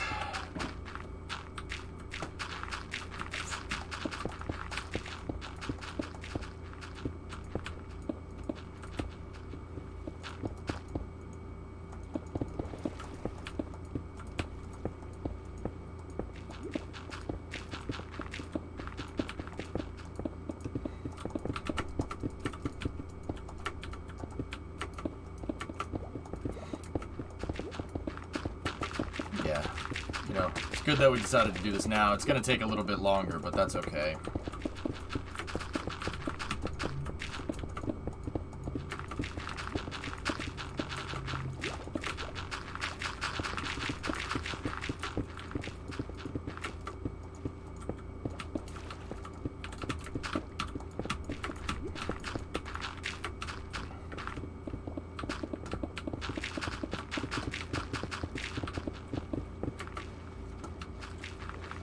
We're almost done.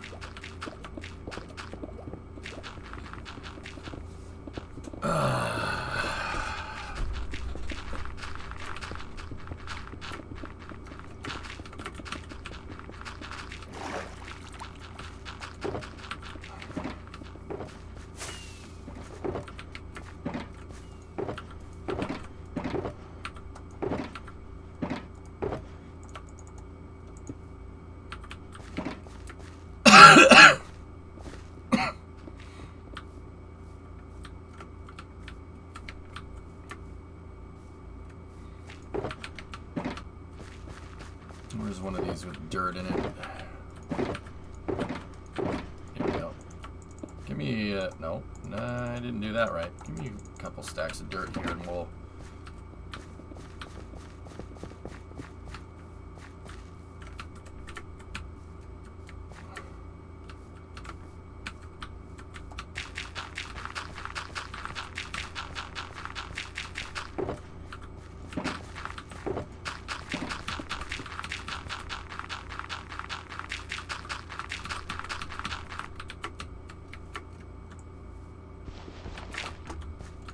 There we go.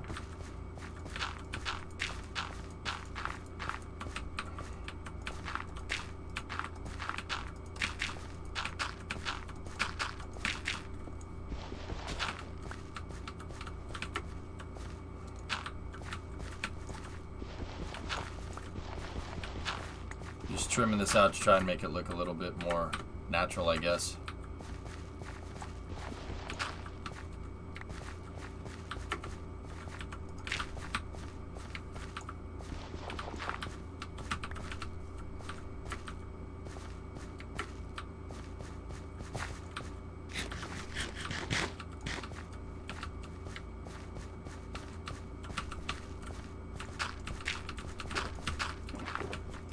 Are we done down there, fellas?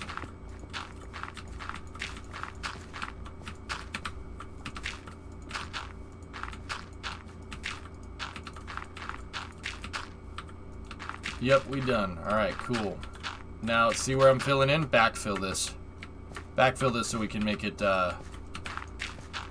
backfill it with dirt so we can keep the grade of the terrain correct.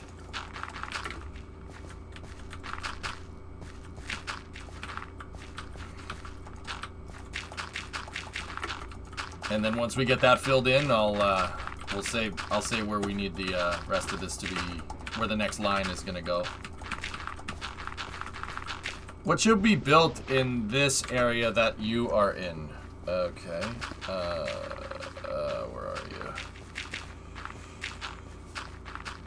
I'm not sure what's going over there, DV. I always thought it was gonna be more docks and like an industrial area. I thought we were gonna do more industrial buildings like this, and like what K3 and Sirius worked on over here. Just more industrial stuff. I don't really have an exact idea. World Killer has plans. There you go. Yeah, that World was working on it. There you go.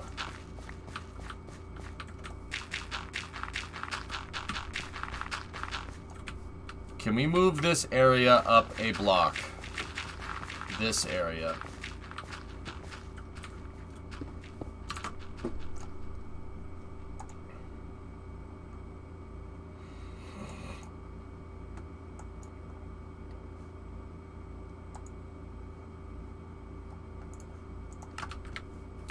Well, that road needs to go up, and it needs to connect in, believe it or not. So this needs to actually... And we need to build an intersection right here.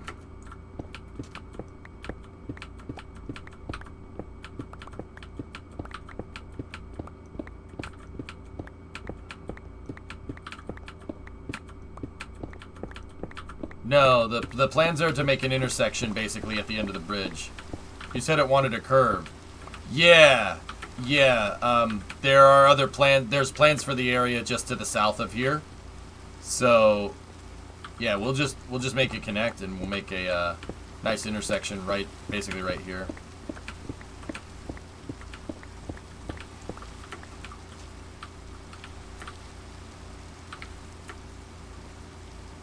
Can a couple of people go to sleep?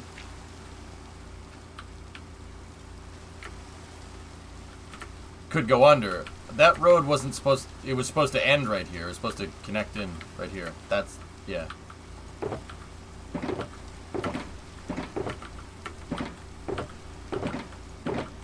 It was basically just supposed to go up.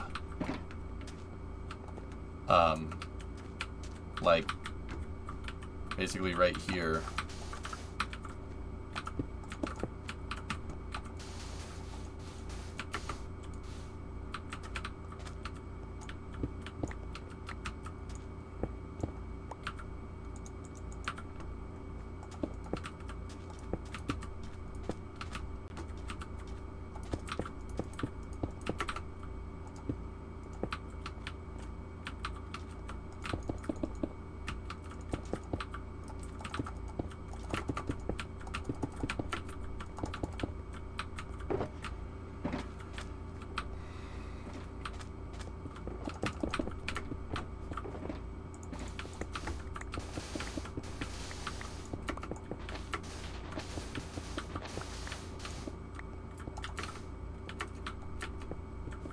Can I join this survey? Gotta be following the stream for 3 months. That's my rule.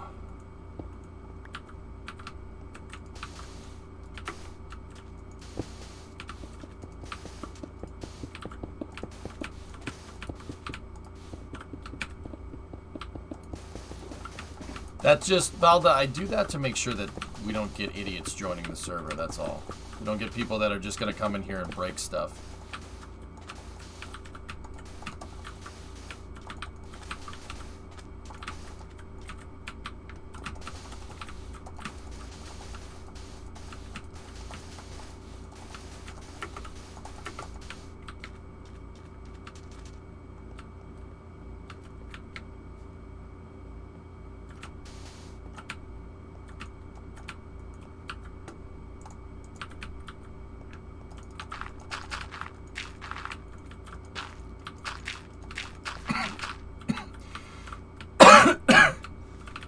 We're on PC. We're not on PS4.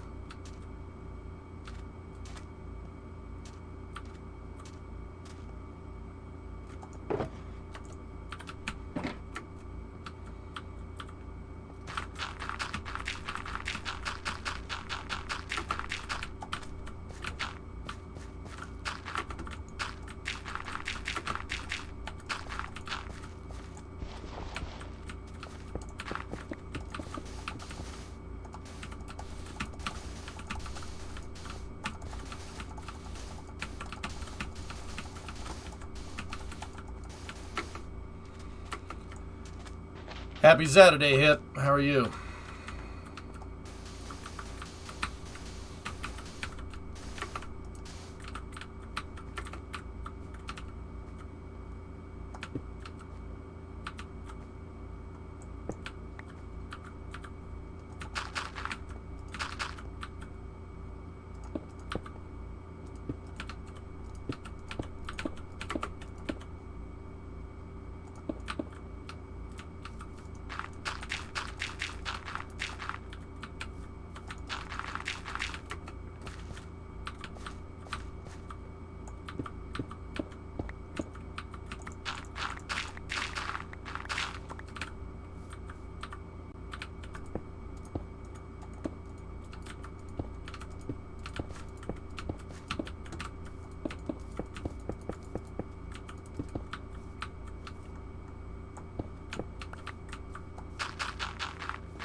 I'm just putting in the sidewalk on the other end, dudes.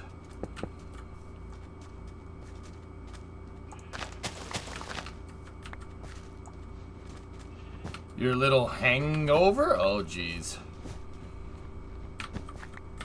I don't know if there needs to be sidewalk here, but I'm just gonna put it in.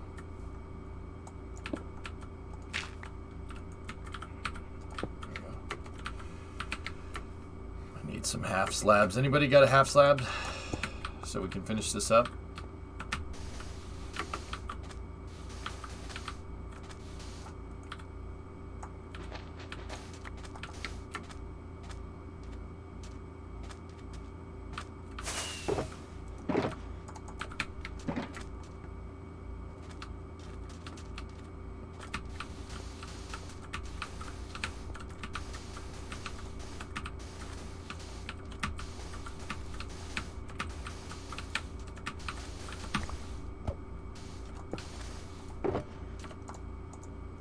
Thank you.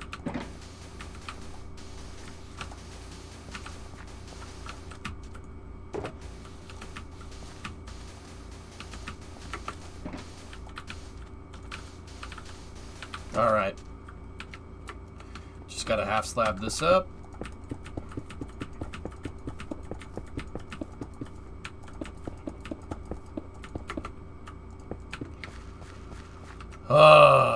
Dunzo.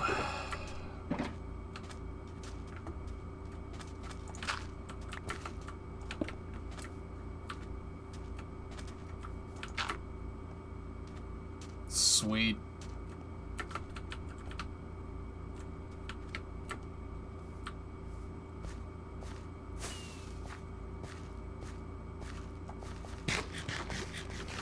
This looks fantastic, dudes. We just, man, there's some smooth stone that we didn't get in over there. I gotta, I'll finish that up next week. It's already 4:30. Cool. Good work, dudes.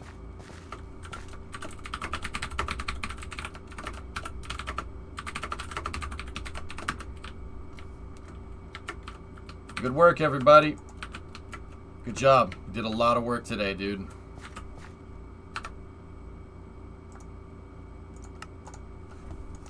Let's give this a quick refresher, and let's see what we did. We finished the main road surface for the bridge. Gotta fill in some sidewalk here and there. Gotta do a couple of things around the edges.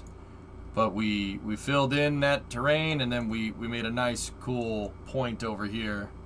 It looks good, man. This is gonna, you know, when the grass fills in and everything, it'll look really nice. I'm not sure what I'm gonna do about this little swamp area of nothing. Maybe we'll just fill it in right there, or get rid of it, or dredge it out. But yeah, that does look good. Yeah, we gotta fill some sidewalk in there, and there's some road in there. I'm gonna go in over this. Good old swamp grass reflected off of Venus. And then basically the next thing we gotta start doing is filling in down here. Filling in the swamp area down here. They're planning, we got a couple of guys planning out the roads for everybody, so we'll start filling in over here next week, and we'll work on the marina and stuff. And you know what we should do? We should go around up here, and work on the coastline. We should work on the coastline to work on this whole waterfront district. This waterfront district has been half finished for a year, almost. So go in, fill in some of this stuff, and work on the coastline like what we did here. I think that would be a good project. Thoughts on the light blue? What is it with you and the light blue? I've given you my thoughts on the light blue 3 times now, username. What? What do you want me to say? I'm confused.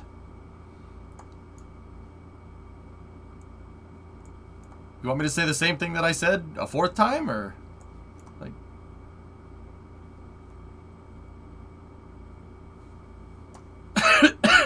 I don't understand. Am I missing something? Is there something that I'm missing here?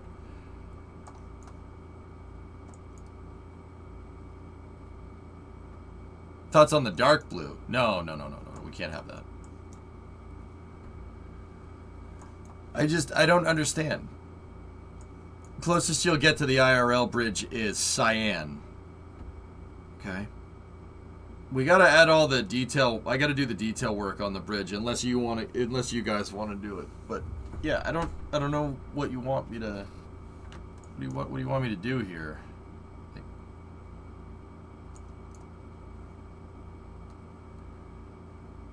Sorry, I won't bring it up again. No, username, it's there's nothing to do with it, dude. I don't. I've asked you, like, you've asked me and I've told you, and then you tell me to see the same thing again. Do you want to do the cyan railings? Because if you want to do the cyan railings, do the cyan railings. I don't care. It's fine. But do you keep asking me because I'm missing something? I'm confused. Like, I'm not annoyed. I'm just. Should I play on the server? That's entirely up to you. Like, I don't. Are you showing it to me again because you want me to see something? Or if you really want to do it, just do it, man. It's all good.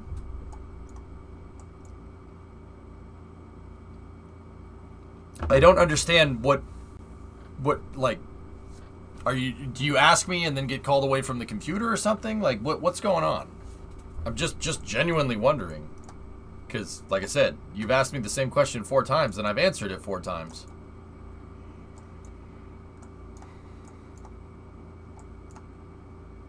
Like, I'm not trying to be a jerk. I'm just genuinely wondering what's going on.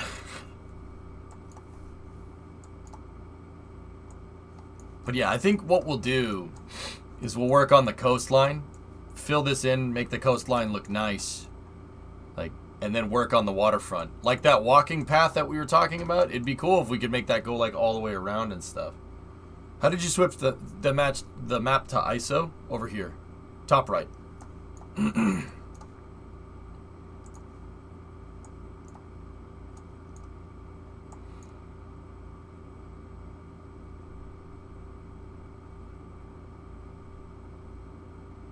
Yeah, Maz, it happens. That's okay. I understand that. I second guess my decisions a lot. Okay. Alright, I get it.